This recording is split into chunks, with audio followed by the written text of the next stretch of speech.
Chapter 70. There was no emotional canvassing for votes, no campaign speech. Qin Yitian wanted the class monitor, so she became the class monitor.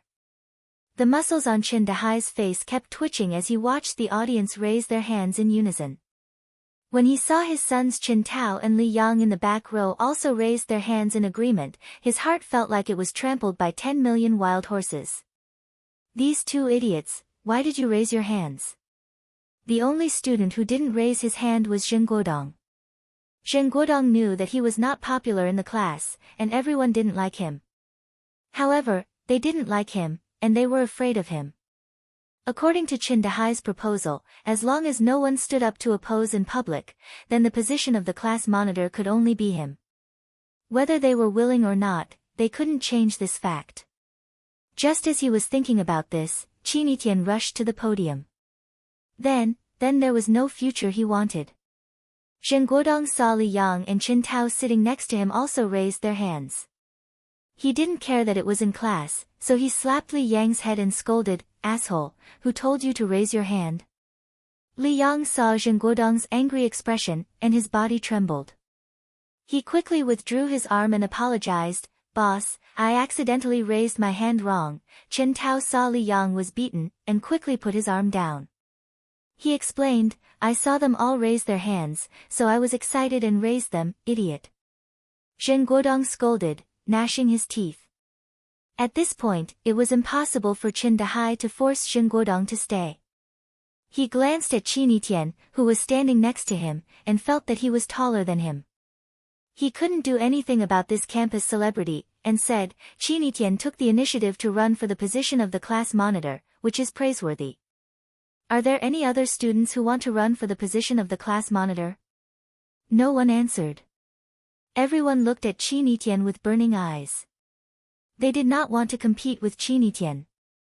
Qin Yitian wanted to be the class monitor, so they were willing to let her be the class monitor. What was a princess? What is a queen? That's what it is.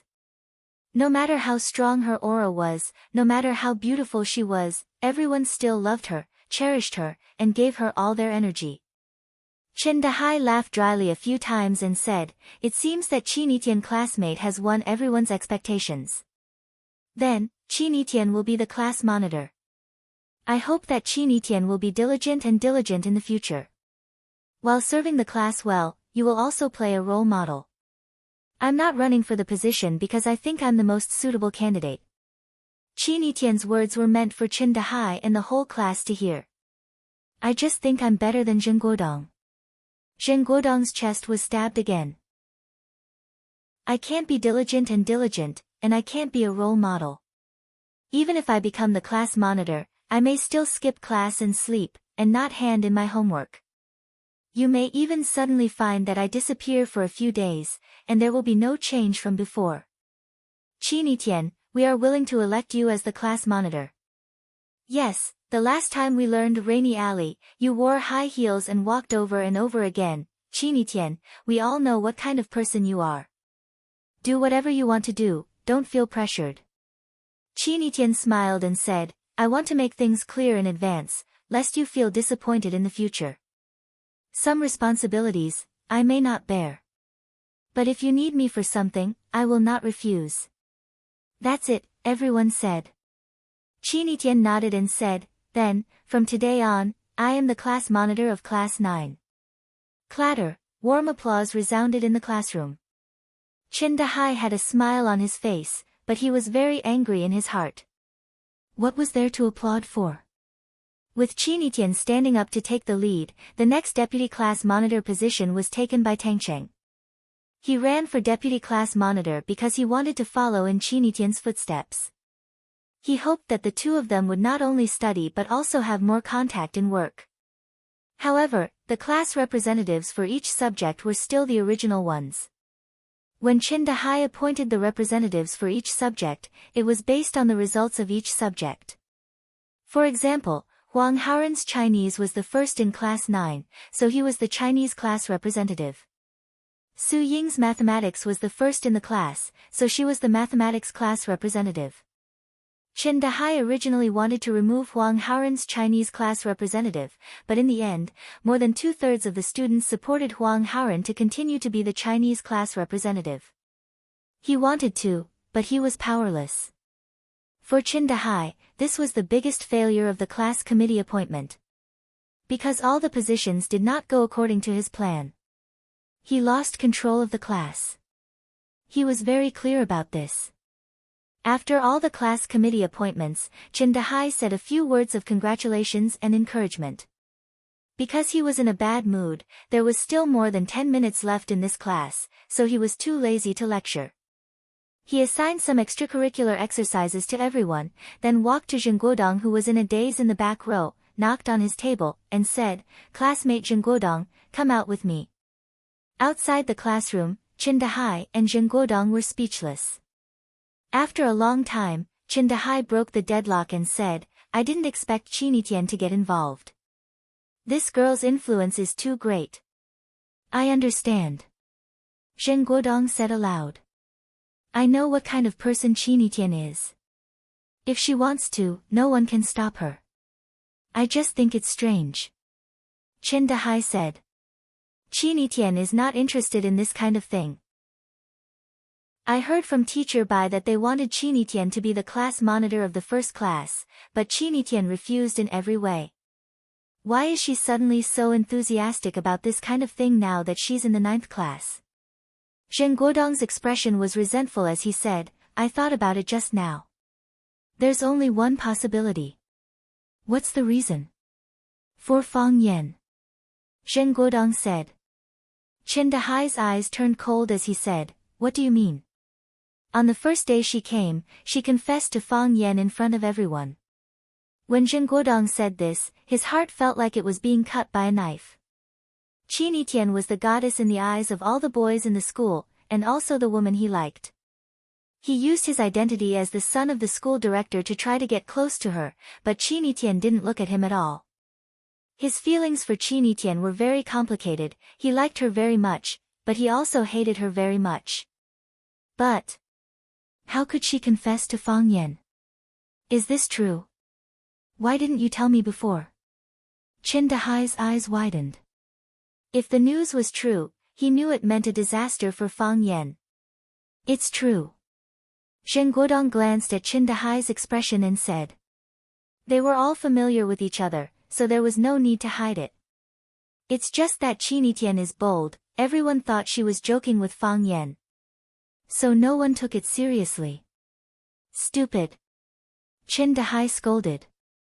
After scolding, he remembered the unusual identity of the student in front of him, so he smiled flatteringly and said, "Guodong, the information you provided is very important. It may be of great use to us." "Great use?" Zheng Guodong said. "What if they say it's a joke?" Chen Dahai scanned around vaguely and said fiercely, "What if we burn a fire in the back and make it real?" It wasn't until Tang Ching stood up and shouted, "Stand up," that the entire class stood up and shouted, "Good morning, teacher," that Fang Yan knew that there was a new class committee appointment. The appointment was out of his expectations. The class monitor was actually Qi Tian. He was furious. This girl listened to music and slept in class. After class, she went to the Sparrow River to take a walk and dig out bird nests. She never brought textbooks into the classroom, not even a pen. She would only borrow a pen and paper from her desk mate, Ho Xiaolong, when there was homework that she was interested in. She would pretend not to hear anything when she was not interested in homework. How did she become the class monitor? However, Huang Haoren was still the language class representative. Fang Yan was still very satisfied with this. Huang Haoren was a student he valued, and she was very cooperative and supportive in the later work. He could ignore other people, but he still had to be satisfied with his own class representative. Qi Tian's seat was empty. Obviously, she was probably lying by the Sparrow River, sunbathing or doing what she liked in some beautiful place. This school didn't have any control over her. It was fine if the school didn't care, but why didn't her family care either? Fang Yan thought he should visit Qi Tian's home and have a good talk with her parents. Children shouldn't be spoiled too much. Let's go to class, Fang Yan said. When Fang Yan was telling the students about the article, he heard footsteps coming from outside the classroom. The footsteps weren't heavy, but when a group of people walked in the same rhythm, all the sounds gathered together and resonated, making the sound seem deep and loud. Fang Yan turned around and saw a group of students wearing clothes completely different from Rosefinch Secondary standing outside the classroom looking in through the window. Fang Yan understood that the delegation from Wuren High School had arrived.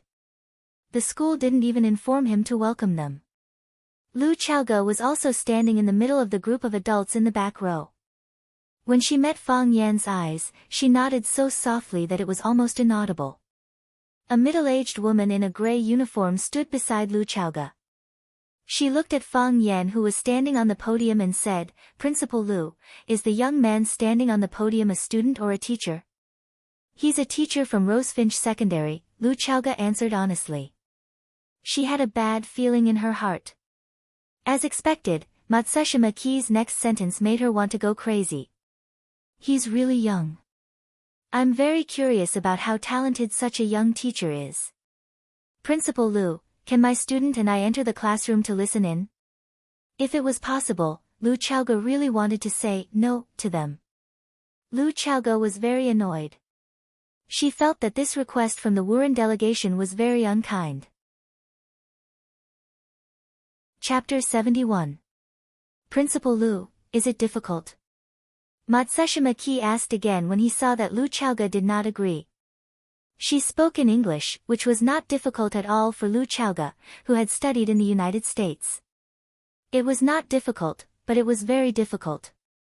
Before the Wuren Business Mission Group came, the school was worried that Fang Yan would do something that would affect the school's reputation again.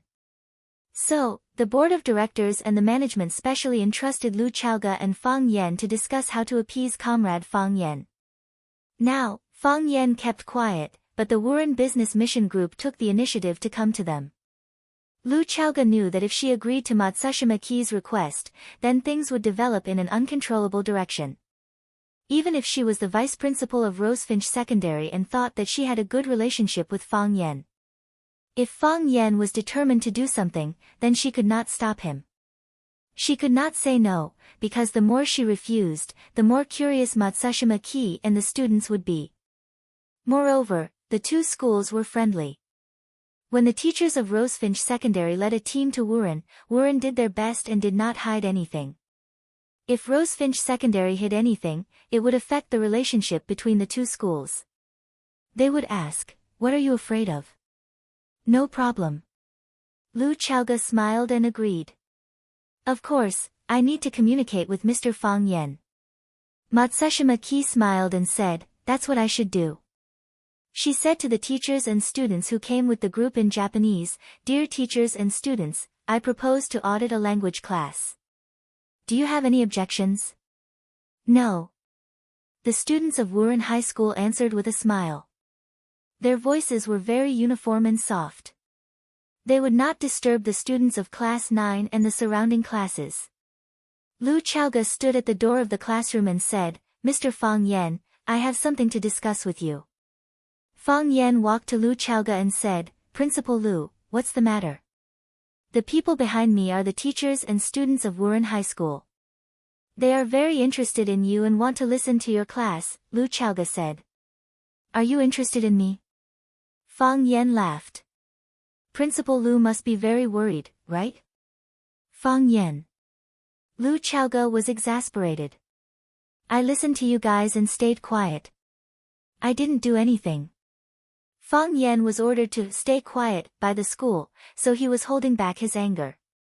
Now that he had the opportunity, he naturally wouldn't give up so easily. Although his sarcasm would only make Lu Chaoge and the others feel a little uncomfortable, but thinking of their discomfort, Fang Yan felt much better. After all, Lu Chaoge represented Rosefinch Secondary before and now. Now they're taking the initiative to look for trouble. They're not looking for trouble, they're just listening. Lu Chaoge ignored Fang Yan's poisonous tongue and said aloud, "I understand." Fang Yan nodded. "But if something happens, I won't be responsible." "What will happen?" "I'm so handsome, What if their teachers or students confess to me? You're thinking too much. Lu Chaoga didn't want to talk to Fang Yan anymore. Matsushima Ki and the others were still waiting for them. Although Matsushima Ki didn't speak the Huaxia language well, there were many translators in the delegation who were proficient in the Huaxia language. Because of the long-term exchange between the two schools, some students were also very familiar with the Huaxia language. If they heard the conversation between the two, it would be such a shameful thing. It's decided. Make the arrangements. Lu Chaoga turned around and walked to Matsushima Ki.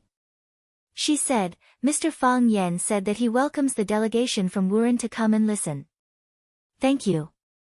Matsushima Ki said. She then walked in front of Fang Yan and said in a non-standard Huaxia language, Thank you.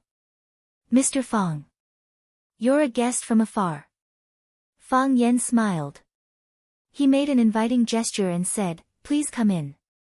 There were 20 students in the delegation from Wuren.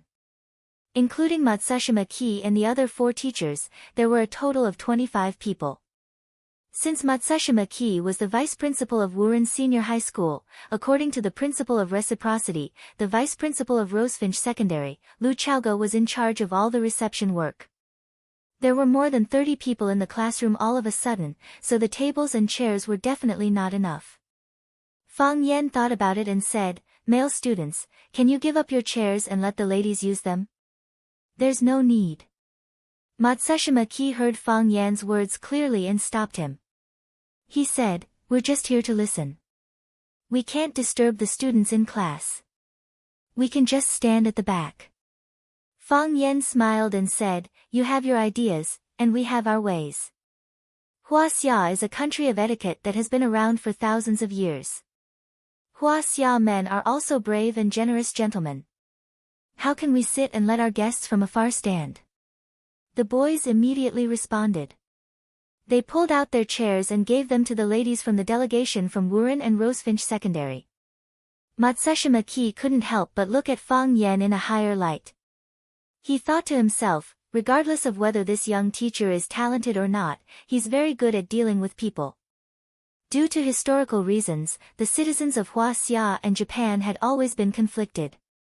Fang Yan asked the students to give up their seats because they were guests from afar. In addition, he especially pointed out that all Chinese men were brave and generous gentlemen, and he put bravery in front of generosity. The subtext was that when we should beat you up, we will still beat you up, but when we pay attention to etiquette, we will not be looked down upon. These guests from Japan were very self-disciplined. The girls who got their seats automatically walked toward the aisles and lined up one by one. The boys who didn't have chairs stood side by the wall according to their height. They didn't say a word and had a proper attitude, as if they had undergone special training. After everyone settled down, Fang Yan continued his lecture. He said, There's a saying that goes, the beauty of knowledge lies in confusing people. The beauty of poetry lies in inciting men and women to have an affair. This is a joke, but it can also be a fact. Why is it said that poetry can incite men and women to have an affair? It's because it's subtle and obscure, and it makes people's hearts skip a beat. It can shock the spirit and soul, and it blends in with the vicissitudes of society. Fang Yan looked at the students in the audience and said with a smile, At your age, have you ever been moved by a love poem? Conquered by a poem? Have you ever thought of writing a love poem for the person you like? I don't need you to answer this question. I know there will be. The students in the audience laughed out loud. At their best age, meeting the most beautiful you, how could they be willing to be mediocre and refuse to confess? They fantasized about love, seeing it as the most important possession in life. They were willing to do all kinds of crazy things for their other half. Fighting with their love rivals in the bar, riding motorcycles on the road until late at night, sitting in the park on a winter night, not willing to part even if it was freezing, saving half a year's worth of pocket money just to buy the birthday gift that the other person liked, holding hands and walking through street after street without buying anything. They might find it a little stupid when they were adults, but now, when they thought of these things, they felt sweet to their bones. Youth was like poetry, and they used their youth to write poems. Since ancient times, our predecessors have left us a rich treasure trove of poems. Fang Yan scanned the audience and recited with a voice full of emotion, tearful eyes ask flowers, flowers do not speak, chaotic red flies over the swing. Tender like water, a good night is like a dream, enduring the road back to the Magpie Bridge. If love lasts for a long time, how can we stay together day and night? I live at the head of the Yangtze River, you live at the tail, thinking of you every day but not seeing you, drinking the water of the Yangtze River together. It's vivid, thousands of years later, as if there's still a beautiful scene before us. Fang Yan looked at the students in the audience with a smile and said, "What's your favorite poem?" "Or which one?" 10 Years of Life and Death, Not Thinking, Naturally Unforgettable, a student answered. Searching for him in the crowd for thousands of times, suddenly looking back, that person is there, in the dimly lit place, another person answered. Flowers drift and water flow, a kind of lovesickness, two kinds of idle worries. Every student had the most beautiful poem in their heart, so everyone answered very enthusiastically. Qin Etienne skipped class and was not around. More than 30 of the 40 students in class 9 answered this question. Matsushima Ki saw this and nodded to himself, thinking that the teacher's lecture was not boring and could stimulate the students to participate. This young teacher did a good job. Some of the students understood the Huaxia language and could directly feel the beauty of the poems that Fang Yan spoke. There were also some students who did not speak the Huaxia language well, so they could only rely on translators to help. Of course, although the translators knew how to translate the language, they were limited by their level of education or did not have a deep understanding of the poem, so the effect of translating into Japanese was naturally greatly reduced. When the class was about to end, Fang Yan allowed the students to ask questions freely. A middle-aged man with sparse hair stepped forward and spoke in fluent Huaxia language. "Teacher, hello. I am Saburo Fujino, a national studies teacher at Wuren University. Just now, when I heard the beauty of your poems, my heart was greatly shaken. Huaxia culture has a long history. Poems from the Tang and Song dynasties can be heard in any corner of the world. What I don't understand is, the Huaxia people have so many years of culture and history and have produced so many outstanding sages. Why is there such a strange saying now? What is it?" Fang Yan asked with a smile. "The troublemaker is here." With this thought in mind, he subconsciously glanced at Lu Chaoga, who was sitting in the back row. The culture of the Tang dynasty is in Japan, the culture of the Ming dynasty is in South Korea, and the culture of the Republic of China is in Taiwan, Saburo Fujino said with a smile as he adjusted his glasses. Why is there such a saying? Could it be that the people of Huaxia are unwilling to inherit the excellent culture left behind by their ancestors? Chapter 72. There is a saying among the people, if you want to learn about the Tang culture, you can go to Japan. If you want to learn about the Song culture, you can go to Korea. If you want to learn about the Yuan culture, you can go to Mongolia. If you want to learn about the Ming culture, you can go to Myanmar. If you want to learn about the Qing culture, you can go to Hong Kong. If you want to learn about the Republic culture, you can go to Taiwan. The meaning is that the essence of the Tang culture was inherited by Japan, the essence of the Song culture was inherited by Korea, and the essence of the Republic culture was inherited by Taiwan. So, what did the people of Huaxia inherit? When it comes to foreign cultures, we must take the essence and discard the dregs. However, when it comes to the cultural heritage of their own country, some people do the opposite, taking the dregs and discarding the essence. It is precisely because some people have forgotten their roots that the people of Huaxia are often looked down upon and ridiculed by foreigners. Saburo Fujino is an expert in the field of Huaxia culture. Naturally, he agreed with this saying. Thus, he raised this question to Fang Yan in front of everyone. He had the intention of making a fool out of Fang Yan. You are a teacher of language, or rather, national studies. Your poems are so beautiful and your knowledge is so rich. So, why is there such a saying? The essence of Huaxia culture can only be appreciated in other countries. Isn't this a great irony? I have also heard of this saying. Fang Yan said calmly. There are some things that are useless to deny. It will only show that the person is shallow and stupid.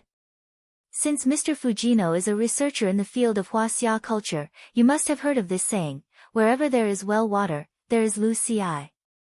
Yes, I know the origin of this saying. Saburo Fujino smiled and nodded. This is a description of a poet from Huaxia called Lu Sanbian. His works are widely spread. Wherever there is well water, you can hear Lu Ci being sung. I have to say, the ancient culture of Huaxia is indeed profound and makes people yearn for it. Saburo Fujino's words had a hidden meaning. He only said that the ancient culture of Huaxia is profound and makes people yearn for it. However, what kind of culture does the current Huaxia have that makes people yearn for it? Fang Yan naturally understood the deeper meaning behind his words. He smiled and continued, Mr. Fujino has heard of the saying, wherever there is water, there will be willows. Do you know that there is another saying behind this saying? Saburo Fujino knew that Fang Yan would refute his point of view, but Fang Yan did not make it clear. He could only shake his head and say, I don't know for the time being. Wherever there is human habitation, there is Huaxia civilization.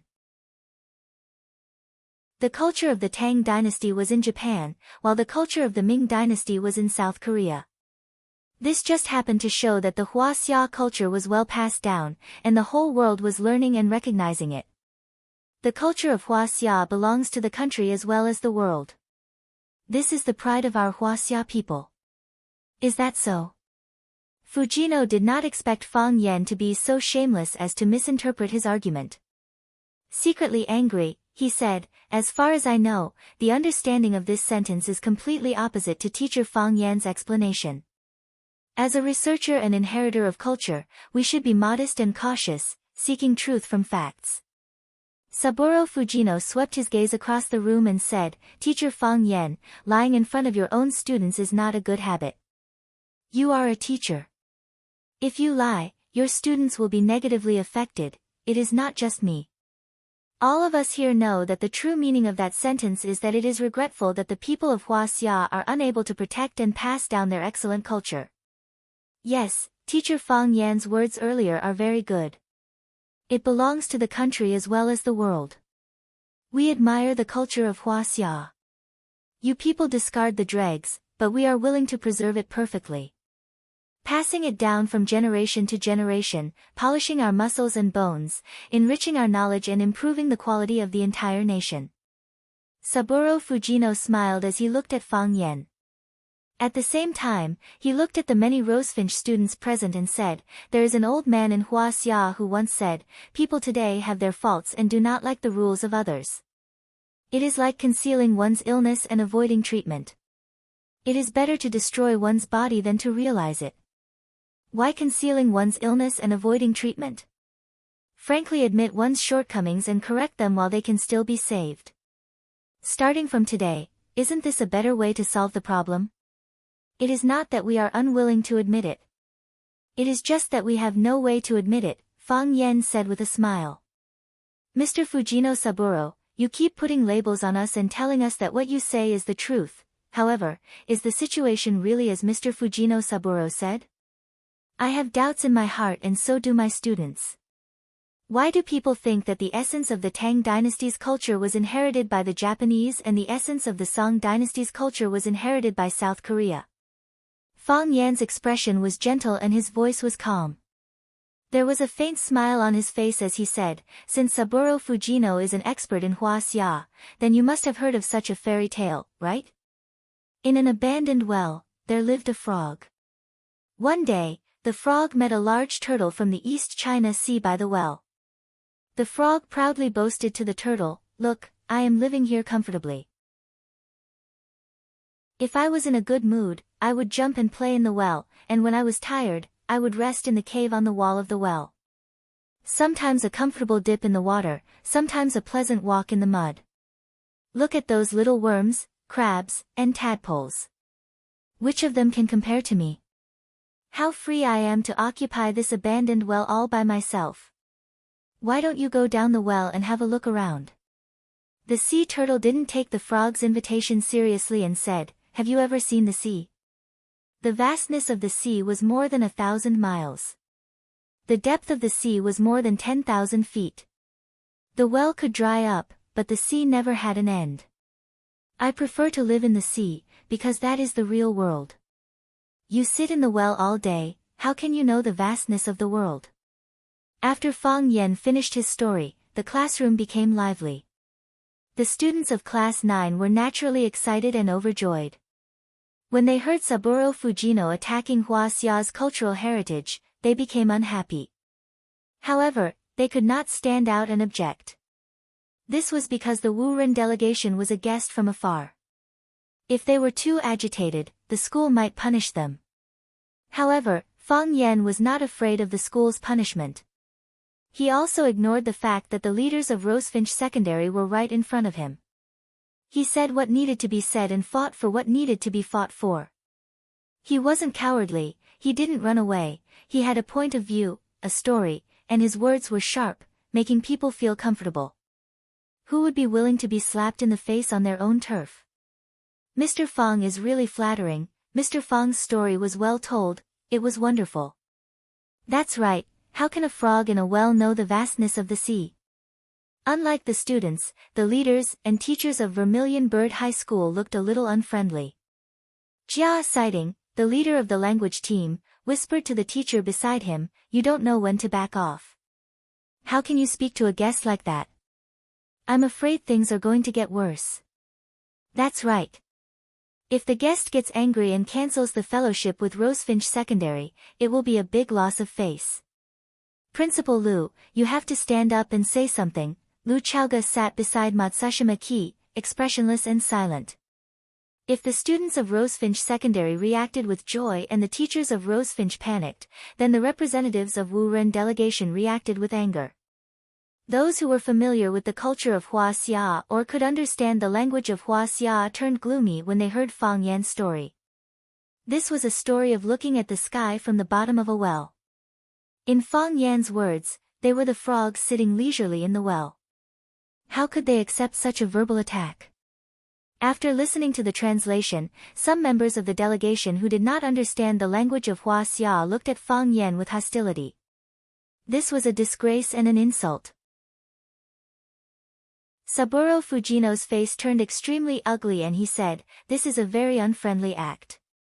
If Rosefinch Secondary cannot give us an explanation, then we will immediately end our visit and sever all cooperation with Rosefinch Secondary. Also, we will ask for justice from Hua Xia through the Japanese embassy." The classroom was noisy and the atmosphere was clearly divided into three opposing emotions. When Fang Yan was telling the story, he already knew the reactions of the various parties. He smiled and waved his hand, saying, "Mr. Fujino, please do not be agitated. I was just telling a fairy tale. I did not say that you are the frogs at the bottom of the well, please do not make such unnecessary associations.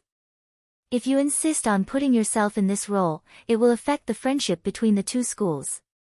Then tell me, who is the frog at the bottom of the well?" Saburo Fujino asked in an evil tone. He thought to himself, if you care about the friendship between the two schools, you would not tell such an insulting fairy tale. "The frog at the bottom of the well is the frog at the bottom of the well," Fang Yan replied with a serious expression. "Mr. Fujino, why do you insist on chasing after this boring question? What we should focus on is who is the abandoned well and who is the sea. Then I would like to ask, who is the abandoned well and who is the sea?" "Hua Xia culture is naturally the sea," Fang Yan said. Saburo Fujino's chest felt stuffy and he felt as though he would faint on the spot. If Hua Xia culture is the sea, then the Japanese culture is the abandoned well. The Japanese culture is the abandoned well, isn't that the frog at the bottom of the well?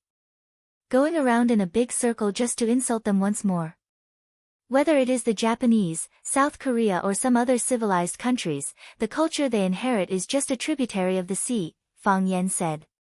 Without accumulating small streams, there is no way to become a sea. The reason why a sea can be called a sea is because it has many tributaries and a vast body of water. Mr. Fujino will not object to my words, right? Is that really the case? Saburo Fujino's face was filled with ridicule. Blindly hiding and hiding will only prove that you have a guilty conscience. If a tributary is wider than the sea, then a tributary is still a tributary? The sea is still the sea. Regarding this question, you can turn a blind eye to it. However, you cannot stop the mouths of others and the eyes of the world. Fang Yen smiled and said, "Then, what proof do you have to prove that a tributary is wider than the sea? Won't we know by comparing?" Saburo Fujino sneered. Chapter 73. Rosefinch Secondary and Wuren Senior High School were on friendly terms. Every year, they would send out representatives for a learning exchange. During the learning exchange, the students from both schools would also compete in small-scale competitions. For example, a speech competition, a quiz contest, sprinting and other physical fitness competitions. Thus, when Saburo Fujino proposed a competition, no one present was surprised. It was supposed to be a competition, just that someone had brought it forward. The problem was, if Fang Yen were to accept the challenge, would his class represent Rosefinch Secondary? Would Rosefinch Secondary be willing to be represented by Fang Yen's Class 9? In the past, it would be the top class that would send their students to participate in the reception. Compete in what? How? Fang Yen asked. Let's compete in tea ceremony, calligraphy, and fencing, Saburo Fujino said confidently. If we lose, then I will take back what I said earlier and apologize to you in front of everyone. All right. Then it is decided, Fang Yen said. When will it begin? No rush, Saburo Fujino sneered. This kid was too cunning. He had only mentioned how they would apologize if they lost, but not how they would be punished if they lost. If your side loses, then what? It is impossible for my side to lose, Fang Yen said, waving his hand. He felt that this was an impossible matter and not worth wasting time discussing.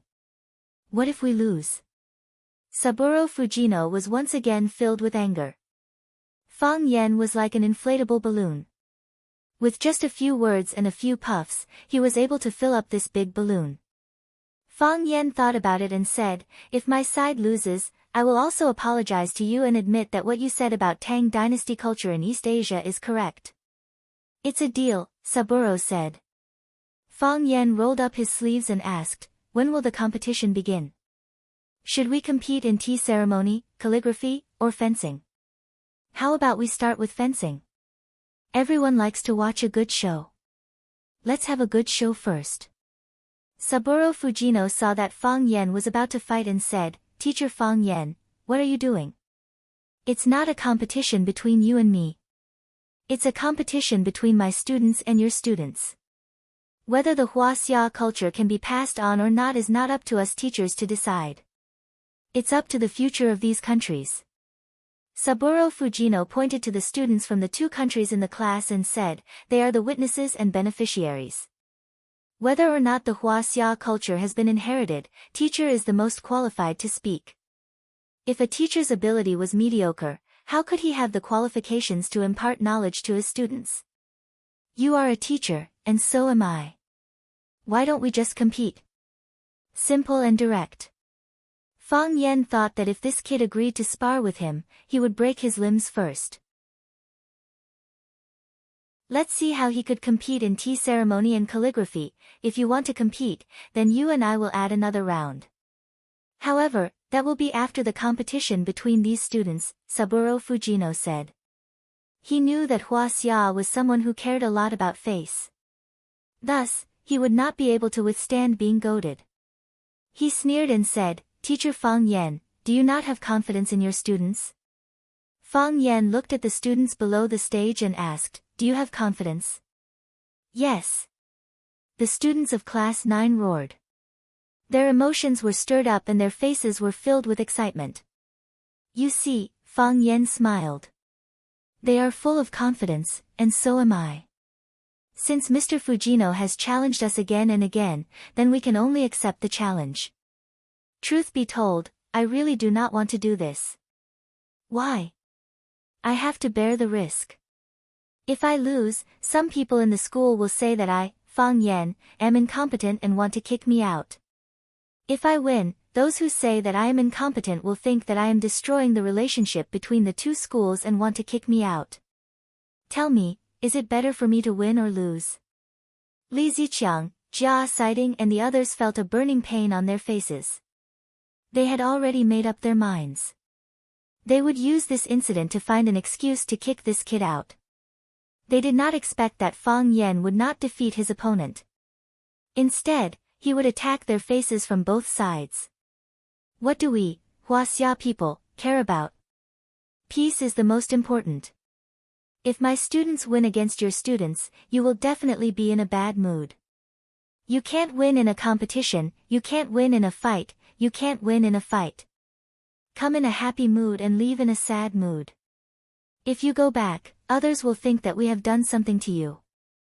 The winner has not been decided yet. I believe in my students, Saburo Fujino said. He thought to himself, why does this kid keep thinking about competing with me? Could it be that he is so knowledgeable that he has extraordinary talent? At that moment, the bell for the end of class rang. Even though the Japanese students were dissatisfied with Fang Yan, they still stood up politely and bowed in unison. You have worked hard. The Wu-Ren inspection team lined up and left the classroom in an orderly manner. Matsushima Ki looked at Fang Yan with a thoughtful expression. From the beginning to the end, Lu Chaoga's face did not show any expression. No one could tell what her true attitude was. After all the outsiders had left, there were only the students of class 9 left in the classroom. Fang Yan walked over and closed the classroom door. It was noisy outside the classroom, but inside the classroom, it was so quiet that one could hear a pin drop. The smile on Fang Yan's face gradually faded. He looked at the 40 students in the class with a serious expression and said, "What do you want to say?" Mr. Fang's rebuttal is good. It's a good rebuttal, Mr. Fang, let's compete. Who's afraid of who? Will the sea be afraid of a small river? Just swallow them up. Fang Yan did not laugh. He looked at the students below the stage with a gentle gaze and said, in front of the aliens, no matter what, I will not admit that what they said is right. They want to slap our faces, but should we also slap our own faces? I can't do that. Now that the door is closed, we are all on the same side. Let's seriously think about it and reflect on it. Why did such a saying spread? The culture of the Tang dynasty is in Japan, and the culture of the Song dynasty is in South Korea. Is it true that in some aspects, they are really better than us? Do we really do our best? Do we really have a clear conscience? Times are developing, technology is advancing, we have gained a lot, we are becoming stronger and stronger. But aren't there a lot of precious things that we've thrown away? What does our country, Huaxia, have? We have agricultural culture, we have the 100 schools of thought, we have high mountain flowing water, Guangling Chu, we have calligraphy, painting, Tai Chi, and 8 trigrams. We have the 12 zodiac signs, we have the Book of Songs, the Songs of Chu, and the Art of War. We have traditional festivals, we have Kungku, Hunan Opera, Beijing Opera, Shadow Play, and Huangmei Opera. We have the Great Wall, gardens, and clock towers. We have traditional Chinese medicine, we have yin and yang, we have the 5 elements, we have paper-cut kites, clay figurines, embroidery, we have the 4 great inventions, cooking utensils, clothes, and clothes. You can't imagine how rich we are. But, are we proud of it? Fang Yan looked at the students below the stage and said, what I don't understand is, why do those people who have learned a little dare to come to our territory and provoke us? Are we too friendly, or are we really easy to bully? What makes them think that we have really lost all the essence of culture? The students were silent, thinking about every word that Fang Yan said. Yes, what makes those Japanese think that they are the true inheritors of the Tang culture? Are they really as excellent as they say? Or is it that there is a gap in our inheritance of the Tang culture, so we have become a joke in the eyes of others? What did I inherit? Drinking American Coke, watching Japanese anime, playing Blizzard games, singing Korean songs, driving German cars. How many Tang and Song poems have I memorized? Who is Lao Zhuang's thought? Where is his thought? How many pages of the 4 classics have you read? How many rounds of chess and Go can you play? We think that steak and Western food are high-end food.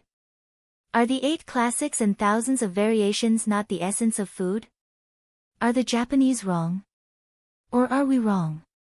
If the Japanese win, they will win face. If we lose, we'll lose everything. Fang Yen stood on the podium and bowed deeply to the students below the stage. Please, everyone, please step on them. Lu Chaoge did not speak, and neither did Fang Yen. Lu Chaoge was writing a manuscript. Her white fingers held a black pen, and beautiful small words jumped on the paper like newborn silkworm chrysalis, which was pleasing to the eye. What was more beautiful was the person. Lu Chaoge was really a rare beauty. Her hands were soft, her skin was smooth, her figure was full, and her facial features were exquisite and flawless. She was wearing a black slim-fit uniform with a light yellow-collared shirt. 2 buttons of the shirt were unbuttoned, revealing a snow-white neck. The most attractive thing was her cold and arrogant temperament, as if nothing mattered to her. She was a goddess in the sky, and you were a speck of dust on the ground. In terms of youth, Jiang Qin was number 1. In terms of aura, Qin Yitian was invincible. In terms of charm, Lu Chaoge was no match. In terms of barbaric violence, Yu Gentle was a lonely loser, far ahead of others.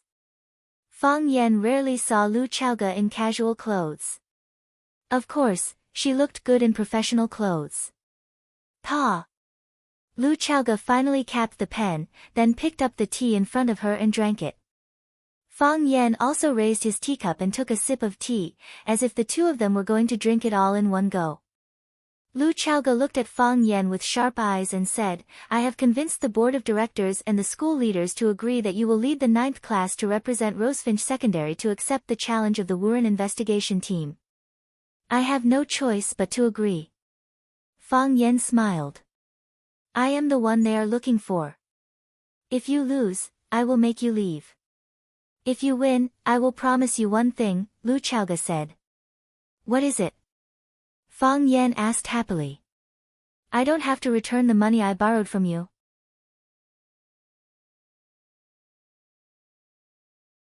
Chapter 74.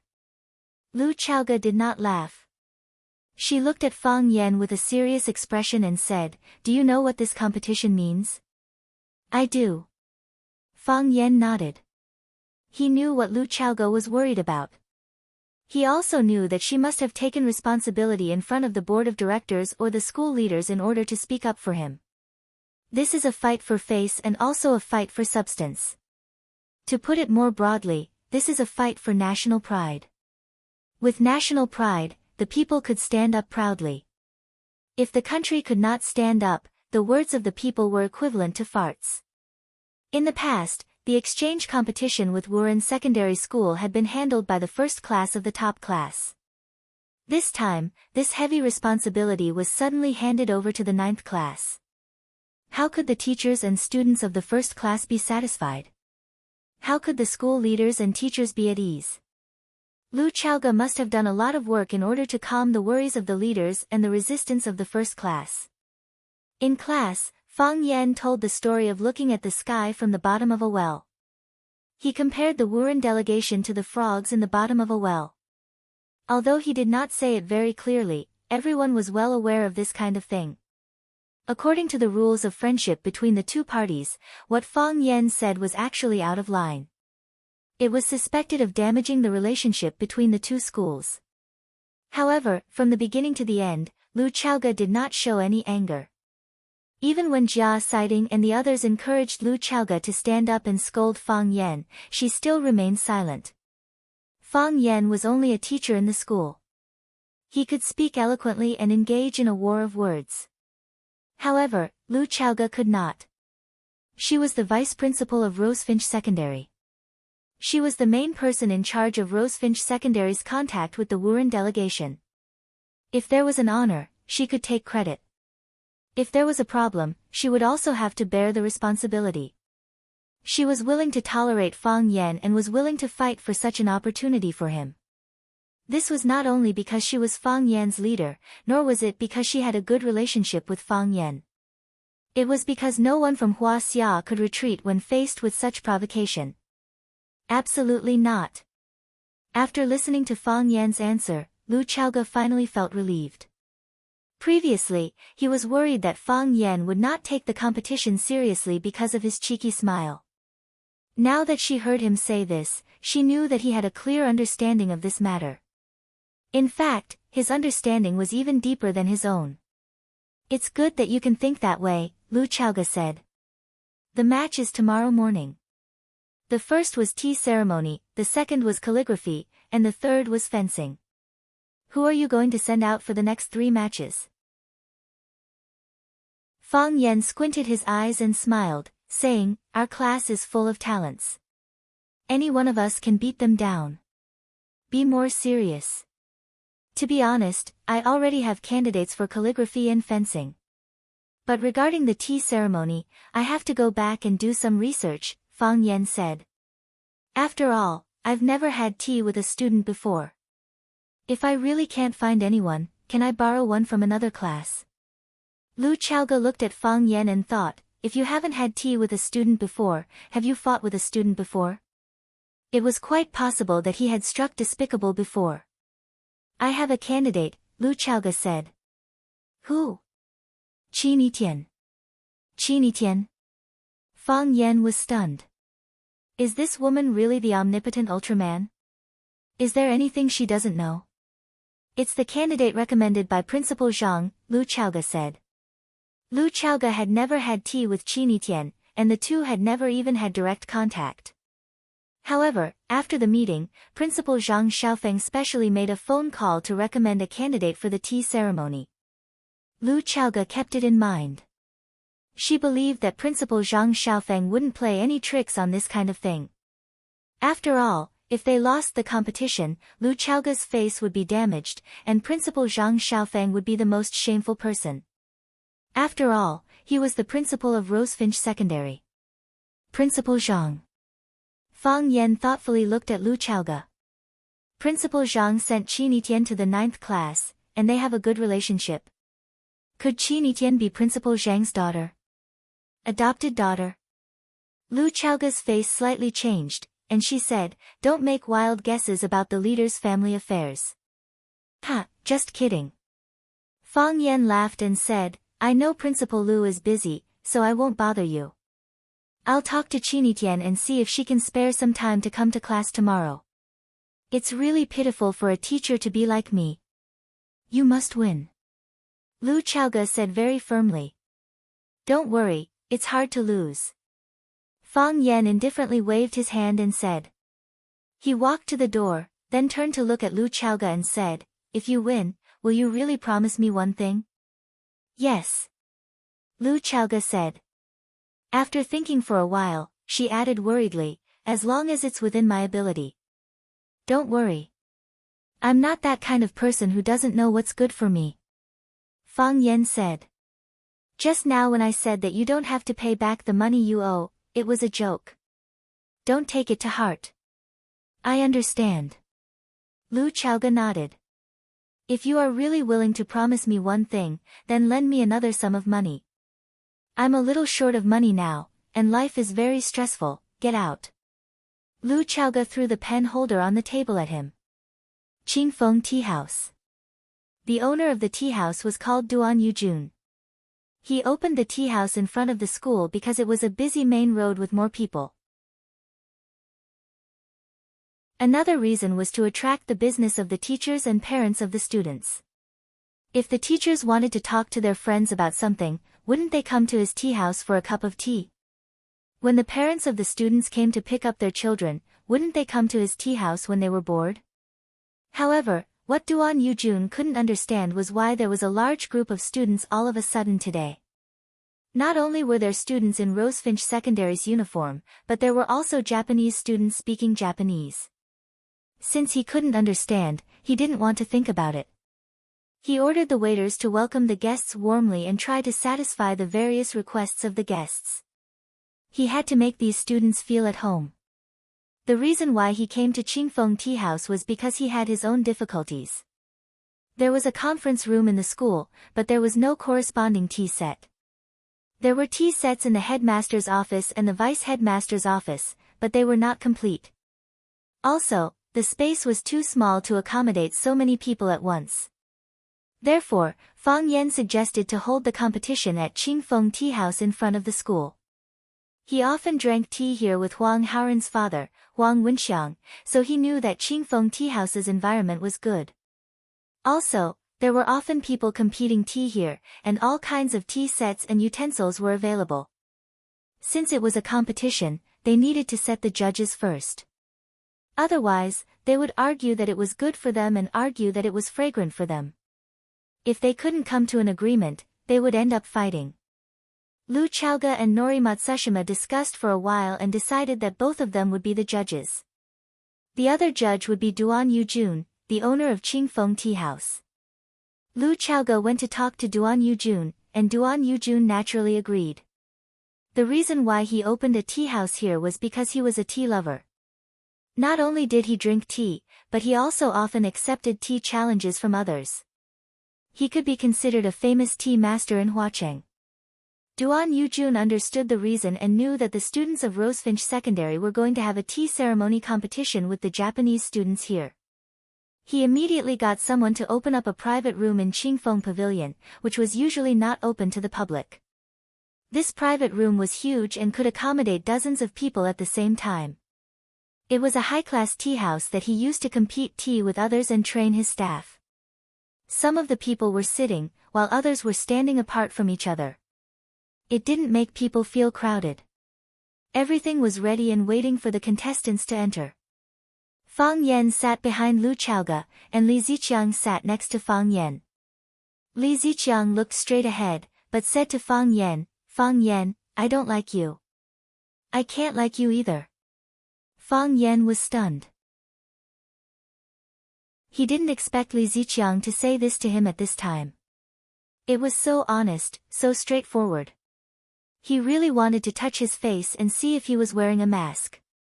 Could it be that the guy sitting next to him was the arrogant Director Li who didn't even want to look him in the eye? Of course, he didn't look at Fang Yan in the eye. He didn't even look at him in the eye. Fang Yan felt uncomfortable, but he still said with a smile, "It sounds very regrettable, but it's fair. I don't like Director Li either. Young people should know how to be humble and low-key. Who hasn't been young? Who didn't get through it when they were young? Why are you different from others? Why do you want to amaze the world with one brilliant feat after you come?" Li Ziqiang continued to reprimand. "Besides, you offended Director Zheng, and I owe Director Zheng a favor. It's even more impossible for me to like you." Yes. That's how it should be." Fang Yan nodded. "Director Li said it very well. If you have any dissatisfaction with me, you can say it directly. Even if I won't change a word, at least you will feel better, right? Director Li, continue. Continue. I'm listening." Fang Yan said, enthusiastically. "Release it well, don't suffocate yourself too much." "I have nothing to say to you," Li Ziqiang said angrily. "Even if I don't like you 100 times, but, today, I still want you to win. You have to win too." This time, it was Fang Yan's turn to be speechless. As if it was the first time he met Li Ziqiang, he looked at him in surprise and didn't speak for a long time. Was this still the Li Ziqiang he knew? Was this still the Director Li who wanted to kick him out of the school? Why? Is it strange? Li Ziqiang sneered. What kind of expression and attitude did Fang Yan have? "Today, we are all Huaxia people. Director Li means. After today, you won't play with me tomorrow, right?"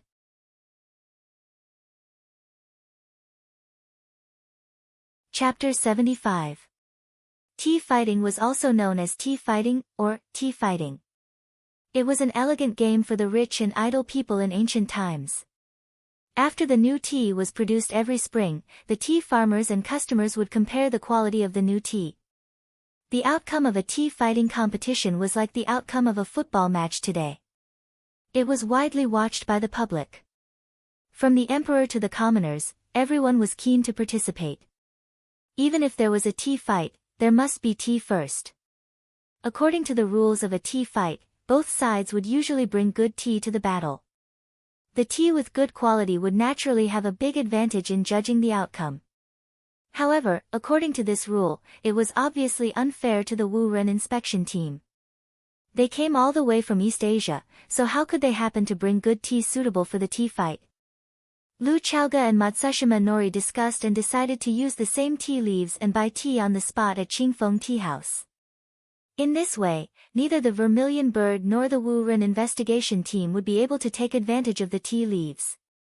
Both sides could only compete based on their tea ordering skills and control of the heat. Duan Yujun attached great importance to this tea fight, so he took the initiative to say to Lu Chaoga, "Why don't we have a pu, or tea? I still have half a pancake of old tree tea in my collection. Originally, I was going to use it to fight the Lingnan Tea King. It just so happens that I found a tale of good quality de Hong Pao tea in the past few days, so I decided to donate this half a pancake of pu'er tea to support the education of our Vermilion Bird Middle School.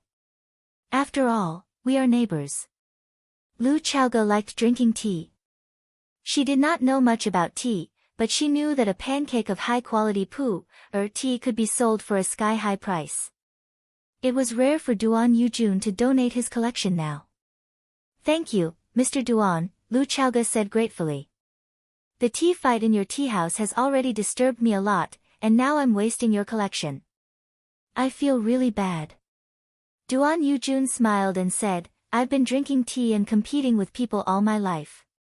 Today is the happiest day." "Why?"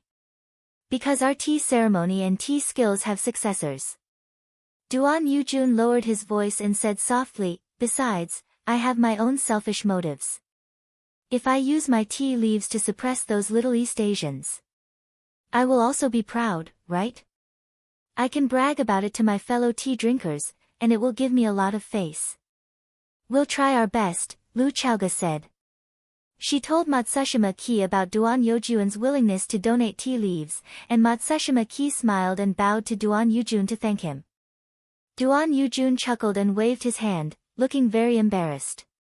He was indeed embarrassed. Duan Yujun was determined to defeat the East Asians, but Matsushima Takashi thanked him with a straight face. Duan Yujun was a simple and honest man, and he wouldn't do such a two-faced thing. Therefore, he refused to accept the apology and only wanted Rosefinch to win the tea. The venue, the judges, and the tea leaves had all been arranged. All that was left was for the contestants from both sides to take the stage. Matsushima Ki turned around and spoke to Saburo Fujino, who was standing behind him. "Let Chiba Kaoru come up." "I will make the arrangements," Fujino Saburo replied and quickly ran down the stairs of the tea house. A black Toyota van was parked in front of the tea house. Saburo Fujino ran over and knocked on the van's window. The van's door opened. A cute doll's head appeared and she asked, "Teacher Fujino, is everything ready?" "Everything is ready," Saburo Fujino said with a smile. "Where is Kaoru?" "You can go upstairs now." "All right," a female voice replied from inside the van. Saburo Fujino reached out with his hand and a fair and small hand grabbed his arm. Then, the hand carefully came out. The girl was very beautiful. When she smiled, she looked just like a young Sakai Noriko. She had a slim figure and a clean temperament. She wore a kimono embroidered with cherry blossoms and wooden clogs. It was a standard East Asian style attire. The doll followed suit and got out of the van. The Toyota van remained at the same spot and did not leave. They had borrowed this van from an East Asian company in order to transport the contestants for this afternoon's tea competition. The art of tea was extensive and profound. The preparatory work was even more tedious and complicated. Chiba Kaoru was a descendant of a East Asian tea ceremony family. She had a deep understanding of the art of tea, Due to her beautiful appearance and extraordinary temperament, she was an influential figure in Wuren High School. She was the campus belle of Wuren and a goddess in the hearts of countless male students. It was also because of her existence that Saburo Fujino had specifically proposed a tea ceremony competition when he was provoking Fang Yan. From the very beginning, Saburo Fujino had set up an ambush for his side to win this battle. Autumn in Huaqing was still hot. If Chiba Kaoru had been allowed to follow them around in her kimono, she would have been soaked in sweat before she could even brew the tea. For a tea ceremony performer, that was a fatal injury. The Toyota van was spacious and would not give off a feeling of suffocation. The air conditioner was turned on and the temperature was just right. It would not give Chiba Kaoru a feeling of stuffiness. More importantly, the van contained aromatherapy essential oil that they had specially prepared.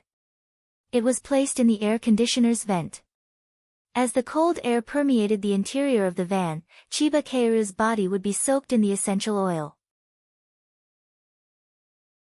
With a wave of her hand, a faint and sweet scent of mint would naturally flow out. Sniffing it in detail would make one feel refreshed and comfortable. That was also the reason why Wuren's inspection team had only come down to invite Chiba Kaoru to the tea house when the competition officially began. An expert would be able to tell right from the start. Just by looking at Chiba Kaoru's attire, the way she spoke, and the way she walked, Fang Yan was certain that she was a top-class girl. Isn't this girl too beautiful? Chiba Kaoru stood in front of the coffee table and bowed deeply to everyone in the room. Then, she sat down gracefully. The stone table. The stone chair. The Japanese beauty. They complemented each other and were pleasing to the eye. Fang Yan stood up and said, "Please wait a moment, everyone." He ran to the tea house and took out his phone to make a call. Before he could make the call, a black Rolls-Royce Phantom had already stopped in front of him. Click. The door to the front passenger seat opened. A tall and skinny old man in a gray robe walked to the back quickly and opened the door. "Miss, please," said the old man in a long robe respectfully. "Thank you, Uncle Lin." A familiar voice came from the car. Then, Fang Yan saw a scene that made his eyes pop out. He saw a man in a plain white robe. No, it was a traditional Chinese costume. Qi Tian, who was wearing a white traditional Chinese costume, got out of the back of the Rolls-Royce. After smiling sweetly at the tall and skinny old man, he walked toward Fang Yan. The traditional Chinese costume was simple and elegant. There were no bright red or green flowers to match it. Only the clothes were surrounded by a group of white cranes on auspicious clouds. Each crane was vivid and lifelike. When they walked, they gave people the illusion that they were flying in the sky. When they calmed down, they seemed to be able to hear their celestial cries. It was soft and gentle, yet majestic. She was graceful and elegant, yet she gave off an ethereal aura. To be honest, apart from Qi Tian, Fang Yan really couldn't think of anyone he knew who could set off this costume so perfectly. Even those movie stars couldn't do it. "Miss, I'll wait for you to go back," the tall and skinny old man said to Qi Tian. Then, he nodded at Fang Yan with a smile and went back to the front passenger seat. The Rolls-Royce left slowly as if it had never been there. However, there was clearly a fairy left in the world. The tea house girl who greeted the guests at the door was about to cry. What day is it today? Why is everyone dressed so formally? If I had known this, shouldn't I have laid a red carpet at the door of the tea house? Women, why are you making things difficult for us women? Until Qi Tian's little hand put on Fang Yan's arm, Fang Yan hadn't fully reacted. He looked at Qi Tian dumbfounded and asked, "What are you doing?" Qi Tian smiled charmingly and said, "Tea competition." "It's just a tea competition. Do you need to dress like this?" Fang Yan pointed to the Rolls-Royce that had just left and said, "Did you rent that car? How much is it a day? It's not worth it to use it just for a while, right? It's not just a tea competition, but also a beauty competition. Clothes competition, temperament competition, aura competition. I want to defeat my opponent in all aspects. Qi Tian thought for a moment and asked, Wu Ren's side has a beautiful woman, right? Yes. Fang Yan nodded. That's good, Qi Tian said. What do you mean? Fang Yan was puzzled. Didn't women like to beat their opponents? Why did Qi Tian let out a sigh of relief when she heard that the girl was a beauty? You don't understand. A smug smile appeared on Qi Tian's mouth. If Wu Ren's side had sent a man, Qi Tian's appearance would have been amazing. However, everyone felt that she had an unfair advantage.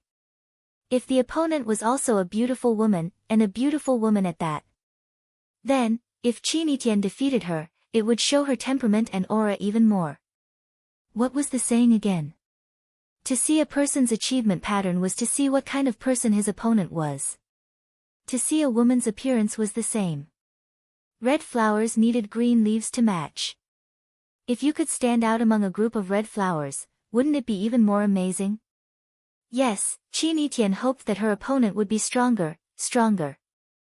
Fang Yan stretched out his arm and helped Qi Tian slowly go upstairs.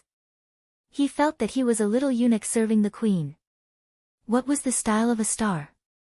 What was the style of a queen? As Fang Yan accompanied Qi Tian upstairs, all the people they met stood on the side and stared at them. No one whispered, no one raised their voices.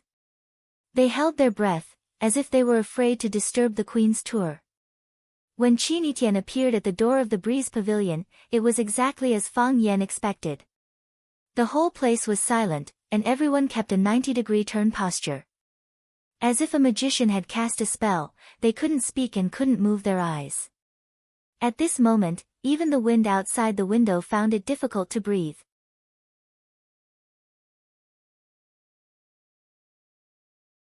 Chapter 76. Qi Tian ignored everyone's stares. He let go of Fang Yan's arm and walked toward Chiba Keiru. Chiba Keiru knew that this beautiful and domineering woman was her opponent for the day the moment she saw Qi Tian. One's alcohol tolerance depended on one's character. It depended on how one drank and how one behaved after getting drunk. One's tea taste depended on one's attire and temperament. When a person's mental state was at its peak, the tea fight would naturally be full and mellow, and the tea brewed would naturally be full and have an endless aftertaste. One wouldn't drink alcohol because it would be bitter. It wouldn't harm the tea, because the tea would taste like blood. Qi Tian walked toward Chiba Keiru step by step. With every step he took, his arrogant attitude and domineering aura got closer. Thud, thud, thud, Qi Tian's footsteps weren't heavy, but they seemed to be echoing in Chiba Keiru's heart. Chiba Keiru felt like she had lost her mind and was at a loss for what to do. She avoided Qi Tian's gaze to avoid the increasingly powerful airflow that seemed to be able to engulf everything. I'm going to lose. A ridiculous thought popped up in her mind. However, it only lasted for a second before she refocused and looked into Qi Tian's eyes.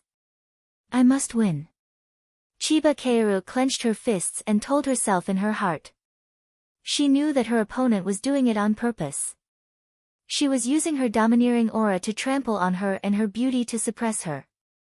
She was using all her advantages. Her essence, chi, and spirit were in an invincible state of excitement. An opponent like that was terrifying and worthy of respect. However, she must win. Qi Tian stood in front of Chiba Keiru and looked down at her. His voice was cold, and there was no smile on his face. I'm Qi Tian. You must remember this name. She was speaking in Japanese. She was actually speaking fluent Japanese. Fang Yan's English was passable, but he knew almost nothing about Japanese. Except for a few words that often appeared in movies and TV works. Fang Yan asked Lu Chaoge in front of him, what did she say? I am Qi Tian. You will definitely remember this name, Lu Chaoge said expressionlessly. He thought to himself that he had heard of Qi Tian's name a long time ago. However, they had never crossed paths before. Seeing is believing. Now that he had seen her with his own eyes, he finally felt that she was different from the rest. Was this kind of student really just an ordinary student? In her eyes, there was probably nothing worthy of her attention, right? Lu Chaoge thought of Fang Yan again. Qi Nitian took the initiative to transfer from Class 1 to Class 9, where Fang Yan was. Could it be that the rumors on campus were true, that Qi Nitian liked Fang Yan? If that was the case, things were going to be terrible. Everything about him is good, but he has bad taste. Lu Chaoge made an appropriate evaluation of Qi Nitian in her mind. Fang Yan was also shocked by this sentence. He thought to himself that this woman was really arrogant. She always looked like she was the only one in the world. Chiba Sun couldn't sit still anymore. She stood up and bowed to Qi Nitian with a smile. Chiba Sun, please advise me. It's my duty, Qi Nitian said. I will let you know what a real tea ceremony is. Chiba Sun wanted to vomit blood. That was just a humble way of saying it. Please advise me was a common saying among Japanese. Why did this woman take it seriously? Qi Nitian walked back to his seat and sat down, waiting for the competition to officially begin. Music, Duan Yujun shouted. Soothing classical music sounded, and the sweet and crisp voice of a young girl echoed in the box of the breeze pavilion. Fang Yan listened carefully. The singer was singing the famous Tea Battle song, written by Fan Zhongyan, a scholar of the Northern Song dynasty. Spring comes from the southeast every year, Jinshi is the first to warm the ice. The strange tea by the stream is the best in the world, Wui immortals have been around since ancient times. Last night, where the new thunder comes from, every family laughs and passes through the clouds. The dew buds are scattered in glory, decorated with jade and pearls, scattered on the tree. The harvest is not full, only the essence dares not to be greedy. Grinding cream and baking milk have elegant production, Fang Zhonggue has Hizhongchan. The North Garden will be presented to the Emperor, the heroes of the forest compete for beauty first. Duan Yujun was a judge and also the host of this tea battle. He stood in front of the two tea fighters and said, the tea is pu-er. It's provided by the Breeze Tea House. The water is mineral water and tap water. There are many brands of mineral water, and you can choose freely. As Duan Yujun spoke, the waiter of the tea house had already brought more than a dozen kinds of mineral water brands and placed them in front of the two tea fighters. Duan Yujun opened a tea house and was also a master of the tea ceremony. Because he often competed with people, he had prepared enough kinds of mineral water brands in the tea house. It had to be known that the water quality of each tea fighter was different. He had prepared more to take into account the requirements of each tea fighter as much as possible. Qi Nitian waved his hand and said, I'll bring my own water. As soon as Qi Nitian's voice fell, he saw a few boys carrying a small stove in. The charcoal fire in the stove was burning brightly, and on the stove, a copper pot was making a crashing sound. The water had just boiled, white smoke was rolling, and water vapor was filling the air. The tea immortal Lu Yuz, the classic of tea, said, to boil tea, the first fire is charcoal, and the second is firewood. Charcoal stained with oil, firewood, or rotten materials can't be used as fuel. If you don't pay attention to the details, it will be difficult to make a fine product. From this, it could be seen how broad and profound the culture of tea was. How clear and thorough our ancient people's research was. In the art of tea fighting, the tea was valued for its freshness, and the water used for tea fighting was valued for its freshness. Mineral water was stagnant water that had been processed, and the quality of tap water was even more worrying. However, when there was really no other way, the tea fighters could only use mineral water. That was because there was no other choice. They couldn't go to the deep waters and old forests to fight tea, could they? Even if they found a suitable spring, how could they bring the tea fighting tools there? Qi Nitian didn't hide it. He pointed to the copper stove on the charcoal fire and said, this is running water from Tiger Mountain. It's transported by water. The lotus leaves cover the surface, so it won't attract dust and waste gas. It's clean and natural. Duan Yujun was in a dilemma. Qi Nitian was using the running water from Tiger Mountain. What if the East Asians felt that it was unfair? However, even if they were not satisfied, Duan Yujun couldn't solve this problem. He himself used mineral water to fight tea with others. Where could he get the running water from Tiger Mountain? Although Tiger Mountain was part of Huaqing's territory, it was far away and the mountain roads had not been developed. They could only travel by water. Who would have the thought and ability to go there and bring back a bucket of spring water? What Duan Yujun didn't expect was that someone would actually do it. Moreover, the person who did this was the famous Du Qing of Huaqing. Yes, Qi Nitian's water was provided by Du Qing.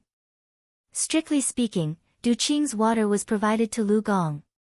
Fang Yan had specially borrowed the spring water from his grandfather for Qi Nitian to use for the tea fighting competition. Someone translated Duan Yojuan's words to the Wuren inspection team.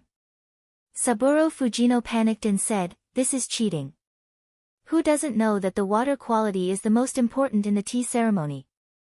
If the water quality isn't good, how can the brewed soup be good? This is unfair to our side. I strongly protest."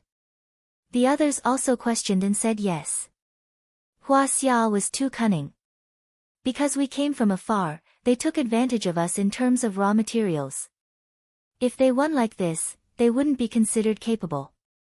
If they're not convinced, they can go to Japan and compete again. Qi Nitian waved her hand and said heroically, "Wu Ren can share the water from the copper pot with me." As soon as she said that, everyone fell silent. Those who had been clamoring just now seemed to have been slapped to the ground by her. They didn't even have the strength to get up. "Didn't you say that I wanted to take advantage of you?" "Sorry, I don't want to take advantage of you. The tea is the same tea, the water is the same water, I will still win." Fang Yan was happy. Even though she didn't like Qi Nitian's condescending, arrogant, and straightforward personality, she found her to be quite adorable today. Only she could act like this, and only she could speak and act in such a natural and harmonious manner. This was Qi Nitian, the Qi Nitian who never hid her edge. Lu Chaoga nodded slightly as well. She thought that this sentence would determine the winner of this tea ceremony. A tea ceremony wasn't just about the color of the tea or the soup, but also the breadth of mind of the tea drinker. No one present could match Qi Nitian's generosity. She was far inferior to him. Chiba Sun didn't feel happy when she heard Qi Nitian's invitation. Instead, she looked gloomy. She stood up and bowed slightly to Qi Nitian. "Thank you for your kindness. However, I've decided to use mineral water. When I first learned the tea ceremony, my father once said that if your heart is sweet, then the water you use will be sweet as well. I know what this competition means, so I'll do my best. I have a sincere heart, so the water I use will be sincere as well." She couldn't accept Qi Nitian's invitation. Because if she had done that, the winner of this tea battle would have been decided in advance.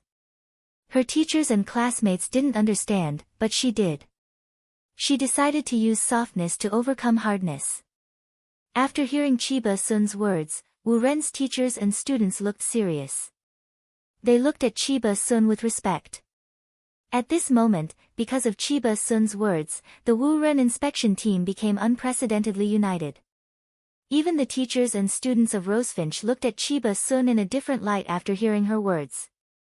This girl was qualified to be Qi Nitian's opponent. Chiba Sun didn't even look at them.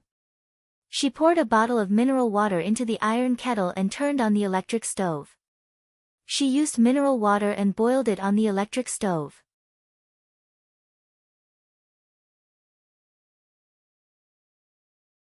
Chapter 77. It was often said that water and fire were incompatible. However, in the tea ceremony, water and fire had to work together in harmony to bring out the greatest power. The water in the bronze stove was boiling, bubbling. Qi Nitian left her seat and walked over to open the lid of the bronze kettle. She carefully observed the boiling water in the kettle. The first boil was like a fish's eye, making a faint sound. The second boil was like a gushing spring with pearls. The third boil was like a rattan wave. After the third boil, Qi Nitian immediately lifted the handle and moved the bronze kettle away from the charcoal. The bronze kettle was very big, but when Chinitian lifted it, she seemed effortless and easy. This woman was really good at playing the role of an Iron Man. Seal the stove, Chinitian said. The boys from class 9 immediately sealed the mouth of the stove with a piece of iron. Then, they carried the charcoal stove and left. The degree of boiling of the water was the key to the success of the tea ceremony. If it was a tender shoot, it naturally needed to use boiling water with a lower degree. It was to avoid damaging the leaves and spoiling the taste. However, the tea today was aged pu, or tea. Therefore, the water needed to be boiled 3 times. It was also recorded in the classic of tea that when the water was boiled 3 times, the tea had to be brewed. If it was boiled any longer, the water would turn old and become inedible. Chinitian poured the water from the bronze kettle into a cup to rinse it. This was called a tea cup. If the tea cup was cooled, the tea wouldn't float. There was a small teapot on the tea table in front of her. However, Chinitian didn't pour the water from the bronze kettle into the small teapot.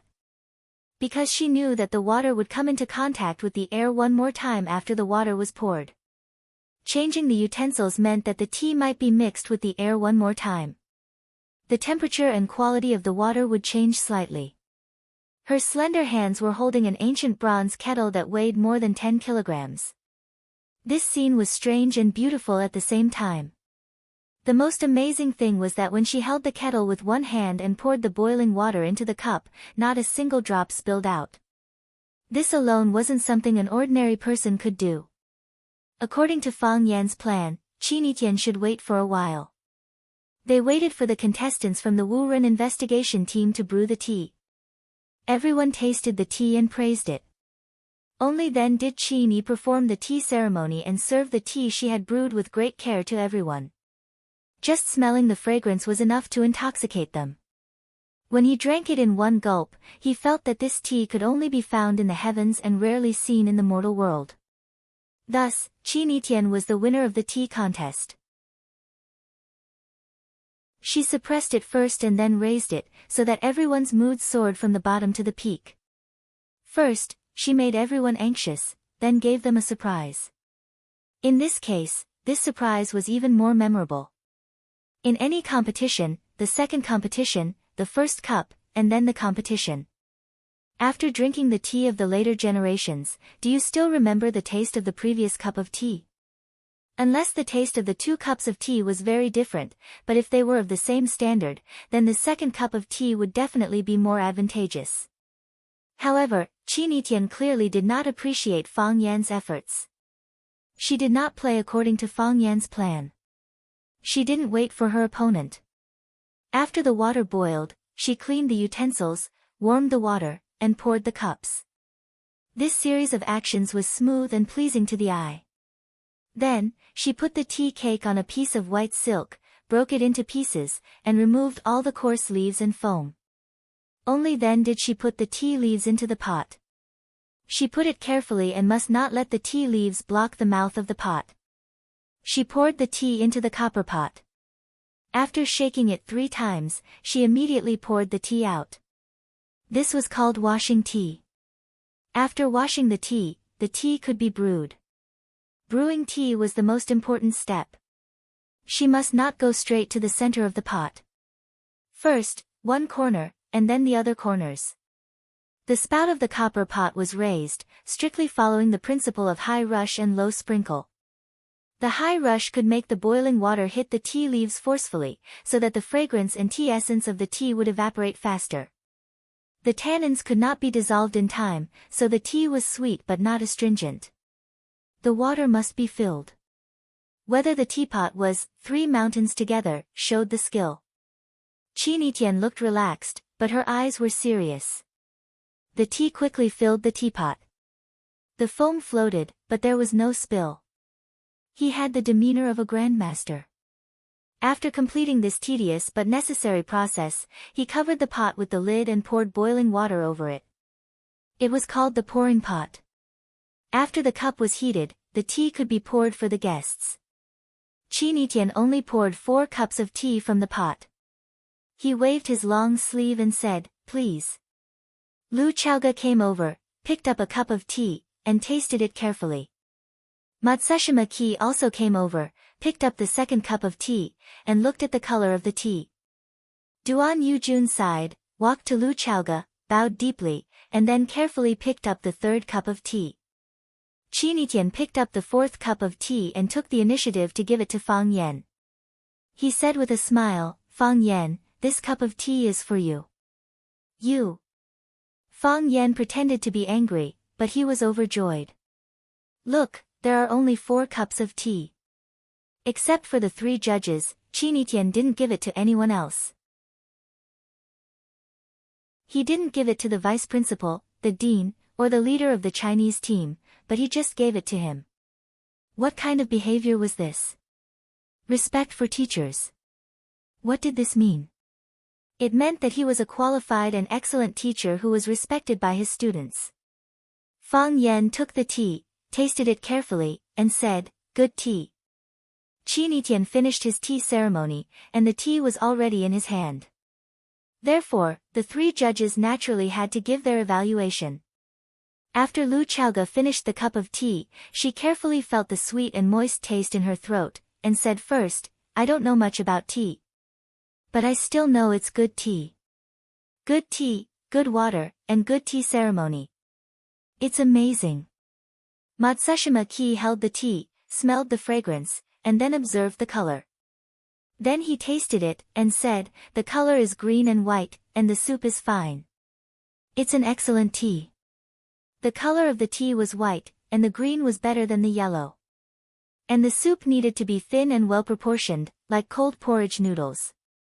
If one could bite on the edge of the cup and stay there for a long time, the effect would be the best. It was called, biting cup. Matsushima Ki also liked to drink tea, and she had done some research on the tea ceremony. It was also because of this that she knew how perfect and profound the girl in front of her was in the tea ceremony. Without more than 10 years of immersion, it would be impossible for her to reach this level, right? Duan Yujun only drank half of the tea in his hand, and he hesitated to drink the other half. He praised, "The tea immortal has returned. The tea immortal has returned. After seeing this tea ceremony today, I will never compete in tea with others again. I'm ashamed. I'm ashamed." While everyone was appraising the tea brewed by Qinitian, Chiba Kaori's tea ceremony had just reached the high infusion, low infusion part of the tea ceremony. Her face was expressionless, and her heart was as still as water. She only focused on her own actions, completely unaffected by external factors. Even when Qinitian brought the tea to Fang Yan, she did not divert her attention. It was as if everything around her had nothing to do with her. The heart is the tea, and the tea is the heart. The heart is the tea, and the tea is the heart. 4 teacups were placed on each tea tray, and Chiba Kaori only chose one to heat the tea. After that, she poured the tea for the guests. Chiba Kaori picked up the only cup of tea before her and walked toward Qinitian. She said, "This cup of tea represents my respect. Please be sure to accept it." Qinitian looked at Chiba Kaori with a thoughtful expression. Only now did he truly begin to respect this Japanese girl. "Chiba Kaori, hurry up and give a cup to each of the judges," Saburo Fujino urged. "What is wrong with this child? The judges have yet to drink their tea. How can she give tea to her opponent first? Besides, the judges have never tasted your tea. How can they know how beautiful your tea is?" Chiba Kaori did not reply to Saburo Fujino's question. Her beautiful eyes stared unblinkingly at Qinitian, who was a head taller than her. Qinitian picked up the cup of tea and carefully tasted it. The first sip was shallow, the second sip was deep, and the third sip was straight down. He looked at Chiba Kaori and said in a soft voice, "Good tea." "Thank you." Chiba Kaori's taut face immediately relaxed. She gave a 90-degree bow toward Qinitian and said gratefully, "Thank you." Saburo Fujino could not be bothered to maintain his composure. He quickly ran toward Chiba Kaori and grabbed her shoulder.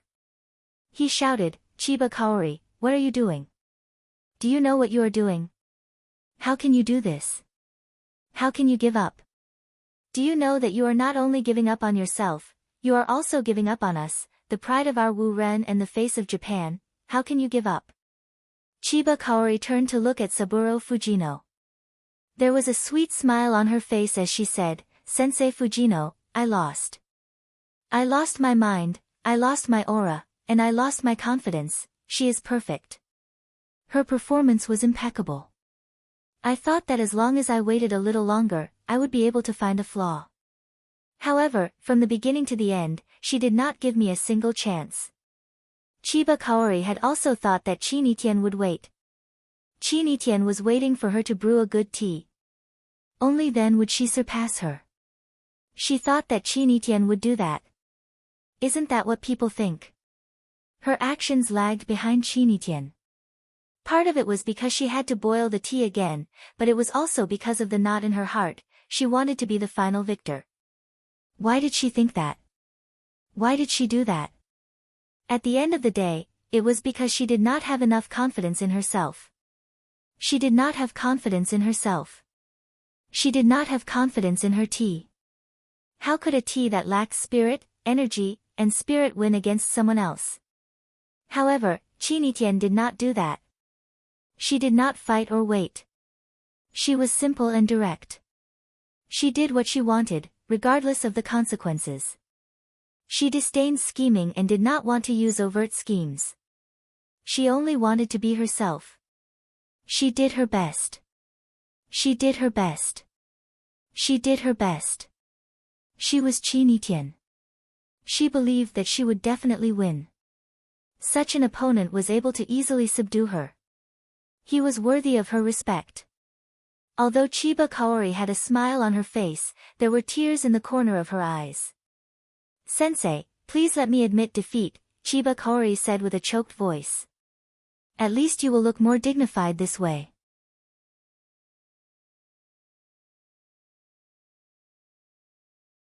Chapter 78. There was a type of opponent that deserved respect even if they lost. Chiba Kaoru was one of them. Looking at Chiba Kaoru's tear-stained face, Chinitian could not help but laugh. She stretched out her hand and looked at Chiba Kaoru, saying, from today onwards, we are friends. She spoke in Japanese, so Chiba Kaoru did not need an interpreter to understand her words. Chiba Kaoru stared at Chinitian with wide eyes, a look of incomprehension on her face. Are you not willing? Chinitian asked. Not everyone can be my friend. I am willing. Chiba Kaoru quickly stretched out her hand and shook Chinitian's. It is my honor. Clap clap clap, Matsushima Ki was the first to applaud. Lu Chaoga, Fang Yan, the Wu-Ren inspection team, and the teachers and students of Rosefinch Secondary also applauded. Matsushima Ki walked to Chiba Kaoru and gently hugged her in her arms, saying, Kaoru, you did well. Very well. In our hearts, you did not lose. You had the courage to admit your shortcomings. This makes us happier than winning this tea competition. Thank you, Sensei, Chiba Kaoru said gratefully. Her choice was recognized, and her personality was still loved and respected. Her teacher and compatriot did not blame or resent her. Chiba Kaoru was very happy. No need to thank me. Your performance was too good, Matsushima Ki said with a smile. She took out a handkerchief and handed it to Chiba Kaoru, saying, wipe your tears. The Chiba Kaoru I know is not a student who likes to cry. Yes, Sensei. Chiba Kaoru took the handkerchief and wiped her tears. Matsushima Ki turned to Saburo Fujino and said, Sensei Fujino, Chiba Kaoru did her best, didn't she? Yes, Saburo Fujino said with his head lowered, feeling very depressed. In the first tea competition, he had deliberately hidden his nuclear weapon, thinking that he would win for sure. He did not expect Rosefinch to also use a nuclear weapon. Wu-Ren's side used a guided missile, while Rosefinch's side used an atomic bomb. This was too much. So, please maintain your manners, okay? Matsushima Ki did not let go of Saburo Fujino that easily.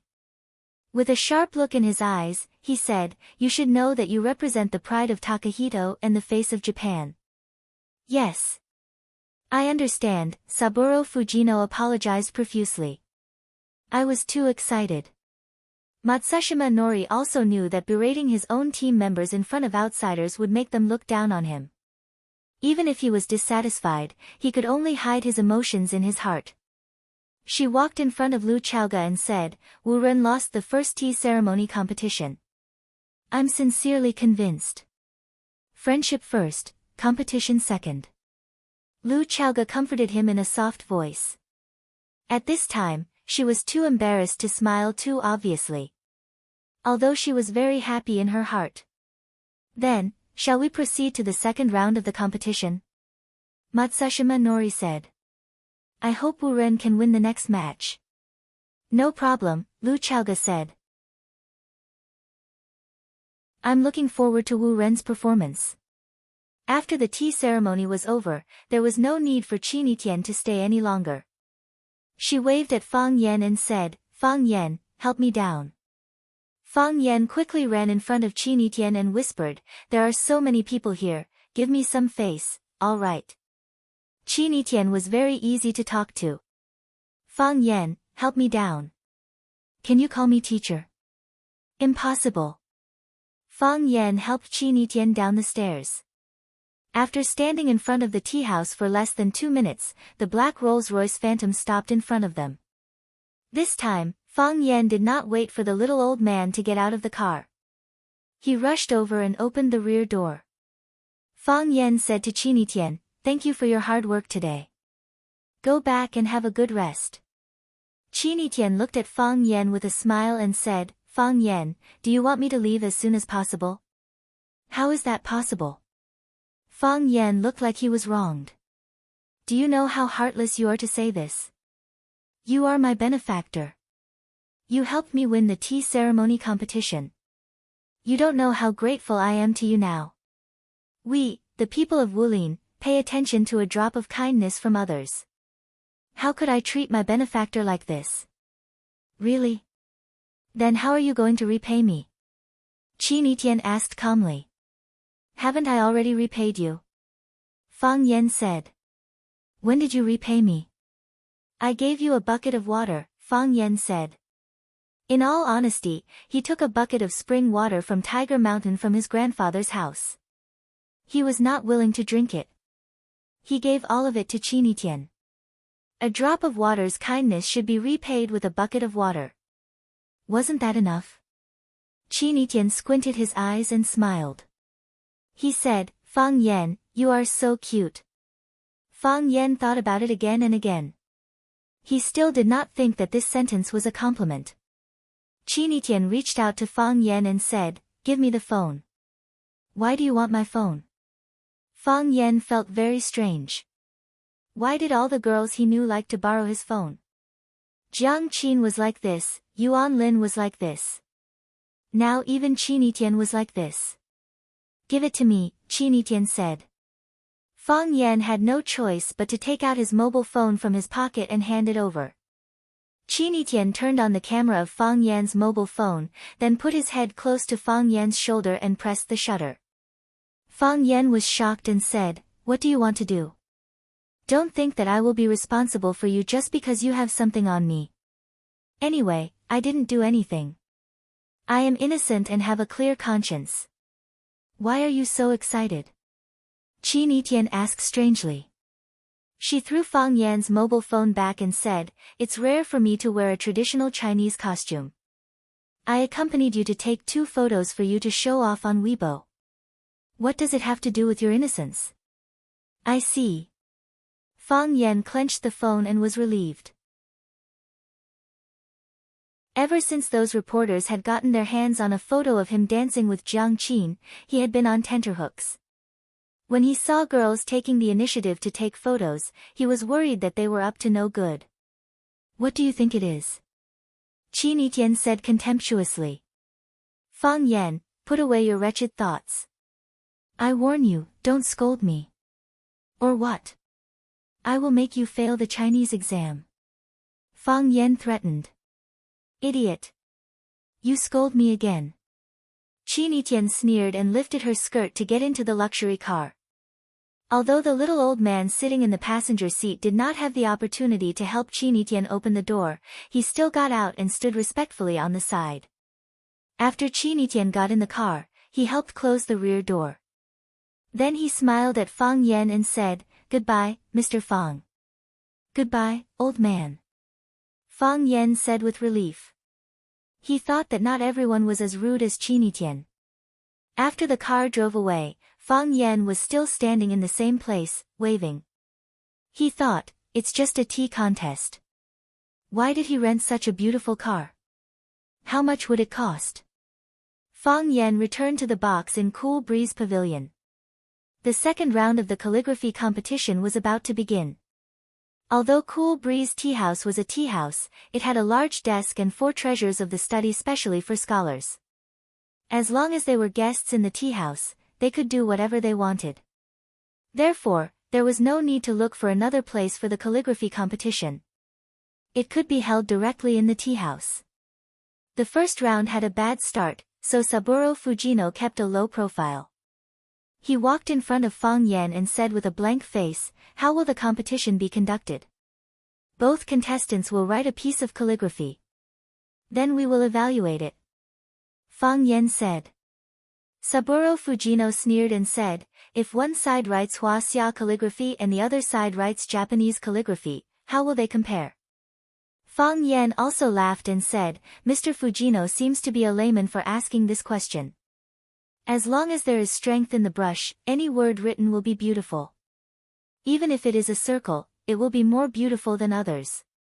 Could it be that a person's Huaxia calligraphy is beautiful, but the English alphabet is not beautiful? It will still be beautiful.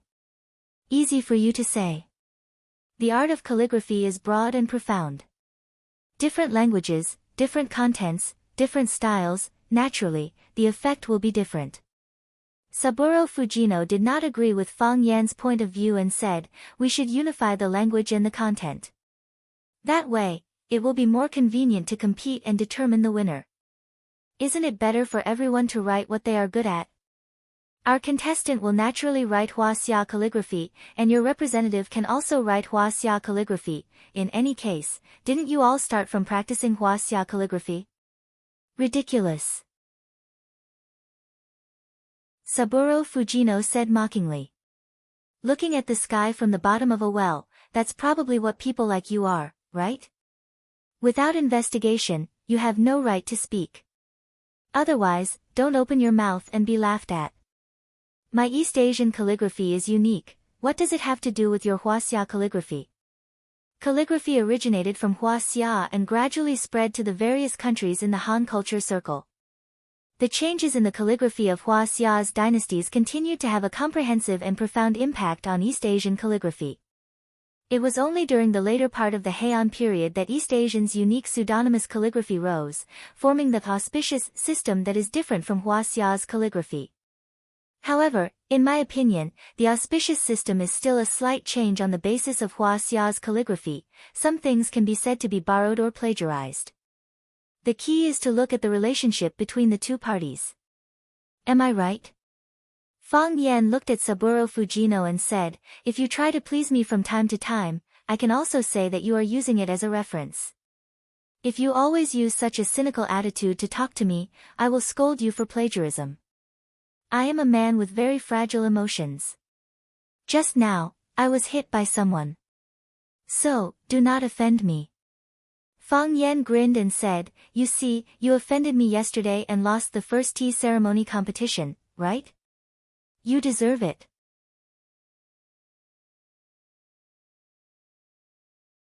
Chapter 79. After a long and unfriendly discussion between Fang Yan and Saburo Fujino, they finally decided on the general rules for the calligraphy competition. First, there was no limit to the language. Second, there was no limit to the content. Third, there was no limit to the style of the calligraphy. Yes, you can write a long poem, or you can write a single word. As long as it was something you were most proficient in, you could participate in the competition. Calligraphy had its own characteristics. Some people's every word was very beautiful, while some people only learned a single word for decades, but that one word was the essence of calligraphy. Could it be that a calligrapher who wrote a single word was not a calligrapher? Obviously not. Today, they were only competing in calligraphy. Therefore, a long piece was calligraphy, and a short piece was calligraphy. A sentence was calligraphy, and a word was calligraphy. The representative from Wuren High School was a boy named Weno Daxiong. He was short and had an honest face. He looked more mature than the other students. He had a mustache on his upper lip that did not match the image of a high school student. Fang Yan paid special attention to this boy's hands. His hands were always clasped together and rarely moved. Steady. Steady hands, steady words. Steadiness was the foundation of writing a good piece of calligraphy. It did not matter if you were pursuing structure or interest. Steadiness was the priority.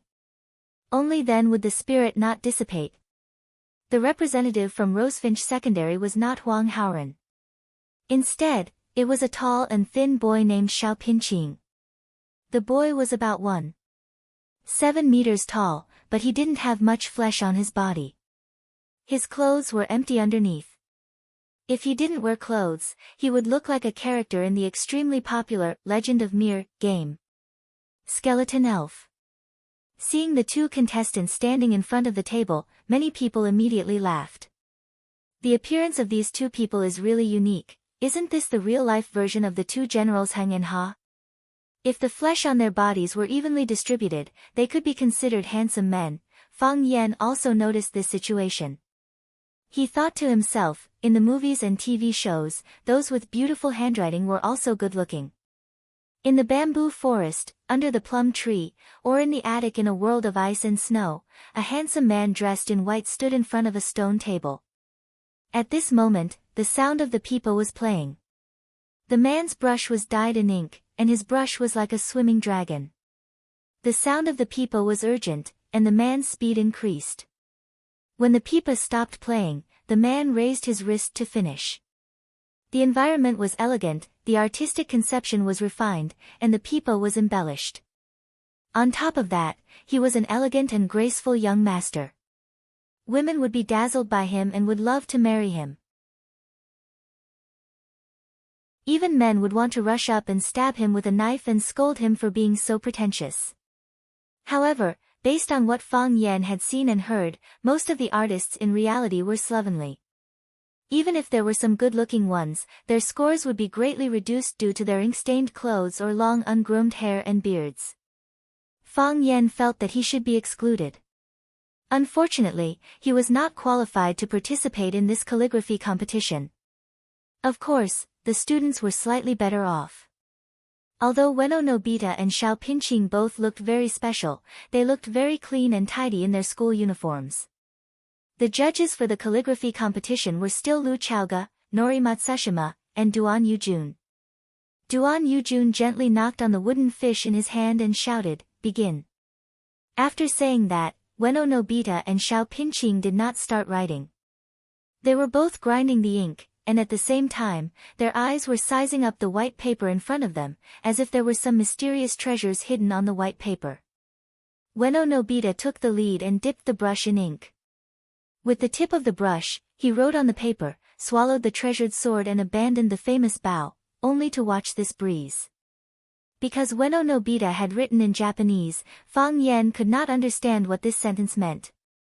However, from the structure of the words, it could be seen that he had used the famous Japanese style of writing. This was also the style that Fang Yan had said was self-created in Japan. The brushwork was elegant, and the density was just right. The words were connected in a line, like a black landscape painting blooming on the white paper.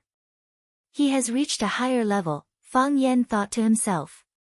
Even if the other party was a student from the Wuren inspection team, even if this person was his current opponent, Fang Yan was still willing to give him such a high evaluation.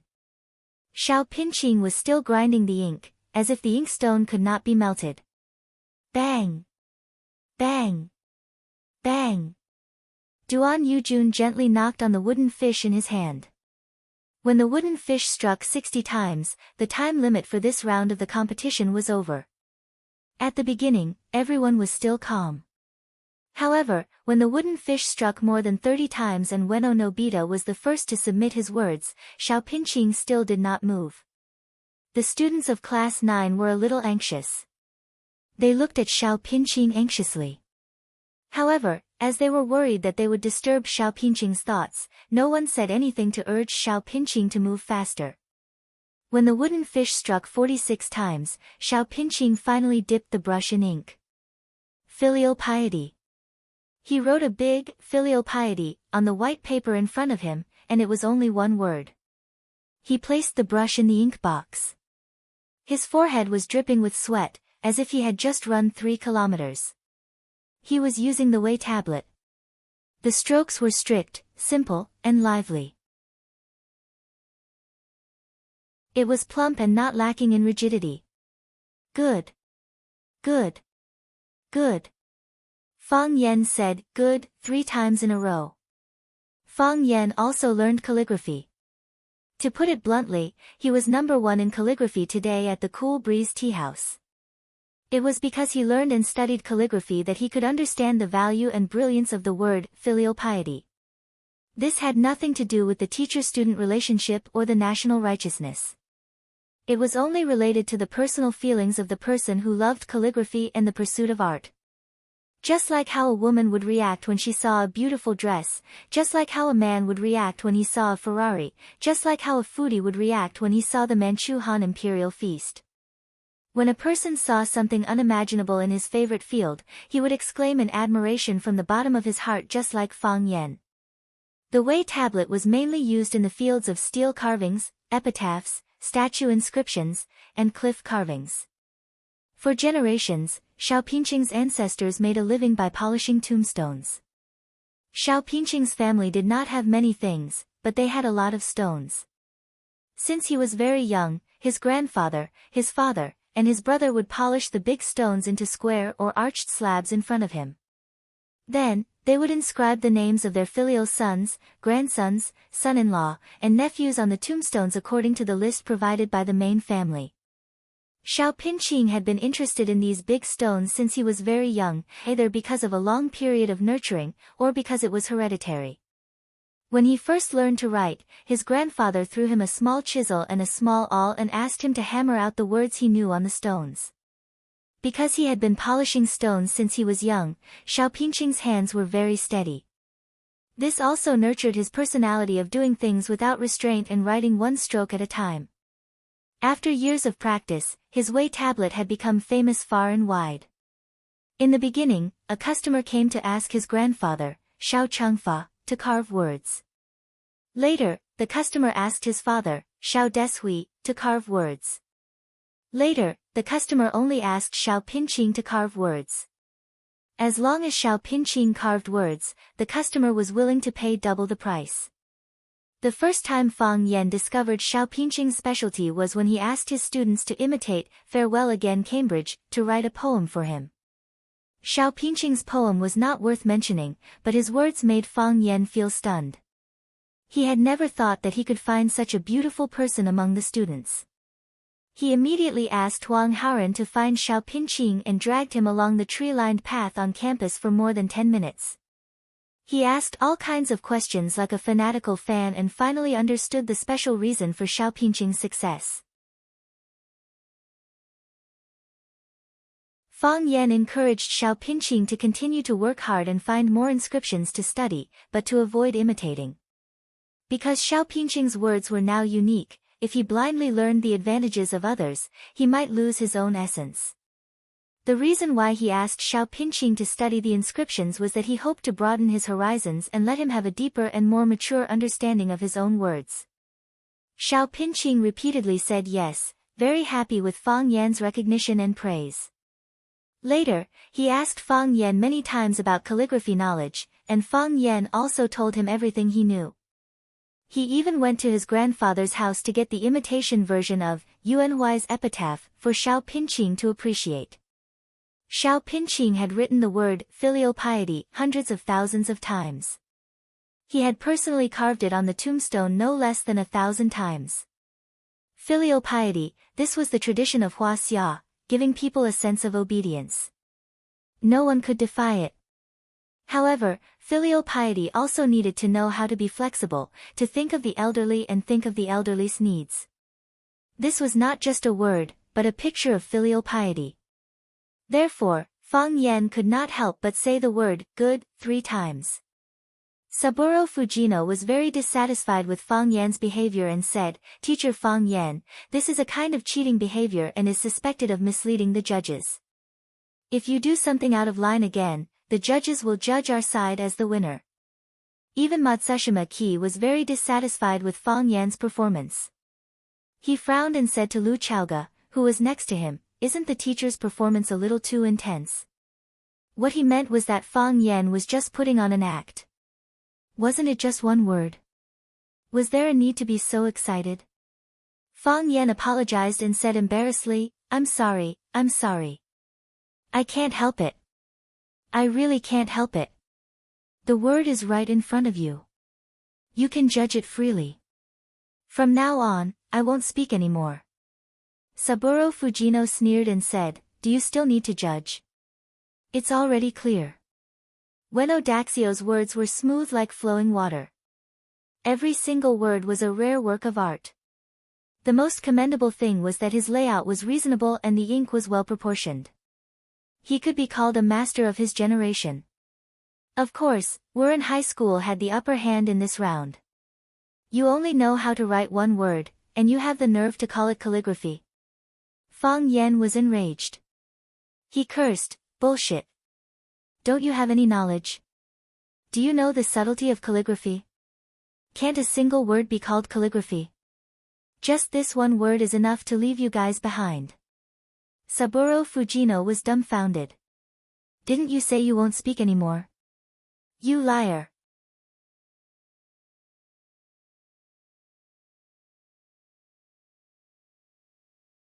Chapter 80. Don't force me to be barbaric, because when I am barbaric, even I am afraid of myself. This sentence was the most suitable to describe Fang Yan. Although Fang Yan was a descendant of the Tai Chi family, he had always thought of himself as a cultured person due to the influence of his grandfather and mother. Drinking tea on a mountain peak, writing on a snowy night. Drinking wine in a bamboo forest, reading poems on a rainy day. This was what a cultured person should do. Beating and scolding was uncivilized and uncultured. But you can't bully me. Even a rabbit would bite when it was cornered, let alone a cultured person. Fang Yan was a master of calligraphy, at least he thought so. Although his calligraphy was not as divine as his grandfather's, Lu Gong's, it was still possible for him to reach the heavens. Ueno Nobita's calligraphy was very good.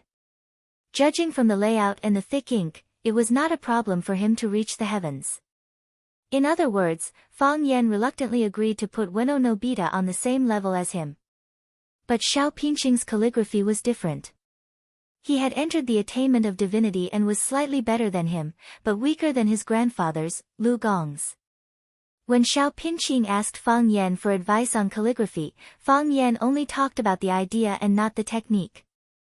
Because he knew very well that Xiao Pinqing was miles ahead of him in terms of calligraphy like Wei Bei. Especially when Xiao Pinqing wrote the word filial piety with great vigor. His spirit, and soul were all there. He already had the demeanor of a grandmaster. Fang Yan was ecstatic when he saw it and had the urge to eat the word. The novel A Bite of Tongue had whetted one's appetite, and the word, good, had also opened one's eyes. This word was written in his eyes, in his mouth, and in his heart. But in Saburo Fujino's mouth, it was said that Ueno Nobita was better. How could Fang Yan tolerate this? Fang Yan was so agitated that he cursed, causing everyone to look at each other. The Wuren inspection team was the first to react. Their faces were filled with anger, and they looked like they were going to fight it out with Fang Yan. How can you curse? How uncultured. Did he curse? What was he scolding? Bullshit. This is too hateful. I want him to apologize. I apologize to Fujino-sensei. Matsushima Nori was really angry this time. She looked at Lu Chaoga with a displeased expression and said, "Principal Lu, I need an explanation. I really can't understand how your school treats us like this. Not only is this disrespect towards our people, but it has also involved personal attacks and insults." Lu Chaoga frowned slightly. She also felt that Fang Yan had gone too far by calling someone **t in public. Can't you just curse in secret? Moreover, just as Matsushima Ki had said, if she couldn't give an explanation, this matter would be really difficult to deal with. Wuren Senior High School was a famous school in Japan. They formed a friendship school with Rosefinch Secondary. The cause of this incident was rather complicated and involved many famous people. If this incident wasn't resolved well, Wuren's anger would not be appeased and they would cancel the friendship school with Rosefinch. Then, many people would be punished. At the very least, Lu Chaoga would have to bear the main responsibility. Moreover, if this matter was reported to the Japanese embassy, it could be used by people with ulterior motives. It could escalate to a higher and more serious level. These were all things that Lu Chaoga didn't want to see. Lu Chaoga walked in front of Fang Yan and said, "Sensei Fang Yan, you must give Mr. Fujino an explanation. You must obtain his forgiveness." Fang Yan looked confused. He looked at Saburo Fujino and said, "Mr. Fujino, do I need to give you an explanation? You insulted me." Saburo Fujino was so angry that he stomped his feet. He was a senior teacher at Wuren Senior High School and a famous Japanese researcher of Huaxia culture. Japanese people respected teachers and cultured people very much. Even when the Japanese Prime Minister met him, he was very amiable. He had never been scolded like this in his life. "I still don't quite understand," Fang Yan said. "Which part of my words insulted you? You said I was farting. I am a researcher of Huaxia culture. Don't think that I don't understand the meaning of those two words." Seeing Fang Yan acting like a fool, Saburo Fujino became even more furious. "Yes, I said the two words farting," Fang Yan admitted. "Since that is the case, what else do you have to say?" "But I did not say that you were farting," Fang Yan said. "I am saying that someone was farting. Could it be that you didn't smell a foul stench just now? You are just being unreasonable. You were obviously talking about me. That fart just now was from you." "It was not me," Saburo Fujino said angrily. He hated being wronged the most. "If it was not you, then who was it?" "How would I know who it was?"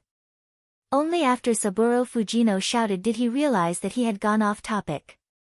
"I am saying that after you said the two words farting, you immediately started talking to me. Clearly, you are attacking me. You see, you misunderstood me again," Fang Yan said. "Mr. Fujino, you are a guest from afar. Our Huaxia is a country of etiquette. How could I possibly curse at someone?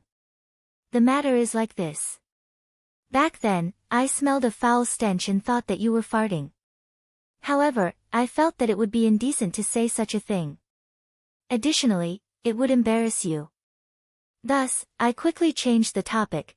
Perhaps there is a problem with my ability to express myself. Additionally, the change in topic was not natural enough. That is why you misunderstood me. If that is the case, I sincerely apologize to you now." "I was not the one who did it," Saburo Fujino was on the verge of shouting. How could he not be able to explain such a thing? Fang Yan looked at Saburo with a stunned expression and said, "Even if that is the case, there is no need for you to be so agitated." Lu Chaoga stood by the side and watched with cold eyes. She thought to herself that this was not a bad way to resolve the issue. Fang Yan would certainly not be willing to apologize to Fang Yan. However, if he did not apologize and Fang Yan had indeed scolded someone, it would be hard to explain to the other side. Fortunately, the culture of Huaxia was extensive and profound.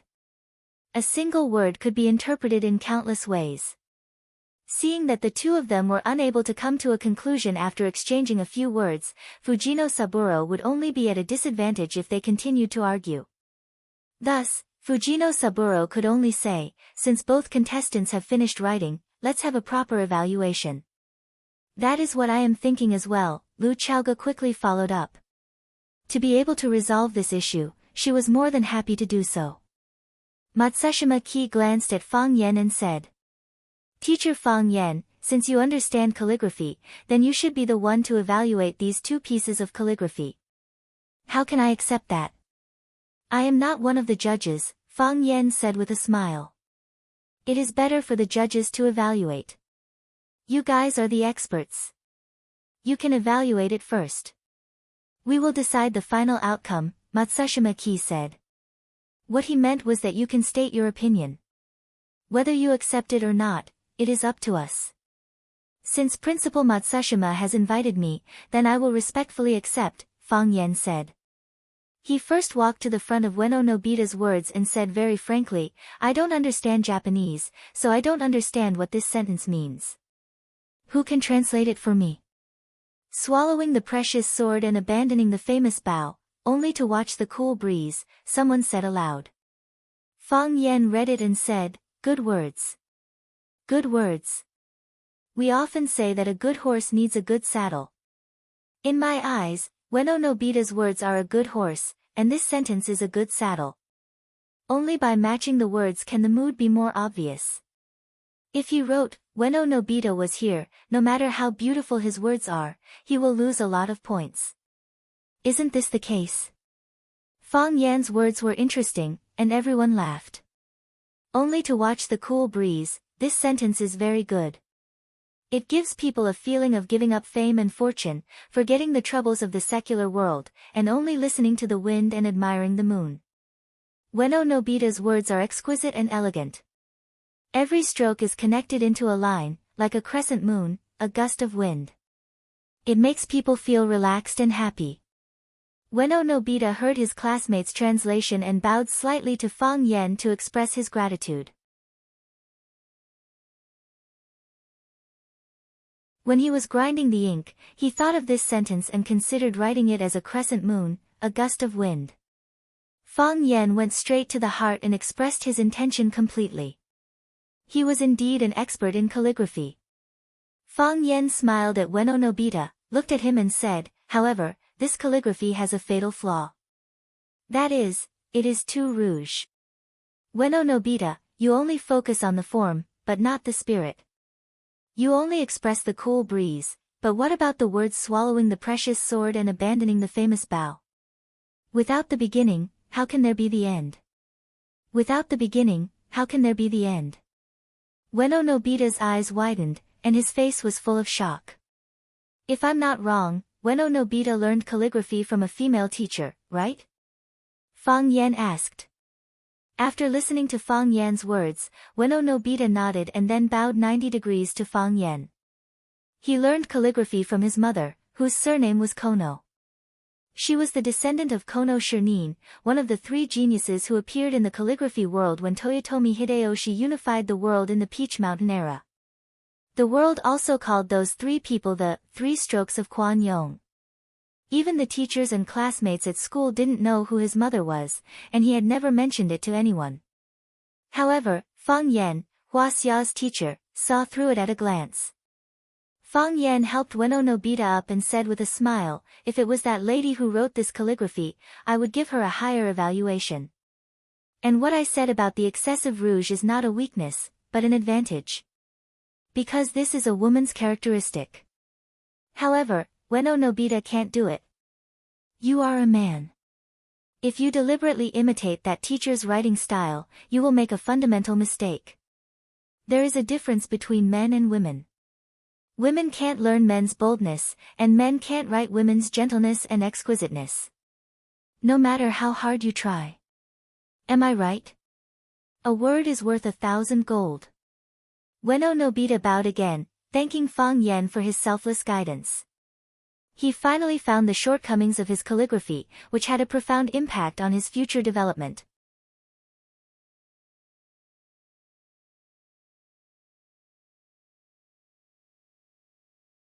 Chapter 81. Calligraphy was like Buddhism, it was about enlightenment. Ueno Nobita's calligraphy was indeed beautiful, but he could feel that he had reached a bottleneck. He had reached the end of the road, but he could not find any other way out. They either stood still or walked back the way they came. Ueno Nobita did not want to see either. Today, Fang Yan's words had awakened him from his confusion and allowed him to have a clear understanding of the path ahead of him. He had found an exit and could gallop on another road. Was this not the happiest thing? The two bows represented two completely different meanings. The first was a courtesy to thank Fang Yan for his praise. The second time was filled with sincere gratitude and respect. Every word was worth 1,000 taels of gold. Seeing Fang Yan conquer Ueno Nobita with just a few words, Saburo Fujino's heart broke. What was wrong with these students? Why did they just give up and surrender so easily? What did I teach you all? Have you forgotten the samurai spirit? He had already lost the first round of the tea ceremony competition.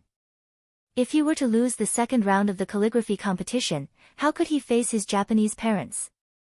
Saburo Fujino did not care about Ueno Nobita's attitude towards Fang Yan and said, Ueno Nobita's calligraphy is flawed, but is Rosefinch's student's calligraphy not flawed? Matsushima Ki also spoke up, that's right. Fang Yan sensei, you just commented on Ueno Nobita's calligraphy. Now, you should also comment on Rosefinch's student's filial piety. Of course. Fang Yan nodded.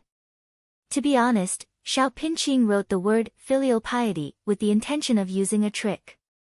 Because this is indeed the best word he has ever written. Of course, this is the mentality of any contestant. Ueno Nobita wrote swallow the sword and abandon the bow. Did he not have the intention of using a trick? Yes. In his heart, he would naturally feel that these were the few words he had written the best. Huaxia culture is broad and profound. Countless people were researching, countless people were learning and imitating. Fujino, sensei in front of us was also a learner and researcher of Chinese culture. He studied poetry, songs, zither, chess, poetry, painting, the Book of Changes and the 8 trigrams. He studied everything he thought was worth studying. However, in my opinion, this research is only on the surface. It can't touch the core. What is the real culture of Huaxia? It was a traditional virtue that had been passed down for thousands of years. In 7 words, they were loyalty, filial piety, benevolence, righteousness, propriety, wisdom, and trustworthiness. These things could not be seen, nor could they be heard, but they were deeply embedded in the blood and marrow of every Huaxia citizen. As long as people were alive, they were alive. When a person dies, there will be countless successors. Filial piety is the most important of all virtues. Filial piety is a word that understands the shape and sound. The shape of this character was very ingenious.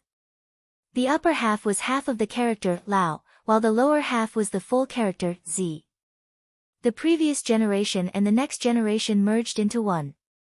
The son inherits the father, and the son can inherit his parents and follow his wishes. Fang Yan walked to the front of the bookshelf, pointed at Xiao Pinqing's calligraphy and said, let's look at the upper half of Xiao Pinqing's filial piety first. It is simple and unadorned, and the ink is vigorous. Doesn't it look like an old man with rich experience who dedicated his life to his children? Hearing Fang Yan's words, everyone admired it seriously. They really saw something different in this character. Kindness, sincerity, dedication, selflessness, and sadness. Fang Yan pointed at the lower half of the character and said, the old man is old, so he has a new son. Look at this upper half and the lower half, but only half of the character Lao is left. Where did the other half go? It was given to their children. Isn't that how parents are? The first half of their life is for themselves, and the second half is for their children. Just like the song, Where Has All Time Gone, sings, you're old before you can enjoy your youth. You've had children for a lifetime, and your mind is full of children's tears and laughter. Xiao Pinqing's Z is vigorous and delicate, representing the prosperity of his son, and also representing the healthy growth of his son.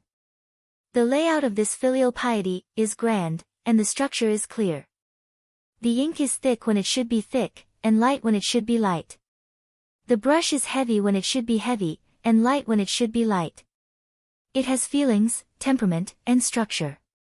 This is why I think Xiaopingqing's calligraphy is better than Ueno Nobita's.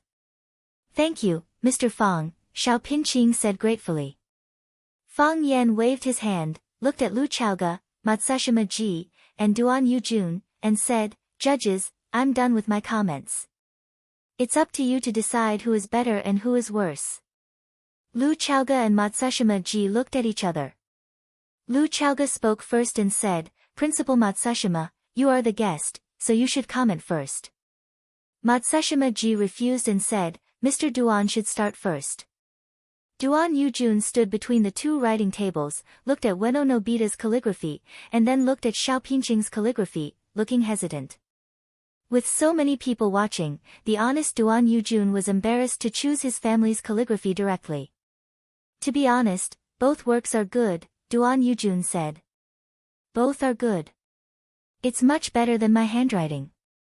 Everyone laughed and said, "Boss Duan, everyone knows that their calligraphy is better than yours. The key is whose calligraphy is better." "I choose filial piety," Duan Yujun said. "Not to mention anything else, this word makes me feel close." Can an unfilial person still be human? Clatter, the students of Rosefinch Secondary applauded. Now one of the judges had turned to Xiaopingqing, and Xiaopingqing's victory was in sight. Matsushima Ji asked Lu Chaoge to comment again, and Lu Chaoge said without hesitation, "I choose filial piety. I like the feeling of a father and son being connected. I sensed a very deep emotion from this piece of calligraphy. This feeling."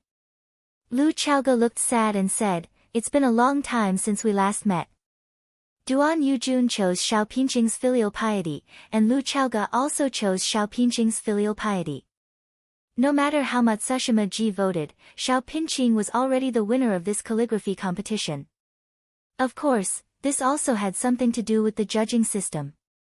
Because Duan Yujun and Lu Chaoge were both Huaxia's people, they would be biased towards the Rosefinch Secondary contestants. It was human nature. Matsushima Ji sighed softly and did not speak. Ueno Nobita walked to Matsushima Ji and bowed deeply to him. Then he raised his head and said, "Teacher, please grant me a request." "What is it?" Matsushima Ji asked. "Give this vote to my opponent," Ueno Daxio said. "I can feel the feelings he has when he wrote this calligraphy. I focus on the form, and he takes both the spirit and the form into consideration. In terms of calligraphy cultivation, I am not as good as him." Matsushima Ji pondered for a long time, then patted Ueno Nobita on the shoulder and said, "Ueno Nobita, I promise you." "Thank you, teacher." "I'm sorry." "I'm not." Ueno Nobita smiled honestly. "Teacher, you can't imagine what I have gained from this trip to Huaxia. I can't wait to grind the ink and write. I can't wait to go back and tell my teacher, my mother, that I want to take a completely different path from her. She is herself, and I can't be her. I can only surpass her." "Good. Very good." Matsushima Ji also smiled happily. "Ueno Nobita, congratulations." "Thank you, teacher." Ueno Nobita bowed again. Matsushima Ji looked back at Lu Chaoge and said, "This vote is for filial piety." Clatter, the students all spontaneously applauded. Not only the students of Rosefinch Secondary, but even the teachers and students of Wuren Secondary also applauded. In the second match, Rosefinch Secondary won again. It was lunchtime, and Duan Yujun insisted on inviting the teachers and students of both schools for lunch. This time, Lu Chaoge strongly refused, saying that she had already disturbed them today. The school would be responsible for the lunch, and the school had specially allocated funds to entertain the delegation of Wuren. Both sides agreed that the third fencing match would be held at 3:00 in the afternoon. After lunch, the students of the delegation would return to the hotel to rest for a while. In the dessert shop at the entrance of the campus, Fang Yan and Tang Qing sat opposite each other. Tang Qing held a cup of iced lemon green tea in his hand, his eyes looking around without focus, looking very bored. "Student Tang Qing, have you thought about it?" Fang Yan asked. "Teacher Fang Yan, I have answered you several times. I'm not going." "I have no interest in that kind of thing," Tang Qing said impatiently. "What's your reason for refusing?" "I'm not interested." "Why not?" "I don't like it." Student Tang Qing, the tea ceremony, calligraphy, and fencing matches between us and the Wuren delegation have attracted the attention of the entire class and even the entire school. Although friendship comes first, competition comes second, everyone hopes to win these 3 matches. Because everyone knows that winning or losing not only concerns the school's dignity, but also the dignity of our entire Huaxia. If we lose these 3 matches, will our Huaxia lose its dignity? Tang Qing sneered. "Student Tang Qing, I know you think this is a small matter, and you think that winning or losing doesn't matter. But I don't think so. We should do our best in any match. We can't easily give up any opportunity. We have to win, and we have to keep winning. We have to win our dignity, and we have to win our confidence. We have to win our own confidence, and we have to take away their confidence. I want them to have no chance of winning in every confrontation with us. I want them to be wary of us every time they fight us. The national defense of a country not only depends on the strength of the army, but also the invincible will and ambition of every Huaxia person."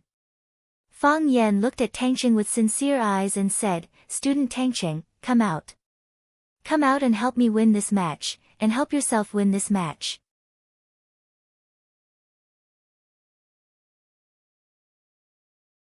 Chapter 82. Tang Qing was silent, staring at Fang Yan with a burning gaze. "If I don't agree, does that mean I'm not patriotic?" Tang Qing asked.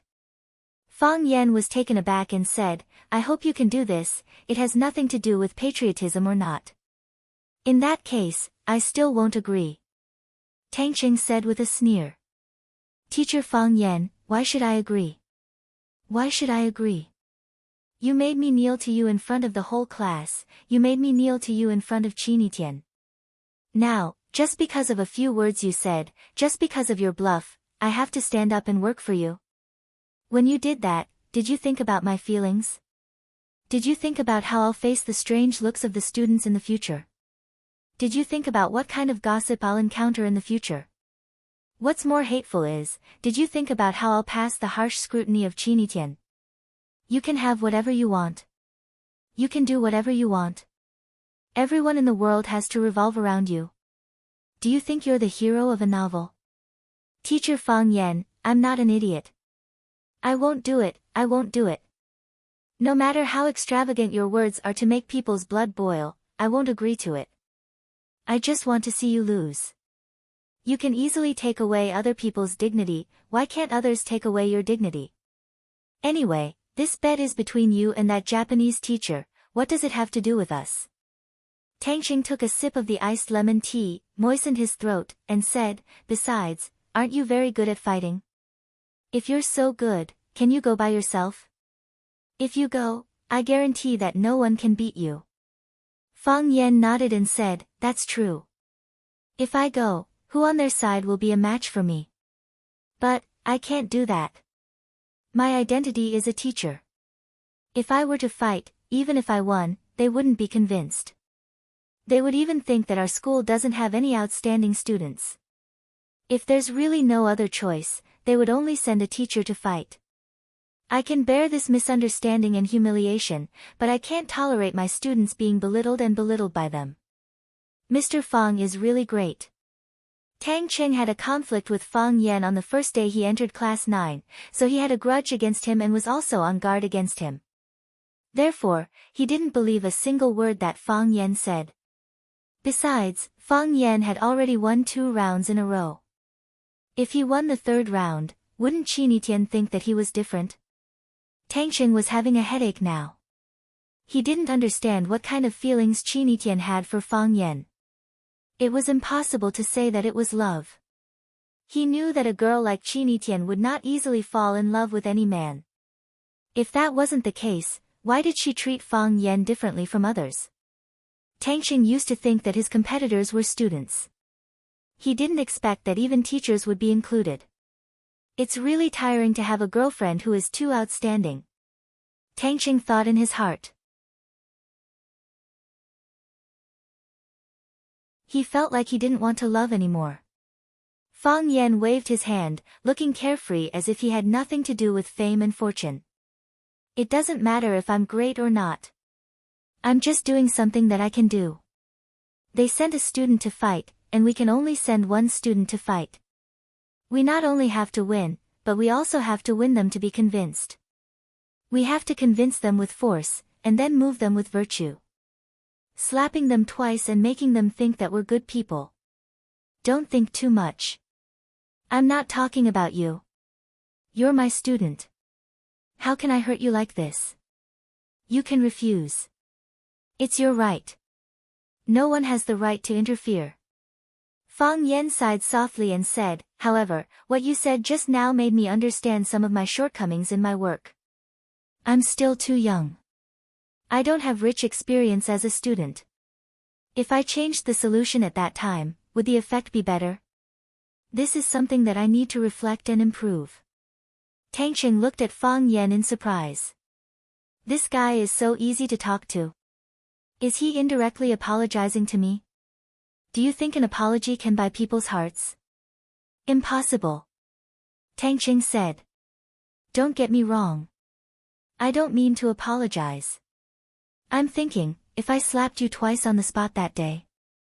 Or if I directly knocked you down to the ground. Or. Fang Yan. Tang Qing shouted angrily. Is there anyone who begs people like this? Don't be angry. Let me finish, Fang Yan tried to persuade him. Isn't it better to be angry together? If I do that, you'll lose face and dignity. There won't be so many little girls around you anymore. The school hunk will no longer be you. Isn't that better? Fang Yan, don't go too far. Tang Qing clenched his fists so hard that cracking sounds could be heard. Fang Yan looked at Tang Qing's fists and said, Tang Qing, I can't fight the Japanese student, but can't I hit you? You can't beat me at all. You know this better than anyone else. If you were me, what would you do when your own student takes the initiative to provoke you and humiliate you in front of everyone, or do something even more miserable? Pretend as if nothing had happened. Before I made you kneel, even if I wanted to think so, you might not agree to do it, right? I don't do anything. Kneel when you say so. Let you slap my face when you say so. Have whatever you want. You can do whatever you want. Have everyone in the world revolve around you. Do you think you're the male lead in a novel? Tang Qing was furious. Fang Yan actually dared to repeat his own words. This shameless plagiarist. There's a cause and there's an effect. Revenge must be taken. I'm a teacher and you're a student. I welcome people with a smile, but you want to show off your uniqueness as soon as you come in. This is something that no teacher can accept, right? If you hate me because of this, I can only say that your thinking is too immature.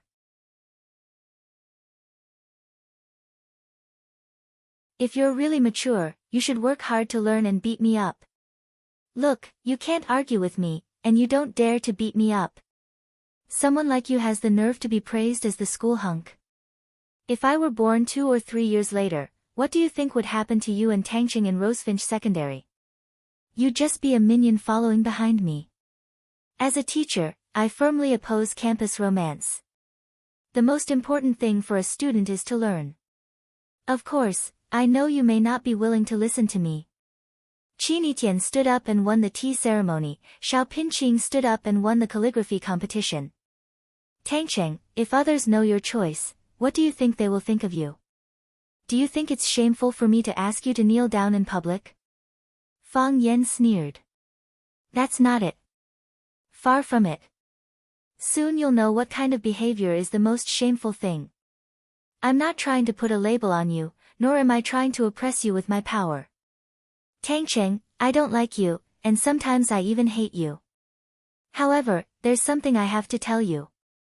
People living in this world must understand the true meaning of the phrase, a wise man's words are a fearful thing. This is my good intention, I hope you can accept it. After saying so much, let's review the first question. Tangcheng, are you willing to stand up and accept the challenge? Tangcheng's mouth was slightly open, unsure of how to answer the question. Fang Yan's fingers gently tapped the surface of the table twice and said, I've been sitting in front of you for a long time, but you've never offered to buy me a glass of fruit juice. I'm also too embarrassed to buy it myself. That would make me look like a failure as a teacher. Tangcheng, in terms of respecting your teacher, you're really bad at it. I need to deduct your conduct points to remind you. After saying that, Fang Yan got up and left. Tangcheng stared at the half-filled cup of iced lemon tea in his hand, dumbfounded. Due to the 2 losses in the morning, Saburo Fujino was no longer as arrogant when he saw Fang Yan. His attitude was also not as tough. He took the initiative to greet Fang Yan and said with a smile, Teacher Fang Yan, today's weather is quite good. Fang Yan raised his head and looked at the gloomy sky. He thought to himself that it might rain soon. Autumn in Flower City was a rainy season. Moreover, there were many showers. 1 minute, the sun was shining brightly, and in the blink of an eye, it would be raining cats and dogs. Naturally, Fang Yan did not reject Saburo's good intentions. He said, indeed. Today's weather is quite good. Friendship first, competition second. This trip to Huaxia has given us a rich harvest. I believe that through this series of exchange activities, we will be able to deepen the friendship between our 2 schools, allowing the students to promote each other and improve together.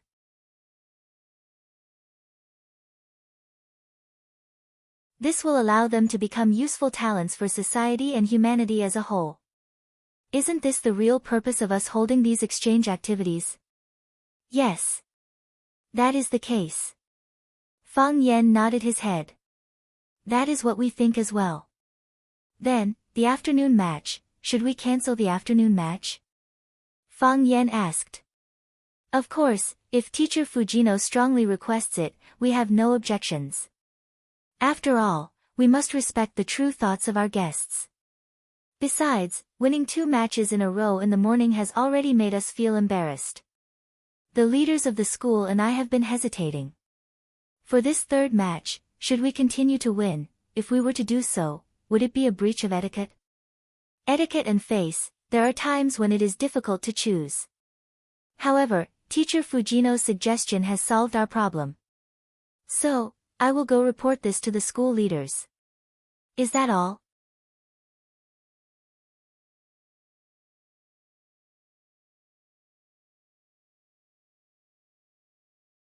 Chapter 83. Some people would make you fall in love with them at first sight. Some people would make you want to beat them up.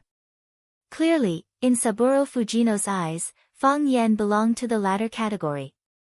Saburo Fujino had challenged Fang Yan during his class. Even though he had hidden his trump card, Fang Yan had still won 2 matches in a row. This caused him to lose face. His heart was filled with grievance and discomfort. What caused him to vomit blood was the fact that the students who lost the match were praising Huaxia's teachers and students. Be it Chiba Keiru or Ueno Nobuo, both of them had expressed their admiration for Huaxia's culture and spirit.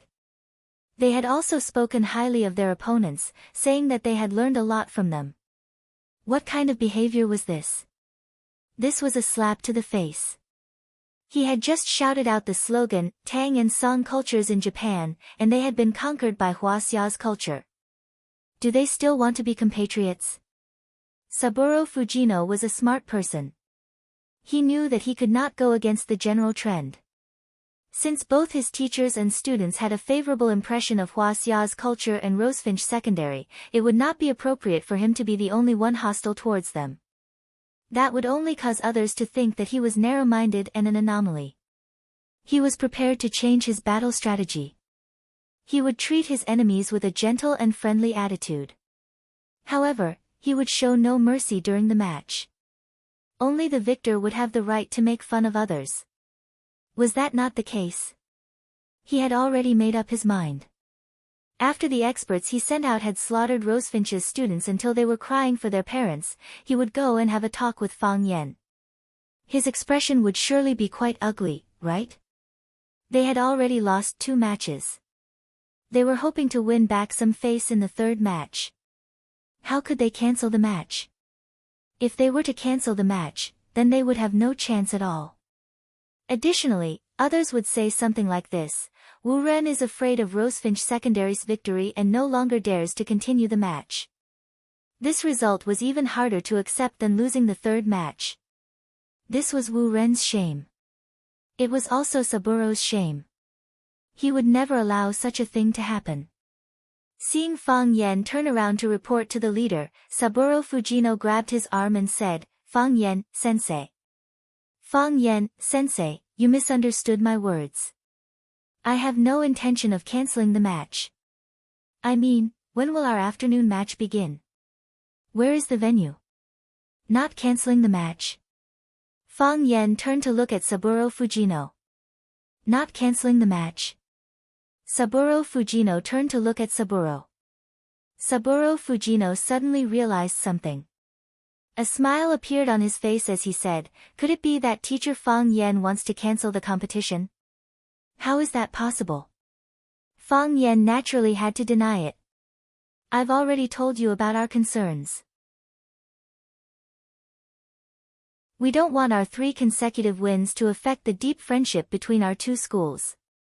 Of course, this will also affect Wu Ren's confidence. As the host of this event, we have to think more comprehensively and in the long term. To what we do and do things, we need to finish. Is that not the case?"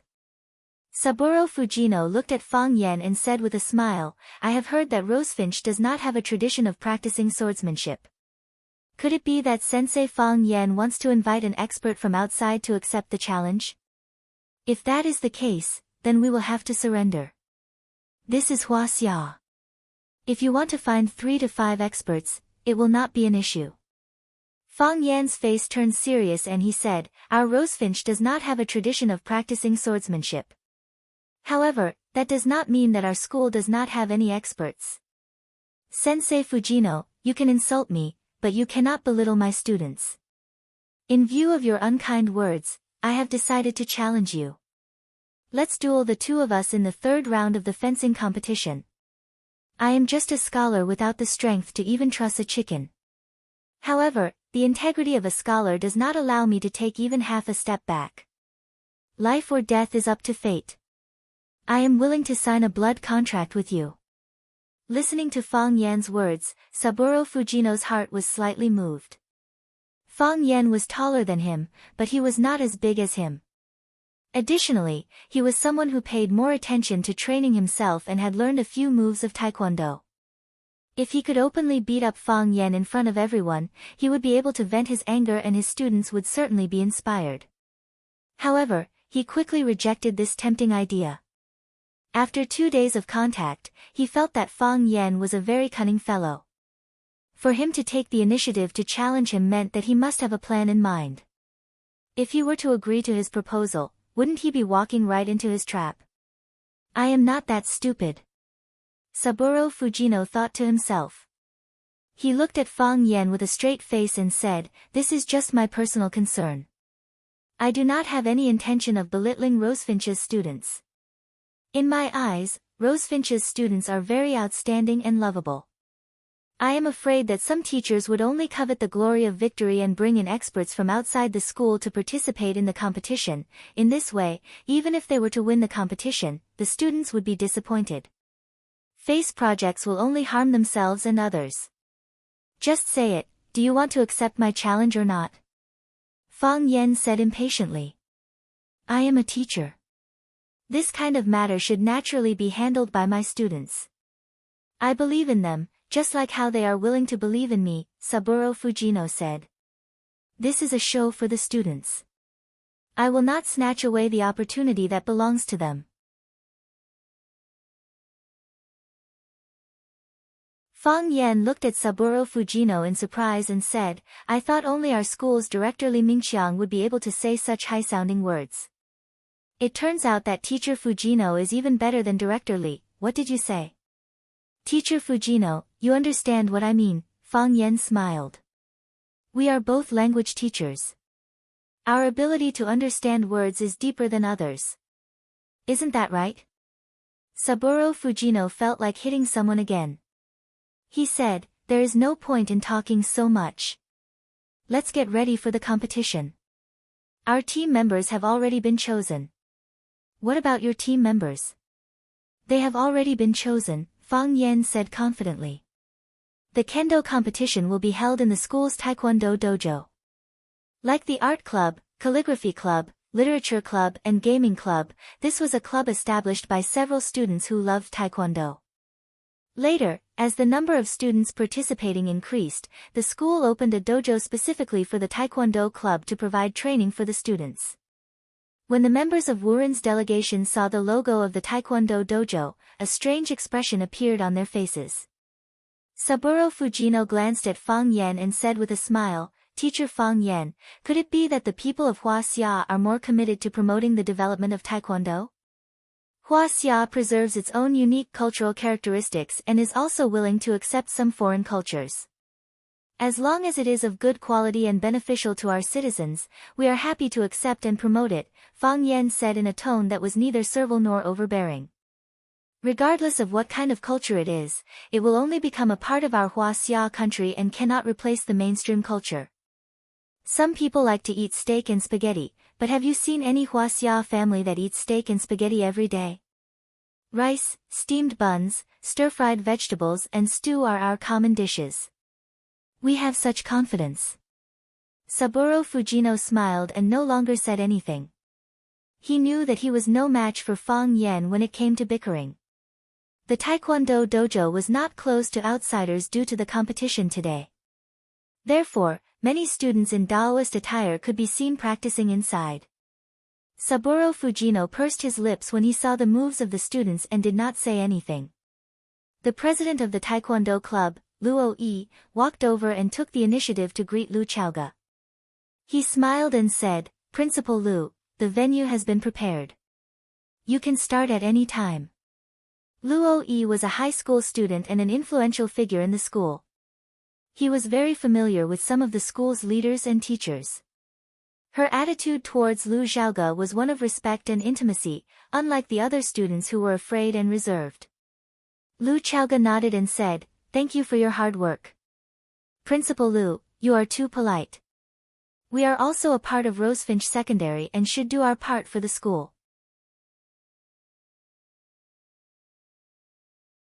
Luo Yi glanced at the Wuren inspection team and thought to himself, I wonder if there are any experts on their side. I hope that the competition will not be too disappointing. Chiba Haomu, step forward. Saburo Fujino shouted in Japanese. As soon as he finished speaking, a short boy wearing a Japanese school uniform walked out from the crowd. The boy was about 1.6 meters tall. When he walked, his body swayed from side to side. His posture looked a little strange, but his steps were light and natural. His footsteps were light and quick, and his white cloth shoes made almost no sound when he stepped on the wooden floor. The boy had a cute baby face and the shape of his face was somewhat similar to Chiba Haomu's. Fang Yan looked at Chiba Haomu's expression and noticed that when she looked at Chiba Haomu, there was a gentle smile on her face. They should be siblings, Fang Yan guessed. Chiba Haomu noticed Fang Yan's gaze and nodded at him with a smile. He did not know if it was just a greeting or an affirmation that his guess was correct.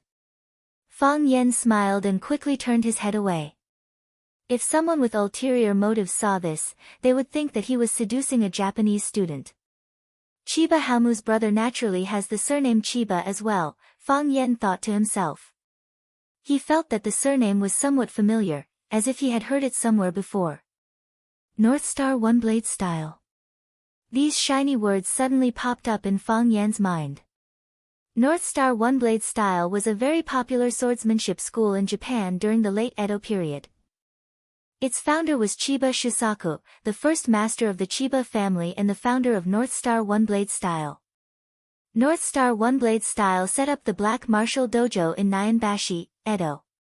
Together with Kishin Mishiryu's Scholar Gakuen Dojo and Shin no Ryu's Warrior Training Dojo, they were known as the three great dojos of Edo. Didn't that old drunkard and his family specifically mention North Star One-Blade style when he was explaining the world of swordsmanship? Their founder's surname was Chiba. So, what relationship did Chiba Haomu and her brother have with the Chiba family?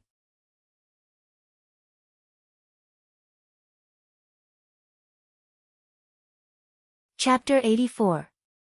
Fang Yan's guess was right. Chiba Keiru and Chiba Haomu were really siblings, and they were indeed the descendants of Chiba Josua. The North Star Ito-ryu was a famous Japanese sword technique that had been passed down for hundreds of years. As a girl, Chiba Kaori was more inclined to enjoy the visual and sensory aspects of the tea ceremony. Chiba Takashi was a male descendant of the Chiba family. He had been trained by the family in swordsmanship and physical fitness since he was young. Both of them studied at Wurin High School, a famous private school in Japan. Both of them were well-known figures in the school. Chiba Kaori was gentle, beautiful, and had an outstanding temperament. She was also the president of the school's tea ceremony club. She was the undisputed goddess of the school. Her status in Wurin Senior High School was similar to that of Chinitian in Rosefinch. As for Chiba Haomu, he was adorable and skilled in swordsmanship. He was very popular with both boys and girls, and he had a group of hardcore supporters. This time, Saburo Fujino had taken the initiative to issue a challenge. Additionally, he had declared that he wanted to compete with Fang Yan in the way of tea, calligraphy, and fencing. Truth be told, he had dug a big hole for Fang Yan. Saburo Fujino had a clear understanding of the strength of his team members. They had a world-class tea master, a calligraphy master, and a kendo expert. If they were to compete in these three areas, wouldn't they be able to win 3 out of 3 matches? They would be able to trample Huaxia's team into the mud, leaving not even their bones behind. He did not guess the beginning correctly, nor could he guess the ending correctly. Chiba Kaori, whom he had high hopes for, had lost. Ueno Nobita had also lost. Now, he had placed all his hopes on Chiba Haomu. Teacher. Chiba Takashi stood before Saburo Fujino. Saburo Fujino patted Chiba Haomu's shoulder. He wanted to say something, but there was an inexplicable sadness in his heart. After a long while, he calmed down a little and said in a deep voice, "Please win." Chiba Haomu nodded with a smile and said, "I understand, teacher." Chiba Haomu understood. All the members of the Wu Ren inspection team understood. They had already lost 2 rounds. If they lost the last round as well, then they would be shaved bald by Huaxia. This was a great humiliation. Hence, the other students of Wu Ren University gathered around them. Good martial arts, good luck. Good fight. You must win. Qianya is good at martial arts. We believe in you. Chiba Sun walked up to Chiba Haomu and smiled silently. Just do your best. No, sister, I want to win. Chiba Haomu also smiled, his smile was as bright as the sun. What an adorable boy. Win back what you lost. The smile on Chiba Kaori's face gradually faded. She seriously looked into Chiba Haomu's eyes and said, "Little brother, don't mess around." "This is war," Chiba Haomu said. "Sister, there must be a winner and a loser in a war. If it wasn't like that, then the battle between martial artists would have lost its meaning. But, sister, no buts. Our family motto is courage and wisdom." Without hesitation, Saburo Fujino looked at Fang Yan and asked, "Teacher Fang Yan, our team members have stepped forward. How long are you going to hide your contestants?" Hua. A wooden door was pushed open from the inside. Tangcheng, dressed in a white Taoist robe, walked out with a wooden sword in his hand. He said in a clear voice, "I've been waiting for you for a long time." Clatter, the students of Rosefinch Secondary immediately applauded. Tang Cheng is so handsome. His outfit is really not bad. As expected of the school hunk. I can't help but admire him. I knew it was Tang Cheng. I heard that Tang Cheng's kung fu is very powerful. It had to be said that this kid, Tang Cheng, was praised by the girls of Rosefinch Secondary as the school hunk. He really did have some skill.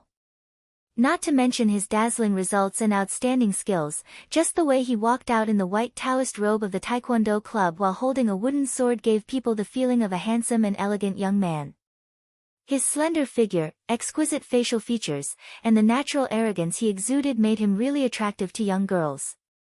Fang Yan walked in front of Tang Cheng and said with a smile, "Have you thought it through?" "I didn't come for you," Tang Cheng said. "If you think that I'm participating in this competition because of you, I'm afraid I'll have to disappoint you. It doesn't matter who you came for. As long as you stand here today, you will be my good student." Fang Yan patted Tang Cheng's shoulder. Tang Cheng frowned. In the end, he did not slap away Fang Yan's restless palm in front of everyone. The members of both sides were in place. Tang Cheng had already changed his attire and was ready to fight. Fang Yan looked at Saburo Fujino and said, "Let your team members go in and change their clothes."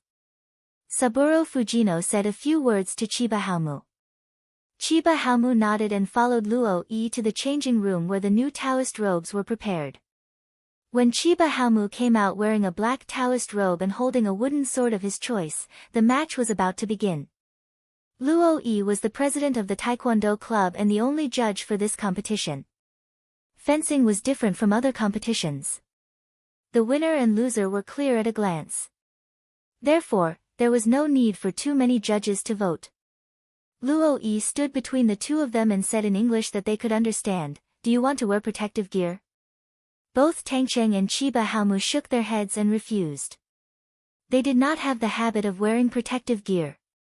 Since both sides have chosen not to wear protective gear, then I would like to propose 3 rules. First, you are not allowed to stab your opponent's vital parts. Second, the winning side is not allowed to kill anyone. Most importantly, when I say stop, you must stop immediately. He was afraid that the two of them would fight to the death. If that happened, things would become difficult to deal with. Although they were both using wooden swords, their fists could kill people. Not to mention, the wooden swords in the hands of these experts were not much different from real iron swords. Both Tang Cheng and Chiba Haomu nodded to show that they understood.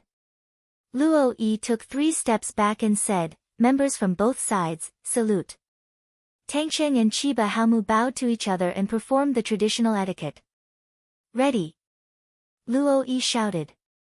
After the two of them had finished their preparations, Luo Yi shouted, "Ready!" Chiba Haomu was dressed in a black robe.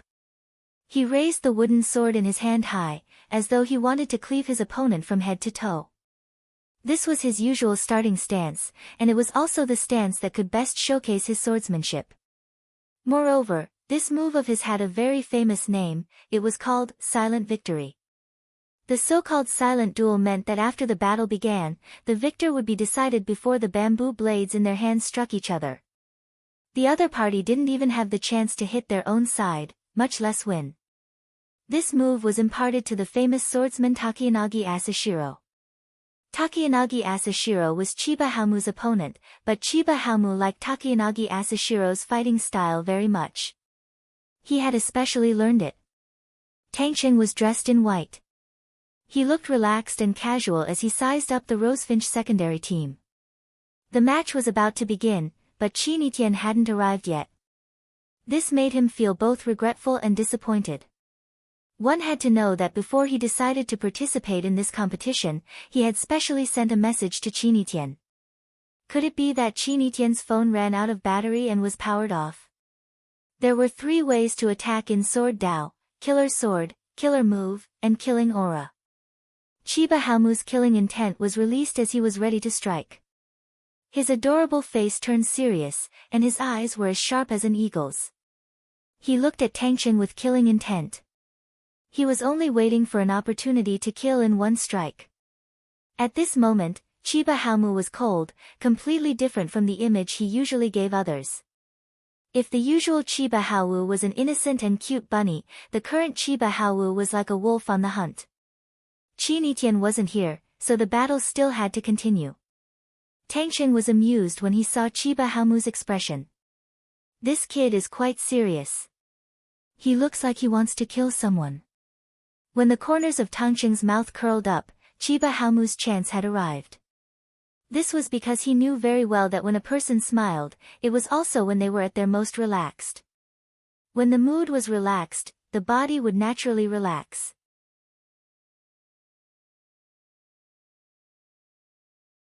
This was the perfect time to defeat his opponent. Chiba Haomu slashed out with his sword, and the wind whistled like a flute. This was the sound of the bamboo sword cutting through the air. The sword hilt and blade were burning hot as if they were about to be burned. When an expert made a move, it was obvious whether he was skilled or not. The speed of the sword, the strong airflow caused by the friction in the air, and the aura that enveloped his entire body were enough to make people's hearts tremble. An expert. This guy was definitely an expert. Moreover, he wasn't an expert in the field of student fights. He wasn't the president of the Taekwondo club, nor was he the number one in Huacheng. His opponent was a professional, an adult, and an expert with sharp sword skills that could kill. Tangxing was born into a family of armed escorts, and there were also experts in his family who practiced swordsmanship. The way they drew their swords was exactly the same as the one in front of him. In fact, after experiencing it for himself, this Japanese boy who smiled shyly just now was even more powerful. Tangxing raised his sword to meet the attack. Crack, the two swords collided, and the wooden sword in Tangxing's hand broke into two. Although both swords were wooden, one was the attacker, and the other was the interceptor. One side had accumulated enough strength and momentum, while the other only wanted to block the attack. The tea had spirit, and the sword had murderous intent. Chiba Haomu's wooden sword had murderous intent, while Tangxing's didn't. Intent against intent, murderous intent against no murderous intent, and the one without murderous intent was naturally not a match for the other. Chiba Haomu seemed to have predicted this scene. After he broke the wooden sword in Tangxing's hand, he didn't retract his sword force, nor did he release his sword energy. The sword continued to slash downwards, aiming straight for Tangxing's head. "Don't!" The crowd shouted loudly. Some of the more timid girls couldn't help but close their eyes. They didn't dare to watch the tragedy that was about to happen. With Chiba Haomu's current momentum, if Tangxing's head was hit, it would definitely be split in half.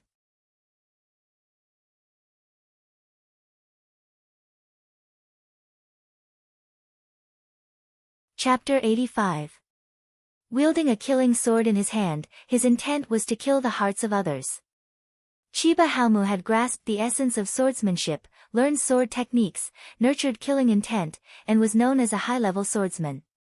At such a young age, he was able to attain such a level of attainment in swordsmanship. This was truly an amazing feat as expected of someone from a famed swordsmanship sect. With hundreds and thousands of years of experience, it was only natural for them to have a complete set of methods to cultivate high-quality talents. In this era, not only did they need to rely on their fathers, they also needed to rely on their grandfathers. They needed to rely on their grandfathers. This caused Fang Yan to become extremely furious. If even birth was unequal, what fairness could there be in this world? After thinking about his own life experience, the anger within Fang Yan's heart gradually dissipated. There were some things that they could not decide on. He himself felt quite helpless about it. After cutting down the wooden sword in Tangxing's hand, Chiba Haomu's sword momentum did not dissipate. Instead, he increased his speed and pursued after Tangxing's head. If he were to land a direct hit, Tangxing's head would likely be cut into two, just like the wooden sword. "Don't!" the spectators cried out. Even Saburo Fujino, Matsushima Ki, and the others were terrified. Although they wanted to win this match, they had no intention of injuring the students of the Fellowship Academy. If something were to happen to the students of Rosefinch Secondary, they would not be able to answer to their superiors when they return, naturally, whether or not they would be able to return was a question that they would have to consider. Fang Yan frowned. This kid's swordsmanship is not bad, but his killing intent is too heavy. His sword move was a simple one. From the moment he cut down Tangqing's wooden sword to the moment he aimed for Tangqing's head, he did not change his move at all. However, his attack was faster and more ferocious. It appeared as though he would not rest until he managed to cut down Tangqing. Although Fang Yan did not have a good impression of Chiba Haomu, he did not shout out to stop him. He had tested out Tangqing's strength. If Tangqing could not dodge this attack, then he would be too disappointing. Mentality. The most important thing was one's mentality. If Tangqing remained indifferent, then Qianye Haowu would undoubtedly be the winner of this duel. Luo Yi did not exercise the referee's right to stop the match. Originally, he had a cynical attitude, thinking that this was just a child's game. It was really boring. Luo Yi and Tangqing were friends, so he was quite clear about Tangqing's skills. If it weren't for the fact that Tangqing didn't like these troublesome things, the Taekwondo dojo would have been overturned by him countless times.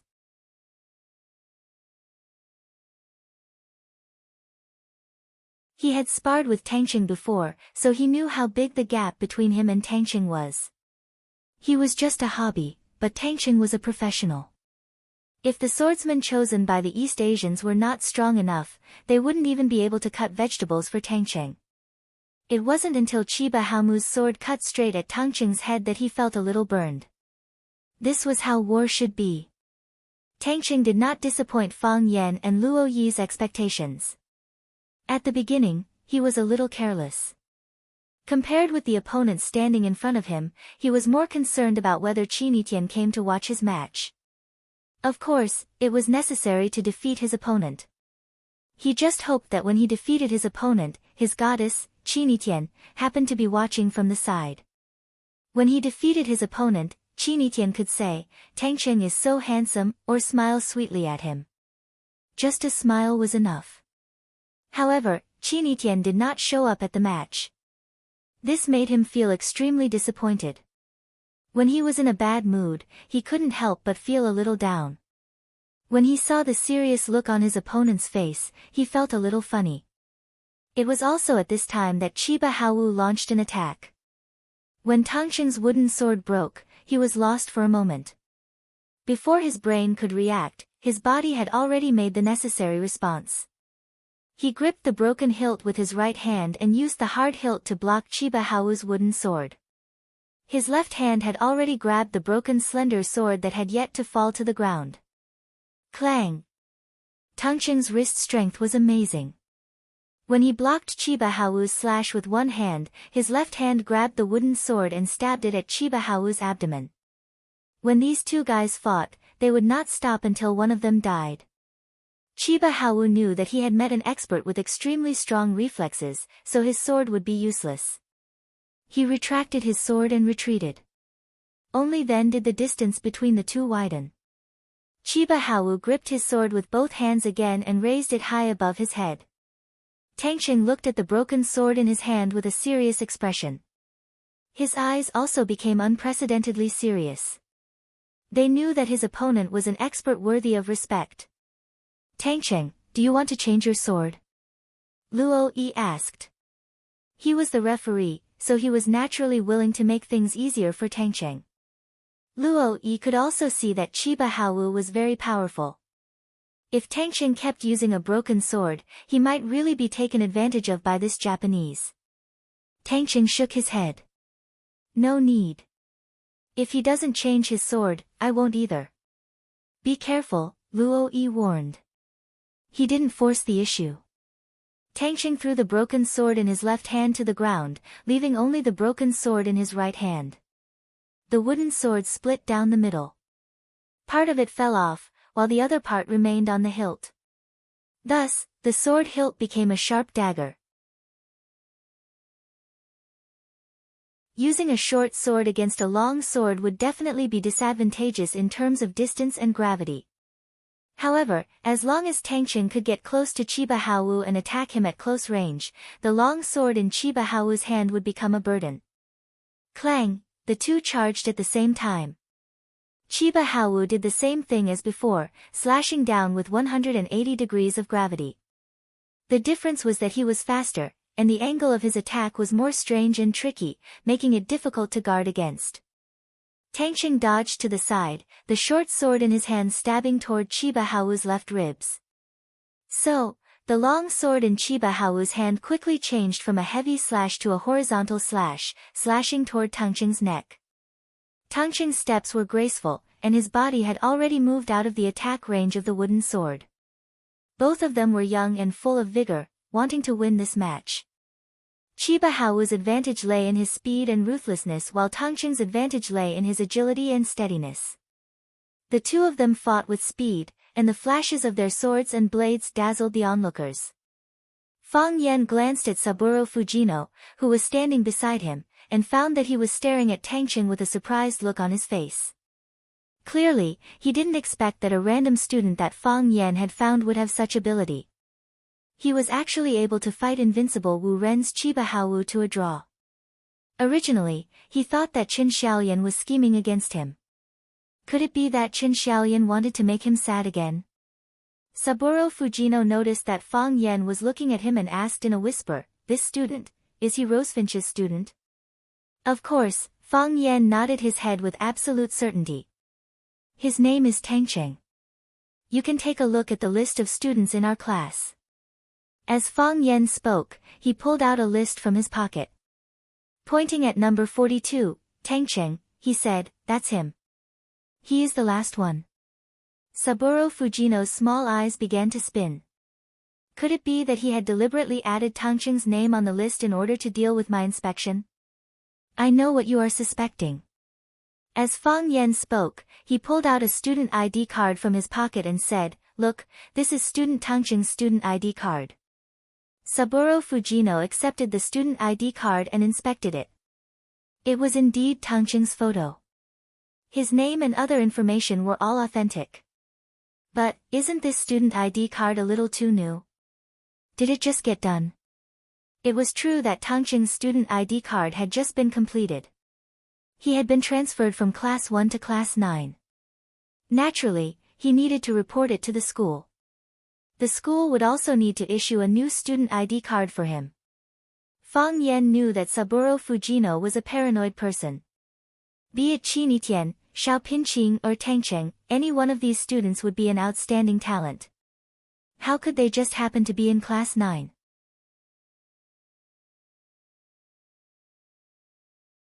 Thus, Fang Yan had made preparations in advance. He had brought along the relevant ID cards of these students.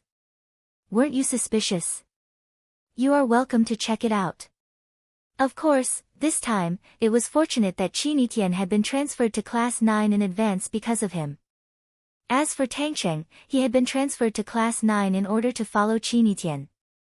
Without the help of these two experts, Fang Yan would not have so easily agreed to compete with the Wu Ren inspection team in the way of tea and fencing. In the past, the school would let the students of Class 1 be in charge of receiving inspection teams from outside the school.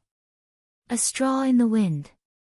From the performance of Qin Yitian and Tangqing, Class 1 was indeed full of talents and elites. What Fang Yan did not know was that Qin Yitian and Tangqing were originally the top 3 students in Class 1. They were elites that the teachers of Class 1 treated like treasures. The two of them skipped Class 1 after the other, causing Class 1's teacher in charge to be heartbroken. He hated Fang Yan to the core. If it were not for Lu Chaoga speaking up for Fang Yan, Class 1's teacher in charge would have long since jumped out and thrown a pair of white gloves at Fang Yan's face. It was just done, Fang Yan answered honestly. The smile on Saburo Fujino's face grew wider and he said, "Then, is there such a possibility? Tangqing was not originally a student in your class. Is he a student from another class or school? For the sake of this competition, did you specially invite him over?" Fang Yan looked at Saburo Fujino with a smile and said, "Fujino-sensei's questioning expression is truly amusing. Like a cute woman." "Teacher Fang Yan, what do you mean by that?" Saburo Fujino stared at Fang Yan warily. This fellow could not possibly have that kind of hobby, right? I am a decent person. I have heard that there are two types of women. Those who are good-looking but unreasonable and those who are not good-looking but unreasonable. I feel that teacher Fujino is very similar to the second type of woman. Fang Yan. Saburo Fujino was truly furious. He could still accept being called a woman. However, calling him an ugly woman was beyond the limits of what he could accept. Teacher Fujino, are you a sore loser? Fang Yan asked with a straight face.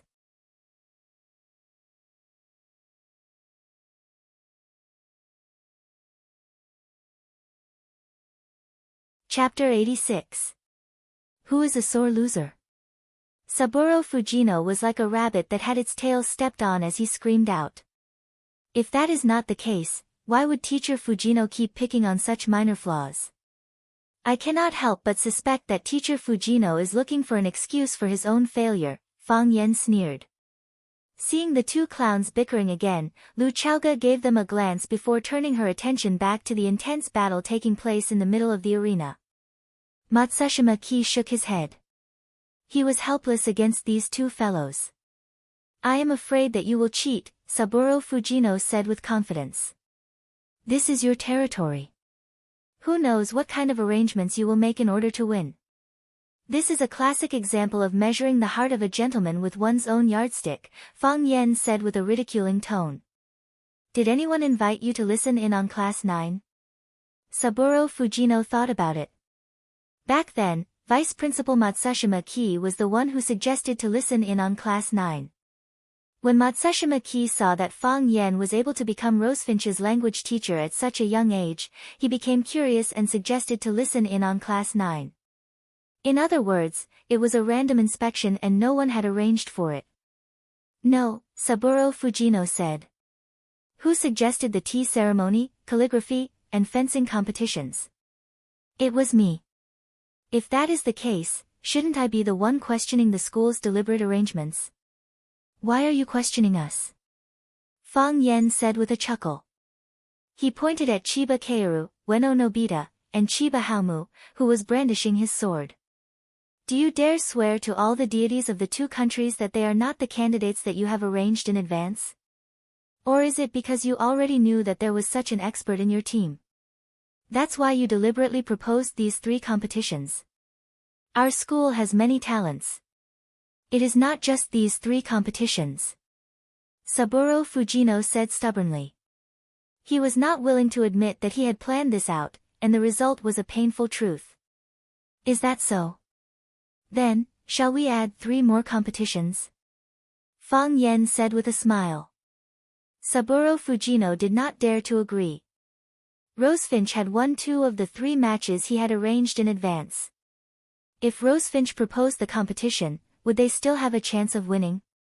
It was one thing for others to humiliate him, but did he have to humiliate himself as well? What? Are you unwilling? I don't have enough time to arrange it. Saburo Fujino finally found a plausible excuse. We're going back tomorrow. A student's homework cannot be delayed. You see, you have all taken advantage of us, but Fujino-sensei is still suspicious of us. If you really think that there's something wrong with the 3 students I've chosen, their student files and information are all in the school's archives. You can check them at any time. This can't be faked, right? However, I'd like to ask, are the 20 students from the Wuren delegation all in the same class? Naturally not, Saburo Fujino replied. We are selecting based on merit. It's the same every year. This is Wuren's rule. Exactly. You will select outstanding students from the entire school or even the entire country to form a team. We are only selecting students from Wuren High School to be sent out, Saburo Fujino corrected. Who selected students from all over the country to participate in the competition? Was there a need for that? Who knows what happened to you all in Japan? I have no way of checking their student IDs and files. Fang Yan waved his hand. Saburo Fujino felt as though he had been stabbed in the chest.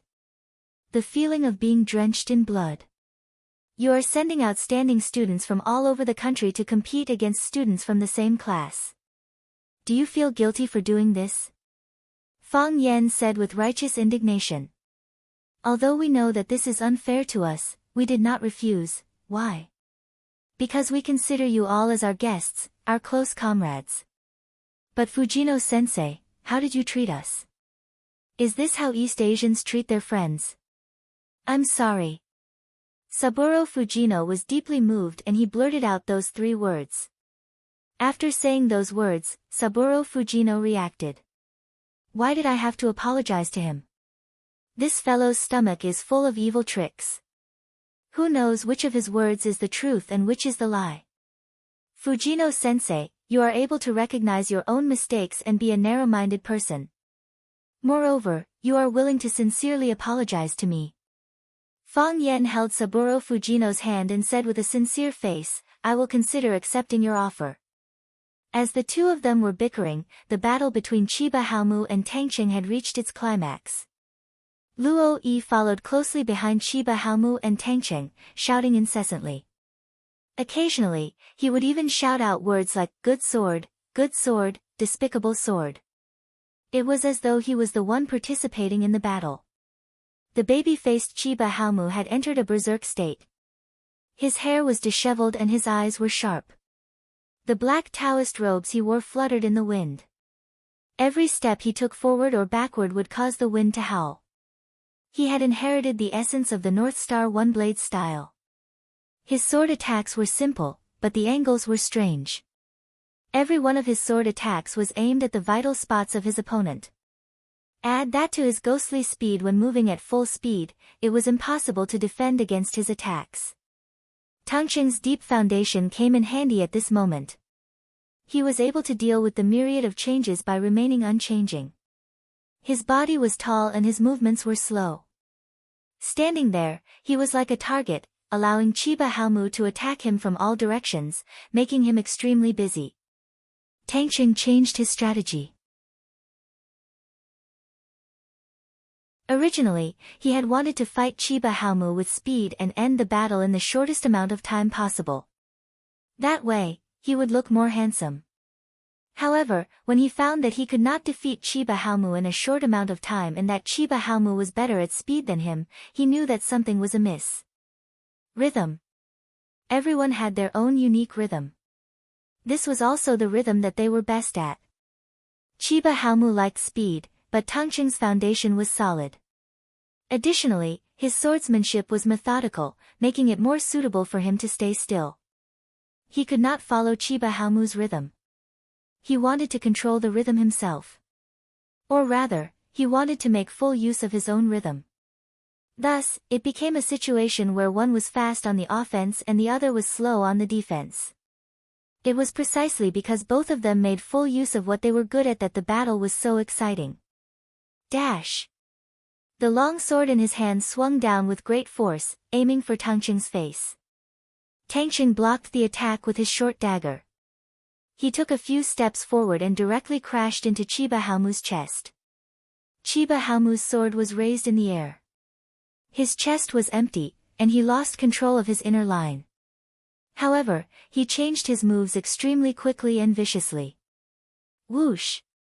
The wooden sword in his hand made a 180-degree turn. Initially, the tip of the sword was pointing outwards, but when he hooked his wrist, the tip of the sword stabbed at Tangqing who was in his arms. To an onlooker, it was almost a suicidal move. If he was holding a real sword in his hand, then when he stabbed Tangqing's body, it would be inevitable that he would also stab himself. However, he knew the characteristics of a wooden sword very well. He knew the weight of the sword and the speed at which he attacked, and what kind of damage he would inflict on his opponent. Clang! Tangqing once again blocked the tip of the long sword with the hilt of the sword and slammed his elbow backward. Chiba Haomu had 2 choices now. He could either endure the elbow attack and persist in stabbing his long sword into Tangqing's chest. Or, he could dodge the elbow attack, and his suicidal attack would be nullified at the same time. Chiba Haomu chose the former. In a battle where both sides were evenly matched, the only thing left to do was to make a choice. A smart person would kill 1,000 enemies at the cost of 800 of himself, while a fool would kill 800 enemies at the cost of 1,000 injuries. Victory and defeat would be decided in this way. He could withstand the elbow attack, but he believed that Tangqing would not be able to withstand the full force of his piercing technique. Ugh! Chiba Haomu grunted.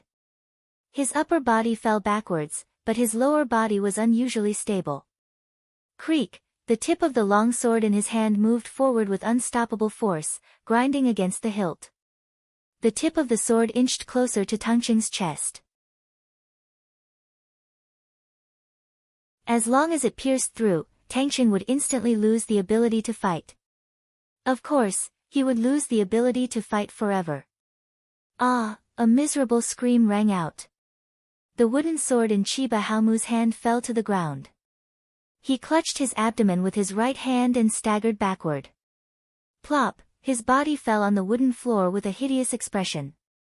His forehead was dripping with sweat, and he looked like he was in extreme pain. Tangqing stood still and sneered at Chiba Haomu, who was sitting on the ground. The sword hilt that he had been holding in his left hand to block the tip of the sword had been transferred to his right hand, and red blood was seeping out from the blade. Chiba Haomu. A group of people rushed over and surrounded Chiba Haomu. Saburo Fujino rushed to the front of Tangqing and roared, "Kid, you bastard, what did you do to him? What did you do to him?" Chiba Kaori's face was covered in tears as she cried, "Haomu, little brother, are you okay? How do you feel?" Matsushima Nori was a beat too slow to squeeze into the middle of the crowd. Her expression was ugly as she stared sharply at Lu Chaoga and said, "If anything happens to my student, we will definitely seek justice." Lu Chaoga calmly looked at Matsushima Nori and said, "We also don't want this to happen. Of course, I will respect any choice you make." Tangqing walked to the front of Fang Yan and threw the sword hilt in his hand to the ground. He said in a free and easy manner, "I won." After saying that, he turned around and left. "Be careful!" someone shouted. Chiba Haomu, who was lying on the ground a moment ago, jumped up and stabbed the sword in his hand at Tangqing's back. This kid's eyes were bloodshot.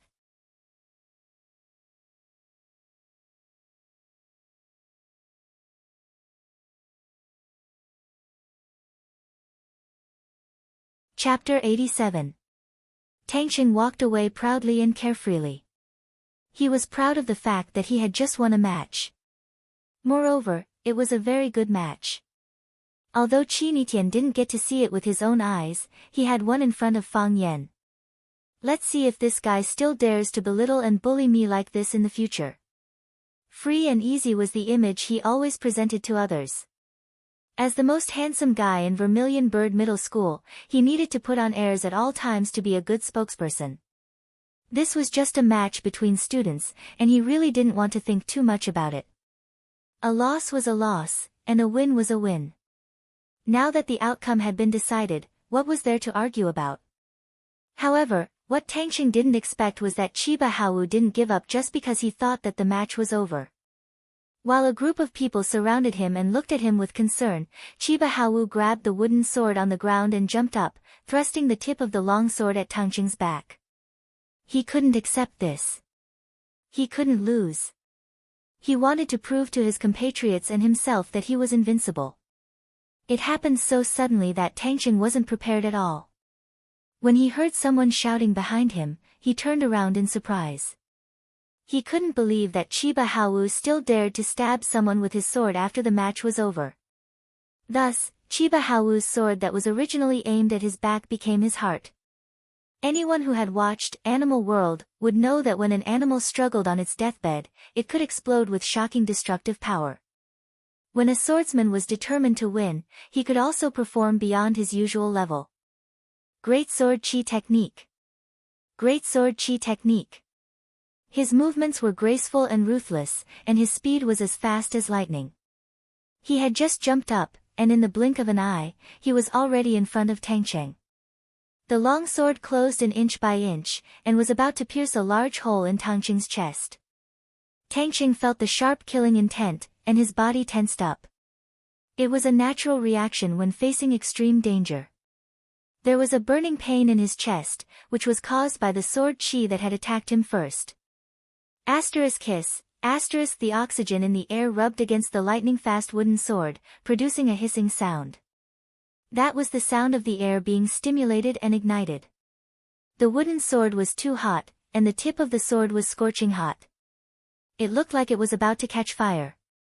After practicing swordsmanship for more than 10 years, this was the best sword thrust Qianye Haowu had ever performed.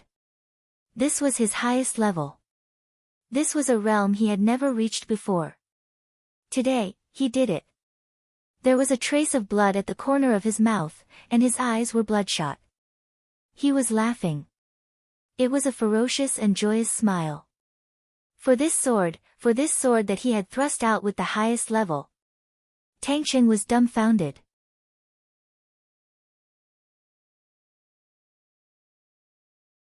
If this was a battlefield, if it was a formal battle just now, with his ability, he could definitely make the most exquisite and accurate reaction or counterattack. However, at this moment, he was at a loss. What was this? Were they going to continue fighting? Or, would they fight to the death?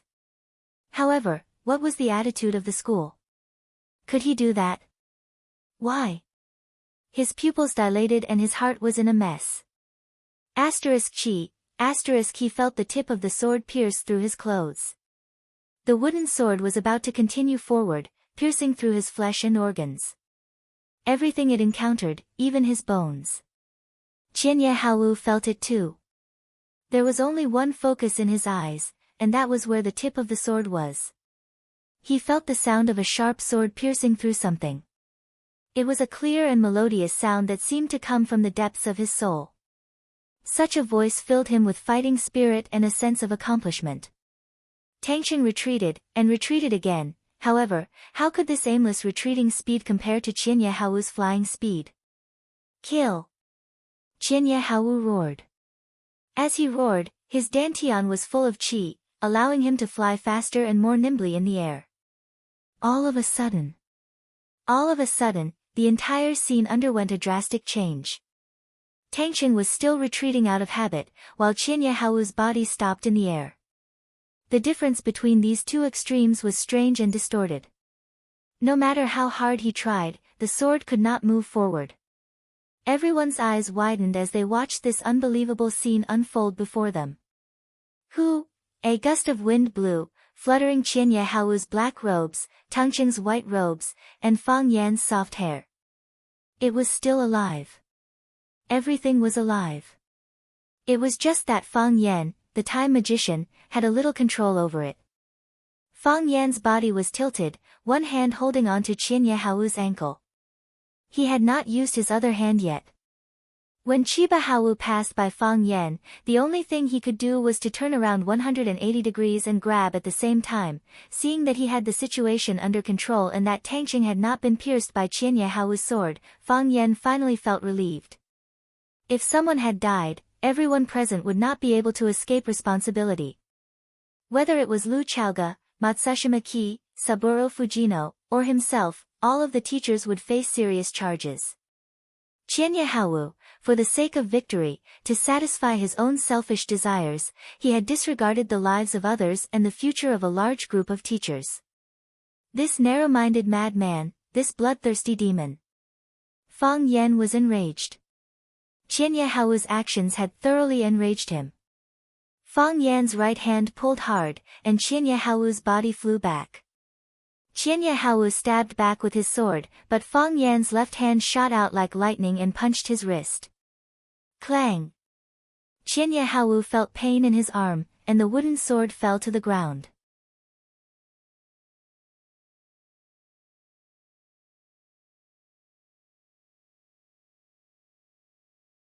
Fang Yan ran forward, and when his toes touched the ground, he bounced up and landed without a sound. He was running on the ground, while Qianye Haowu was flying in the air. From a bystander's point of view, it looked like Fang Yan was running with Qianye Haowu on his back. Of course, Fang Yan wasn't running with him on his back. He had other uses for his hands. Bang, bang, bang, his fists shot out like lightning, hitting Qianye Haowu's head, face, chest, abdomen, and every other part of his body that he could reach. With each punch, Qianye Hao's body would rise and fall at an even faster speed. Fang Yan punched again and sent Qianye Hao flying higher into the air. The dojo was huge. Fang Yan pulled Qianye Hao's body from the entrance to the inner wall. Seeing that Qianye Hao's head was about to hit the wall in front of him, Fang Yan suddenly did a 180-degree handstand. With both hands on the ground, he kicked with his right foot at lightning speed. Bang! What a beautiful shot! Qianye Hao's body flew high into the roof of the dojo and then fell at a speed that was difficult to see with the naked eye. Clang! His body fell heavily on the wooden board, and he landed face first on the ground with his butt facing the sky. He didn't move or make a sound for a long time. The entire venue was silent. Everyone stared at Fang Yan with widened eyes. They looked at the handsome and tall man standing in the middle of the dojo. Was he a Superman hidden in the human world?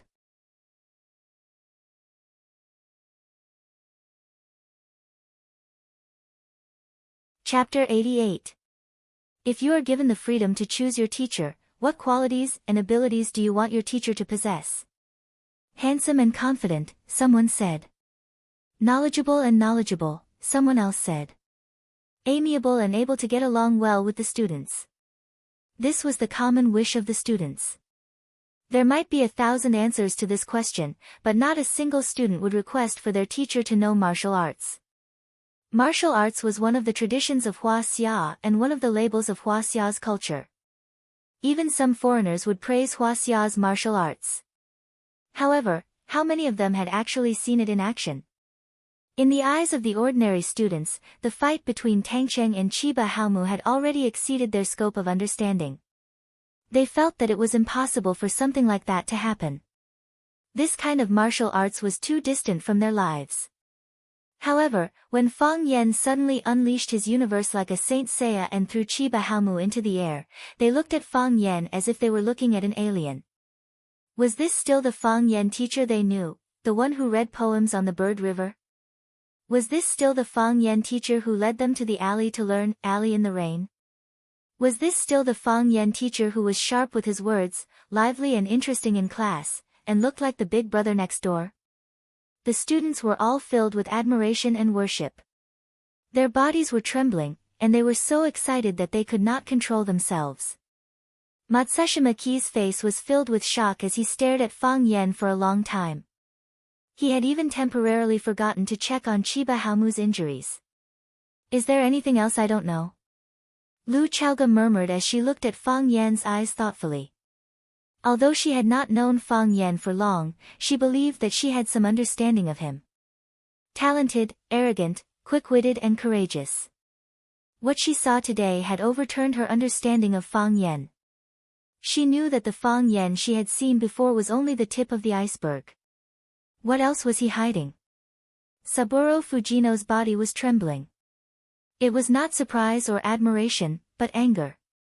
This bastard, this guy who deserves to be struck by lightning, he has challenged me time and time again. Is this the weak scholar he was talking about? Is this what he meant by being powerless? Saburo Fujino could imagine it. If he had accepted Fang Yan's challenge, even if it was just once, the one lying on the same spot as Chiba Haomu would be him. When he thought of Qianye Hao, he also thought of the situation they were currently facing. Saburo Fujino quickly rushed over to the spot where Chiba Haomu had fallen. He grabbed Chiba Haomu's shoulder and shook him. Chiba Haomu, how are you? Wake up. Hearing Saburo Fujino's shout, the others reacted. Kei Matsushima, Chiba Kaoru, and the teachers and students of the Wuren investigation team gathered around him. They looked at Chiba Haomu's body worriedly. Even now, his eyes were still closed and he did not move at all. He didn't know what was going on. If you continue to shake him, his bones will fall apart, Fang Yan said coldly. He just couldn't understand why some people would hug and shake someone when they saw someone fainting on the ground. Didn't they know that this kind of action could sometimes kill someone? After the high-intensity exercise earlier, Fang Yan had vented out most of the anger in his heart. He was also a martial artist. Moreover, he was a martial artist with style and morals. After thousands of years, the words, martial art moral, had been deeply engraved in the blood of every martial artist. Regardless of whether it was a sect or a family, martial artists must first cultivate their morals. If one's morals were not right, one's martial arts would not be pure. Those who learned martial arts and used it to harm others would be known as demons in the past. Now, they would be known as scum. Fang Yan was strict with himself and he abided by the ancient spirit of martial art moral. Thus, when he saw scum like Chiba Haomu appear, his mood was particularly bad. If such a person was in ancient times, everyone would have the right to punish him. Moreover, the consequences of Chiba Haomu's actions were too serious. He only wanted to win, he only wanted to stab out with his sword. If he were to succeed, how would they end up? How would Rosefinch Secondary end up? How would his dearest, most respected and most beloved Lu Chaoga end up? For a moment, Fang Yan's rationality was overshadowed by his anger. He gulped down a mouthful of saliva with the smell of blood. Thus, he spun, chased and sent him flying with a kick. Only by doing so would his heart feel better. Hearing Fang Yan's words, Fujino Saburo quickly loosened his grip on Chiba Haomu's shoulder. Fang Yan. Fujino Saburo shouted at Fang Yan. Fujino-sensei, do you want to reason with me? Fang Yan stared at Fujino Saburo with a sharp gaze and spoke in an unfriendly tone. Fujino Saburo was a little afraid of Fang Yan. Teacher Fang Yan. Matsushima Ki's voice was calm. However, it was clearly more intimidating compared to Fujino Saburo's shout. What happened to Chiba Haomu? If anything happens to him, you will bear all the responsibility. If he does not die, I will bear all the responsibility. If he dies, the school will bear all the responsibility, Fang Yan sneered. Similarly, if anything happens to my student, you will also bear all the responsibility. Fang Yan turned to look at Tangqing and asked, you have not fainted yet? What? Tangqing looked at Fang Yan with a confused expression. So many things had happened so suddenly that he was still in a daze. Wasn't it just a friendly match? How did it end up like this?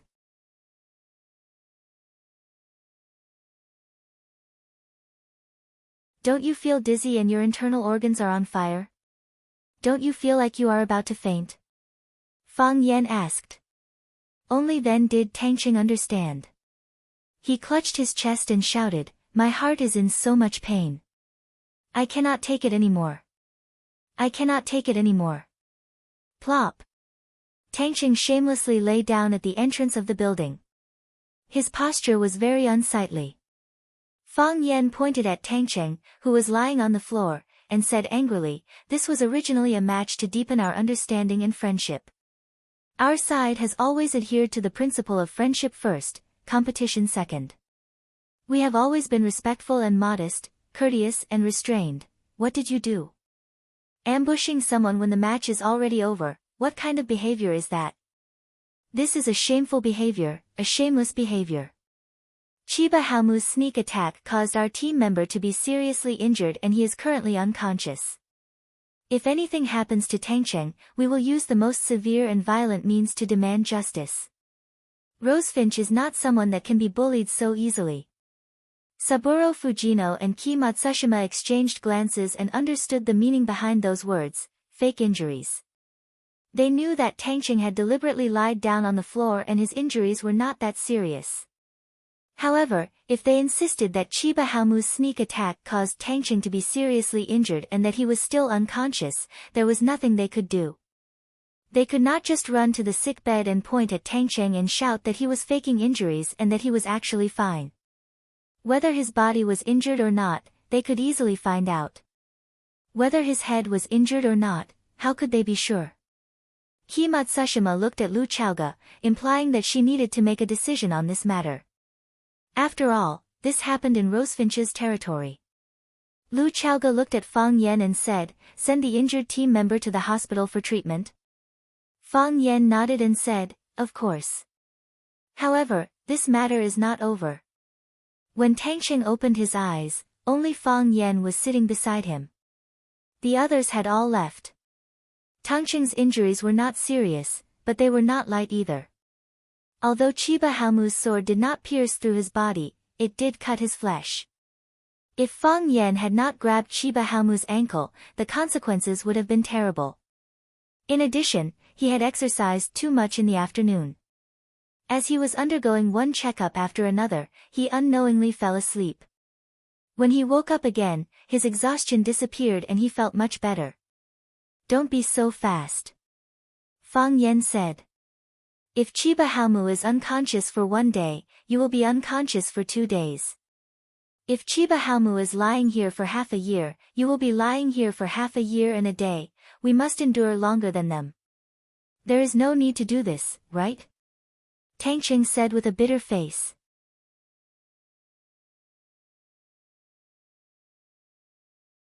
If what Fang Yan said was true, Chiba Haomu would not recover after half a year. Would he really have to spend half a year on the sickbed? He felt that he would go crazy. Moreover, how could he pursue Qin Yitian while lying on the sickbed? If Qin Yitian was snatched away by another boy while he was lying on the sickbed, who would be responsible? He was a boy with dreams and goals. There were too many things for him to consider. "Who am I?" Fang Yan pointed at his face and asked. "Fang Yan." Tangxing looked at Fang Yan with a puzzled expression. What was wrong with this guy? Did he not even know who he was? "Teacher, the language teacher of class 9. "No, I am your savior," Fang Yan said. "You have to admit that if I did not save you today, you would not have the chance to open your eyes and see me. You would not have the right to breathe the air in this ward that is not considered fresh, let alone talk to me. Am I right?" "Yes." Tangxing's heart was extremely bitter. He owed Fang Yan a favor, a huge one. "I beat up Chiba Haomu for you, right?" "Yes." Although I am not someone who expects others to repay favors, if Chiba Haomu does not recover, Wu Ren will definitely hold me responsible. If they hold me responsible, I will be in a lot of trouble. Of course, if your injuries are more serious than his, they will not have the right and face to trouble me. Tell me, how are you going to repay me for saving your life? If Chiba Haomu is in a coma for 1 day, I will be in a coma for 2 days. If Chiba Haomu is in a coma for half a year, I will be in a coma for half a year and a day, Tangxing said with a sad face. Fang Yan patted Tangxing's shoulder and said, as expected of my, Fang Yan's, student. When I first saw you, I felt that you are a good man who will never go back on your word.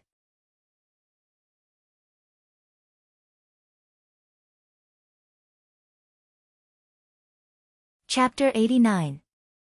Chiba Haomu did not stay in a coma for 3 to 5 days like Fang Yan had said. He woke up on the night of the accident. He opened his eyes and looked at the white ceiling with a dull expression. No one knew what he was thinking. Chiba Haomu sat beside Chiba Haomu, her beautiful eyes staring at him without blinking. Her face was calm and she did not appear particularly happy because he had woken up. Matsushima Ki and Saburo Fujino exchanged glances. Matsushima Ki then signaled Saburo with his eyes. Despite his reluctance, Saburo Fujino walked over to stand before Chiba Haomu and asked in a soft voice, "Student Chiba Haomu, do you feel better?" Chiba Haomu did not answer, as if he did not hear his teacher. Saburo Fujino turned to look at Matsushima Ki and continued, "If you feel any discomfort in your body, you must tell us immediately. We will find a doctor to check on you." Chiba Haomu still did not answer. Saburo Fujino quickly walked to Matsushima Ki and whispered, "Principal, Chiba Haomu's condition is not optimistic. Is there something wrong with his mind?" "Give him some time," Matsushima Ki said. She glanced at Chiba Haomu and said, "Teacher Fujino, let's go out first." "Okay," Saburo Fujino replied. Matsushima Ki patted Chiba Haomu's shoulder and said, "I will leave Chiba Haomu to you." Chiba Haomu stood up and bowed deeply to Matsushima Ki. Matsushima Ki sighed and said, "Don't worry. We will take care of this." It was late at night and the corridor was empty. It was abnormally quiet. Saburo Fujino closed the door and said angrily, "Principal, Rosefinch is too much of a bully. How can a teacher participate in a competition between students? It is one thing for a teacher to participate, but he also beat up a student. We must seek justice for Chiba Haomu. Otherwise, Wuren Senior High School's reputation will be tarnished. How can we face our peers at Wuren Senior High School?" "Okay." Matsushima Ki nodded. "Then, Teacher Fujino will seek justice for Wuren." Principal Matsushima Ki. Saburo Fujino looked embarrassed. He was just an ordinary teacher in the delegation. He was not on the same level as Rosefinch Secondary. Only Matsushima Ki, the leader of the delegation, was qualified to negotiate with Rosefinch on behalf of Wuren. If he stepped forward, he would not have a legitimate reason to do so, and Rosefinch would not take him seriously. Matsushima Ki was in a bad mood. He also knew that it wasn't the time to be angry with his subordinates, so he explained, "I'm afraid this matter is a little troublesome." "What's so troublesome about it?" Saburo Fujino was unconvinced. However, the tone of his voice was clearly much lower. "Fang Yen is Vermilion Bird's teacher. He severely injured Wu Ren's student in front of so many people. That's right, we'll let Chinya Haowu lie on the bed."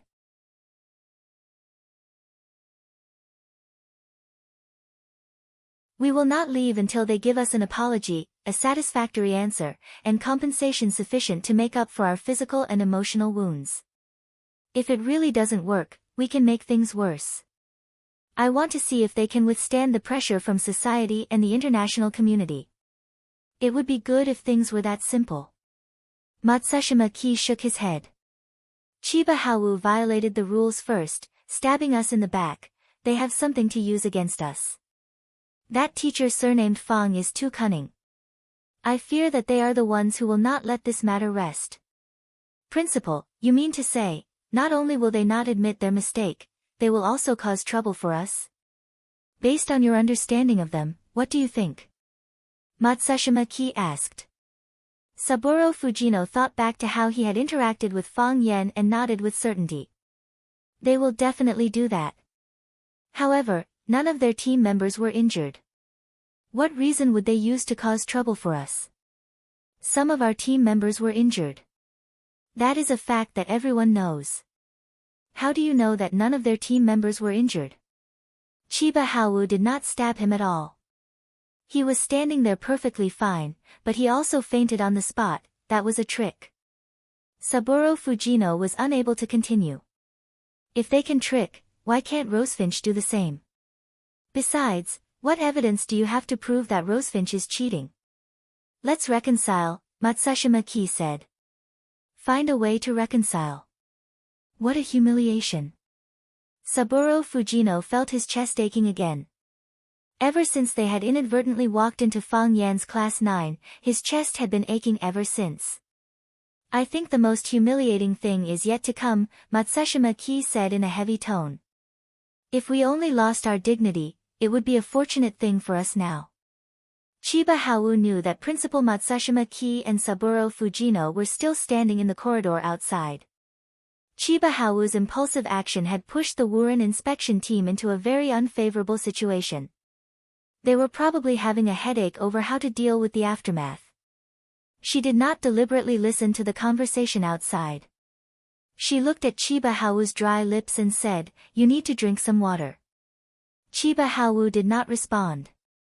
Chiba Haowu did not need his answer.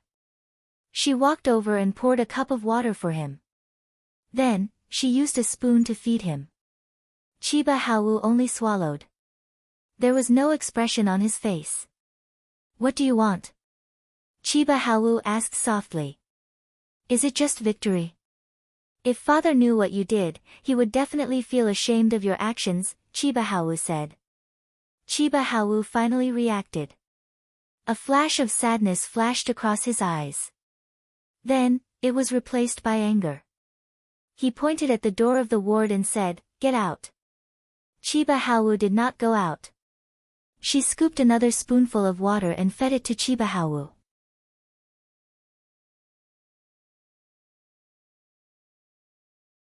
Then, she said, since you were young, the person you admired the most was father. Although you've never said it, I can see it in your eyes. You have talent and you work harder than anyone else, you want to catch up to him and even surpass him. No one will doubt this, even I firmly believe this. You will definitely be able to do it. You will become a better swordsman than father. I don't understand swords. I only understand tea. However, I believe that everything in this world is connected. If you don't wash your hands clean, then the tea you brew will definitely have a strange smell. It's the same with swordsmanship. If you don't wash your heart clean, then your swordsmanship will no longer be pure. Are you teaching me a lesson? Chiba Hawu sneered. Teaching your failed brother a lesson? Tell him how much of a failure he is. Some people can never reach the pinnacle of swordsmanship in their entire lives. Why? Because he is impatient for success. It's just like brewing tea. If the water isn't boiling, the tea will be green. If it's boiling for too long, the tea will be astringent. Little brother, I just want to tell you not to do inappropriate things at inappropriate times. You don't understand a swordsman's pursuit of the highest swordsmanship. You don't understand a swordsman's thirst for victory, Chiba Hawu said fiercely. You won't understand. I understand. How can I not understand? Chiba Hawu's voice was gentle and soft as if she would never be anxious. I also want to brew the best tea in the world. I also want to win. Who likes the feeling of failure? But I'm willing to wait. I believe that I can do it, and one day I will. So, I don't mind giving myself more time. What I'm pursuing is different from what you're pursuing, Chiba Hawu said. What I want is to win every match. I won't allow myself to fail. But you still lost. Chiba Hawu said. You should know that there's still a gap between you and your opponent. Even that swordsman named Tangchen can't compare to you in terms of composure and magnanimity, let alone that teacher who stopped you. Chiba Hawu closed his eyes in pain. Fang Yan, that demon-like existence. He was like a giant with infinite strength, while Chiba Hawu was only a short and ugly dwarf. He was completely powerless before him. Why? Chiba Hawu clenched the bedsheet tightly. Because he used too much force, the plain white bedsheet was twisted out of shape, and he tore a few holes in it. Why can he do it? Why can he do it? He really couldn't understand. Fang Yan didn't look much older than him. Why was he able to have such skills? Could it be that Japanese swordsmen really couldn't compare to Huaxia swordsmen? Or could it be that because Huaxia was the origin of martial arts, any random swordsman from Huaxia was an unbeatable monster? Chiba Hawu came from a famous kendo family, and was also a top-notch expert in the surrounding circle. Everyone who saw him was not stingy with their compliments. Everyone who fought with him said that his swordsmanship was amazing.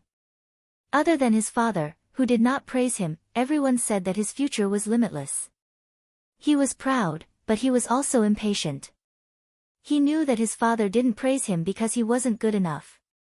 He wanted to conquer everyone, including his father. During this trip to Huaxia, he first met Tangchen, a well-matched opponent, and then he met Fang Yan, a superhuman teacher. In the same class, there were already 2 people who could defeat him. Then, how many experts did Huaxia have? When he thought of the answer to this question, he felt a chill run down his spine. Chiba Hawu gently stroked Chiba Hawu's tightly furrowed brows, trying to calm them down a little. She said, if you have too many things on your mind, your hand that holds the sword will become heavier. Let go of your burdens and become a true swordsman. Win everyone's respect like your father. I don't care if I win people's respect. Chiba Hawu clutched his aching chest and said, I must defeat him. Only then can I wash away the humiliation I received today.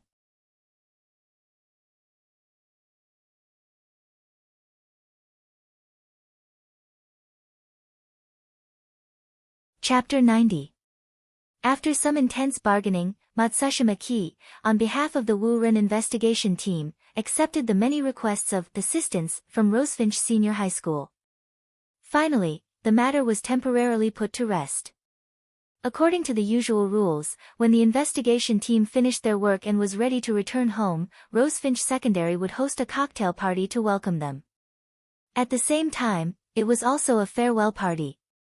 At this time, not only would Vice Principal Lu Chaoga, who was in charge of the reception, be present, but Rosefinch Secondary's principal, Zhang Xiaofeng, and other senior leaders and board members would also attend the cocktail party. However, after this incident, how could the Wu Ren investigation team still have the mood to attend such a banquet? They tried to reject it, but Rosefinch Secondary insisted. It was difficult to refuse such hospitality, so they could only put aside their worries and dress up to attend. Originally, Fang Yan was not qualified to attend this cocktail party. He was just an ordinary teacher at Rosefinch Secondary who had just been promoted from probation. He did not have any rank in the school. If a teacher like him could attend the cocktail party, they would probably have to prepare a hall that could accommodate hundreds of people. However, because he was one of the main receptionists for the Wu Ren investigation team, and the students from Class 9, led by him, had the upper hand in the competition with the Wu Ren investigation team, winning 3 out of 3 matches, even a leader like Li Ziqiang, who was extremely dissatisfied with Fang Yan, felt that he should invite Fang Yan over on such a day to reward him. In the past, most of the matches between Rosefinch and Wu Ren were evenly matched. Sometimes, they would even lose more than they won. They had never been suppressed like this, so much so that they could not even show their faces. Therefore, Fang Yan became the most relaxed person at the cocktail party. Everyone else was busy exchanging pleasantries and drinking, or saying goodbye reluctantly. Only Fang Yan was not loved by anyone. Those who were of a high enough rank were not willing to get close to him. Those who were not of a high enough rank were the students from the Wu Ren investigation team. They could not wait to surround Fang Yan and beat him up. Who would be willing to come up and drink with him? A person's loneliness was not loneliness.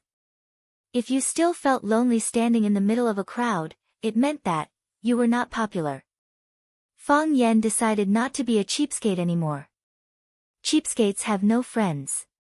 He sat alone in the corner of the hall, holding a glass of wine and thinking. "Sorry to disturb you," Chiba Kaori said gently as she stood in front of Fang Yan.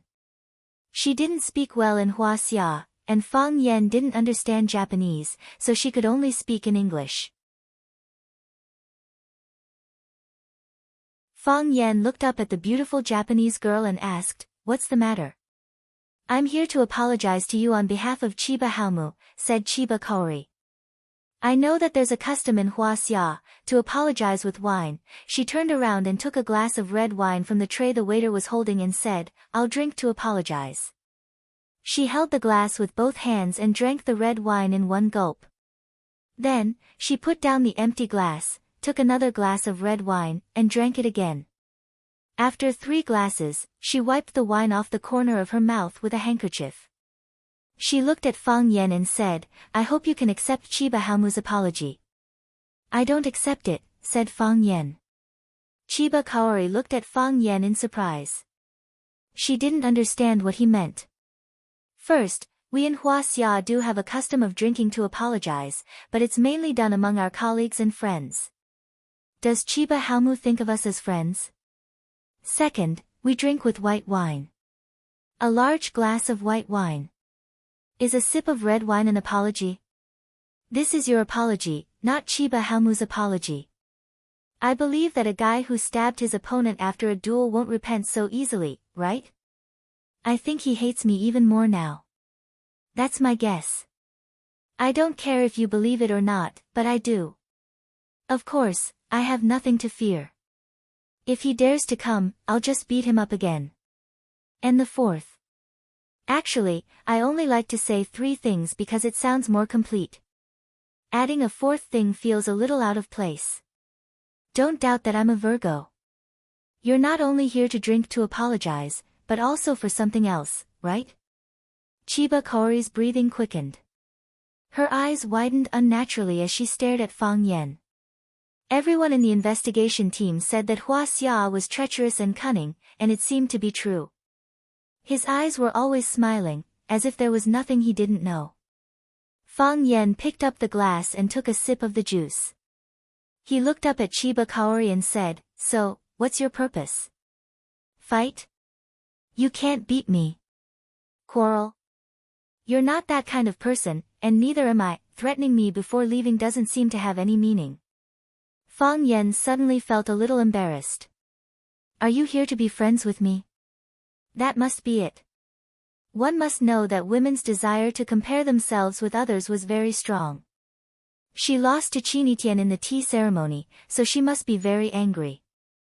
They were both proud and arrogant girls, so why was she stronger than them? Coincidentally, she heard rumors that Qinitian liked her, so she wanted to be the first to conquer her. That way, she would be able to surpass Qinitian. So what if you're good at making tea? So what if you have a strong aura? I still got the boy you like first. Fang Yen was very angry. What did they think he was? Hearing Fang Yan's words, Chiba Kaori became very embarrassed.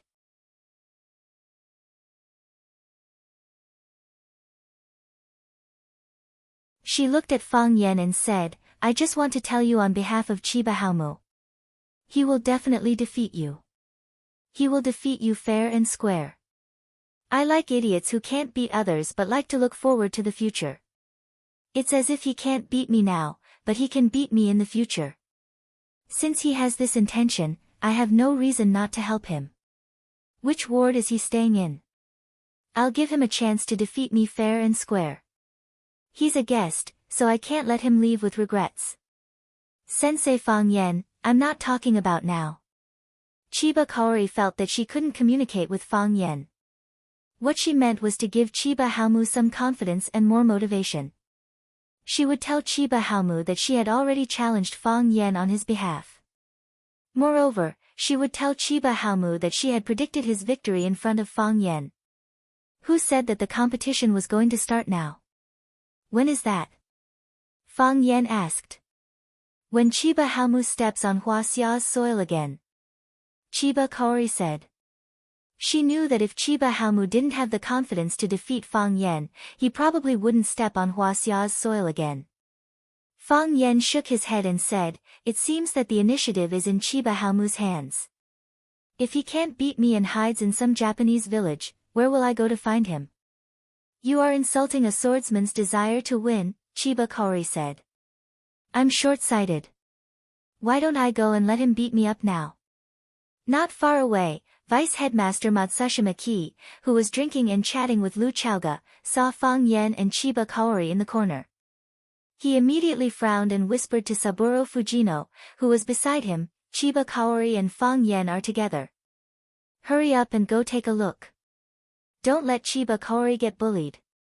Seeing that, Saburo Fujino was greatly shocked and he quickly moved toward the two of them.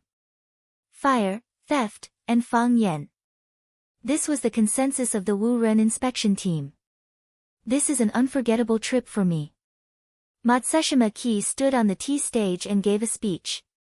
This was the usual procedure of a cocktail party. She looked at the crowd below the stage with a solemn expression and said, "I have led groups to over 20 countries and participated in nearly 100 exchange and inspection activities. However, none of them have been as shocking and thought-provoking as this one. Yes, I have been reflecting on it for the past few days. I have been reflecting on our mentality, our attitude, and more importantly, what is Wu Ren lacking? Wu Ren is a top-notch school in Japan, and its students are all favored by the heavens. Thus, be it Wu Ren's teachers or students, we are filled with pride and a sense of accomplishment. Pride is not wrong, and achievement is not wrong, but the mistake is that while we maintain our pride, we lose the modesty and respect for our friends. Not only are we outstanding, our friends are also outstanding. Rosefinch Secondary has proven this point with its 3 victories.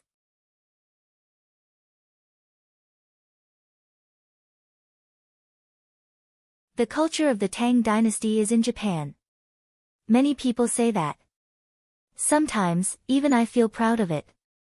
I thought that it was us, Japan, who had preserved and developed the culture of the Tang dynasty in Huaxia. We have a heart that cherishes and passes down our traditional culture. However, this time, I found out that it is not the case. We package our culture and display its essence to the world. However, this culture has been integrated into the lives of the people of Huaxia. This is too common for them. However, when there is a challenge, when the country needs it, countless outstanding people will step forward, to fight for dignity, to fight for victory. We have witnessed all of this with our own eyes. We have lost. We have lost our dignity, Matsushima Ki said with incomparable honesty. We have also won. Me, my students, and every member of our Wuren inspection team, we have learned to reflect. We have a humble and unyielding determination. I believe in my students. I believe in my colleagues. I will bring back the defeat of these 3 matches as the greatest gift. The applause was thunderous. Sitting on the plane to Japan, all the members of the Wuren inspection team heaved a sigh of relief. Huaxia is too scary, someone said. That's right. Chiba Haomu is invincible, but he was defeated by them. Any random teacher is so powerful. Is their school full of such masters?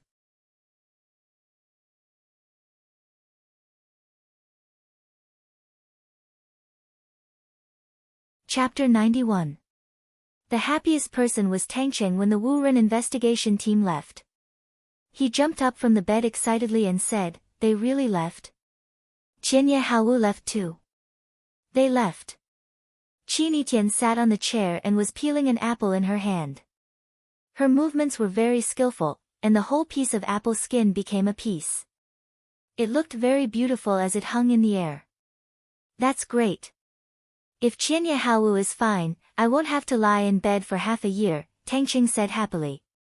He had been worrying about this matter for the whole day yesterday. If Qianye Haowu really stayed in Huaxia and didn't leave, then his life would be ruined. He did not want to spend his youth lying in bed in a vegetative state.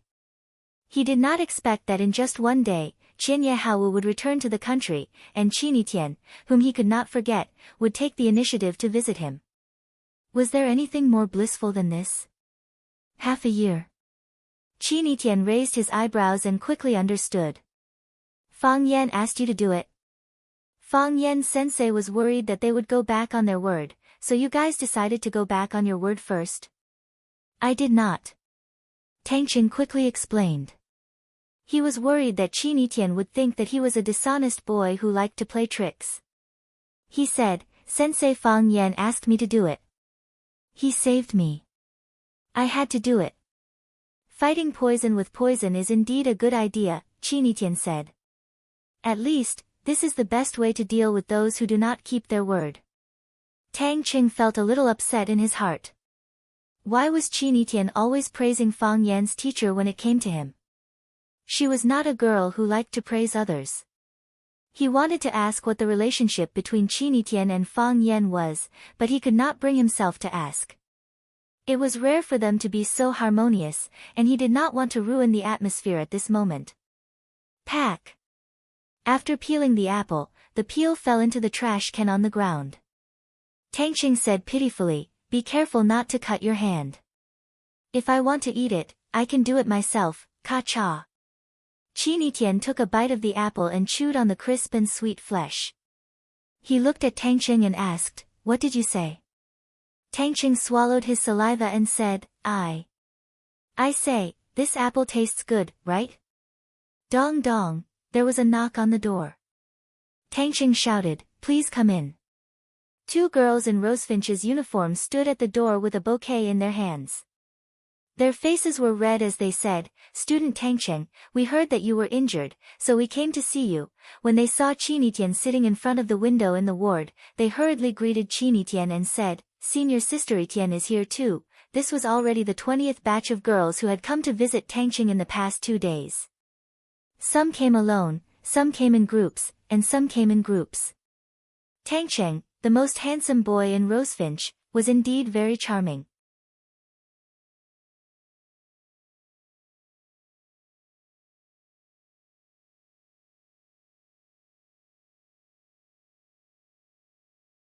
However, there were too many people watching at that time, and her boss was also beside her.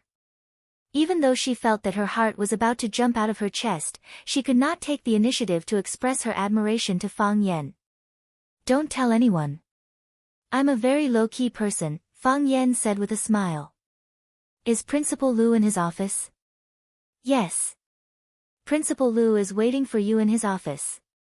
He said that you can go straight in when you arrive. Xiao Meng's eyes were filled with affection. She looked at Fang Yan and said, Mr. Fang, Transformers is on. Can I treat you to a movie? I don't watch cartoons, Fang Yan said. It's not cartoons, it's...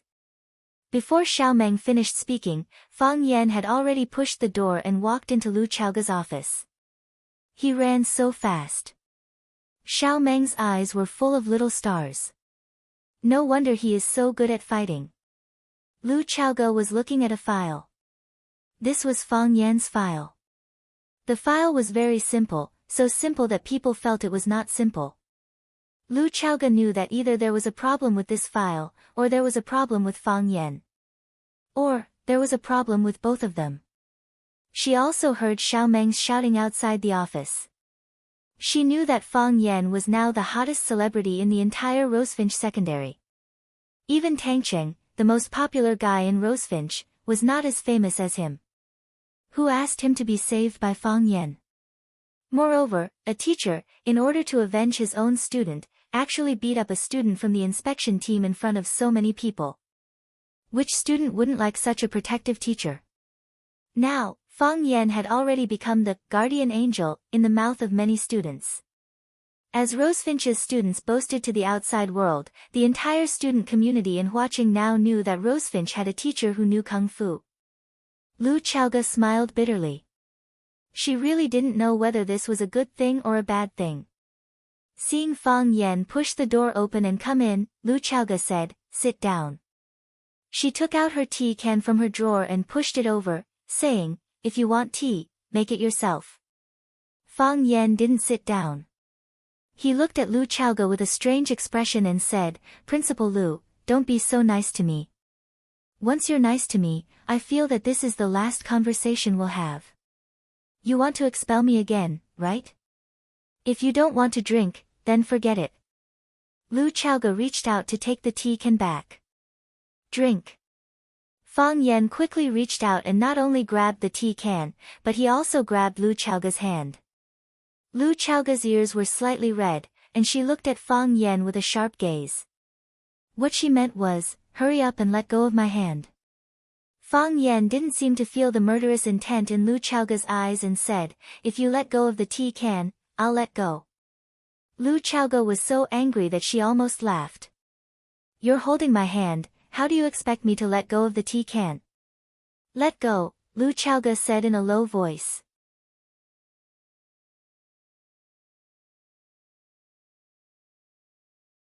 "If you promise." Fang Yan originally wanted to insist, but seeing that Lu Chaoga's expression wasn't right, he quickly let go. "Whether you promise or not, I'll let go." Lu Chaoga put the tea can in front of Fang Yan, but she didn't take it back. She looked up and down at Fang Yan, and after a serious look, she asked, "Fang Yan, what else are you hiding from me?" "Too much."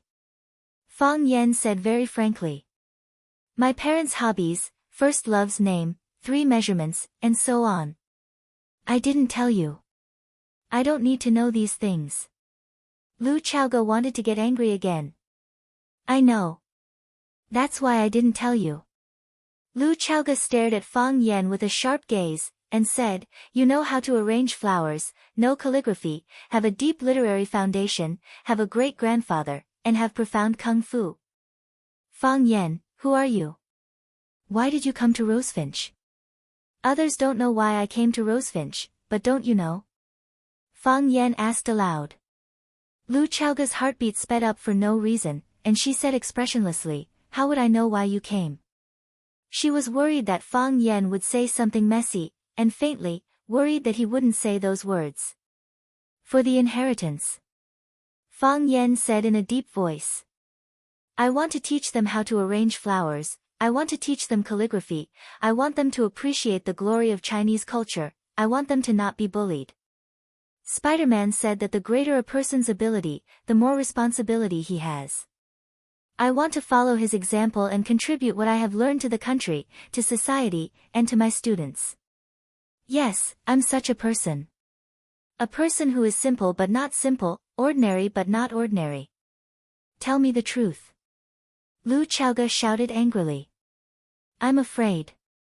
You don't know, that woman hits people too hard. I'm scared of her. Fang Yan said with a sad face, feeling wronged. You're tuning into the Blissful Bookshelf YouTube channel. We're so grateful for your support, and don't forget to subscribe to join us on this incredible journey through captivating stories. Your generosity through donations truly makes a world of difference, as it's the primary source of revenue that allows me to expand and enhance this channel for you. Thank you from the bottom of my heart for being a part of this adventure.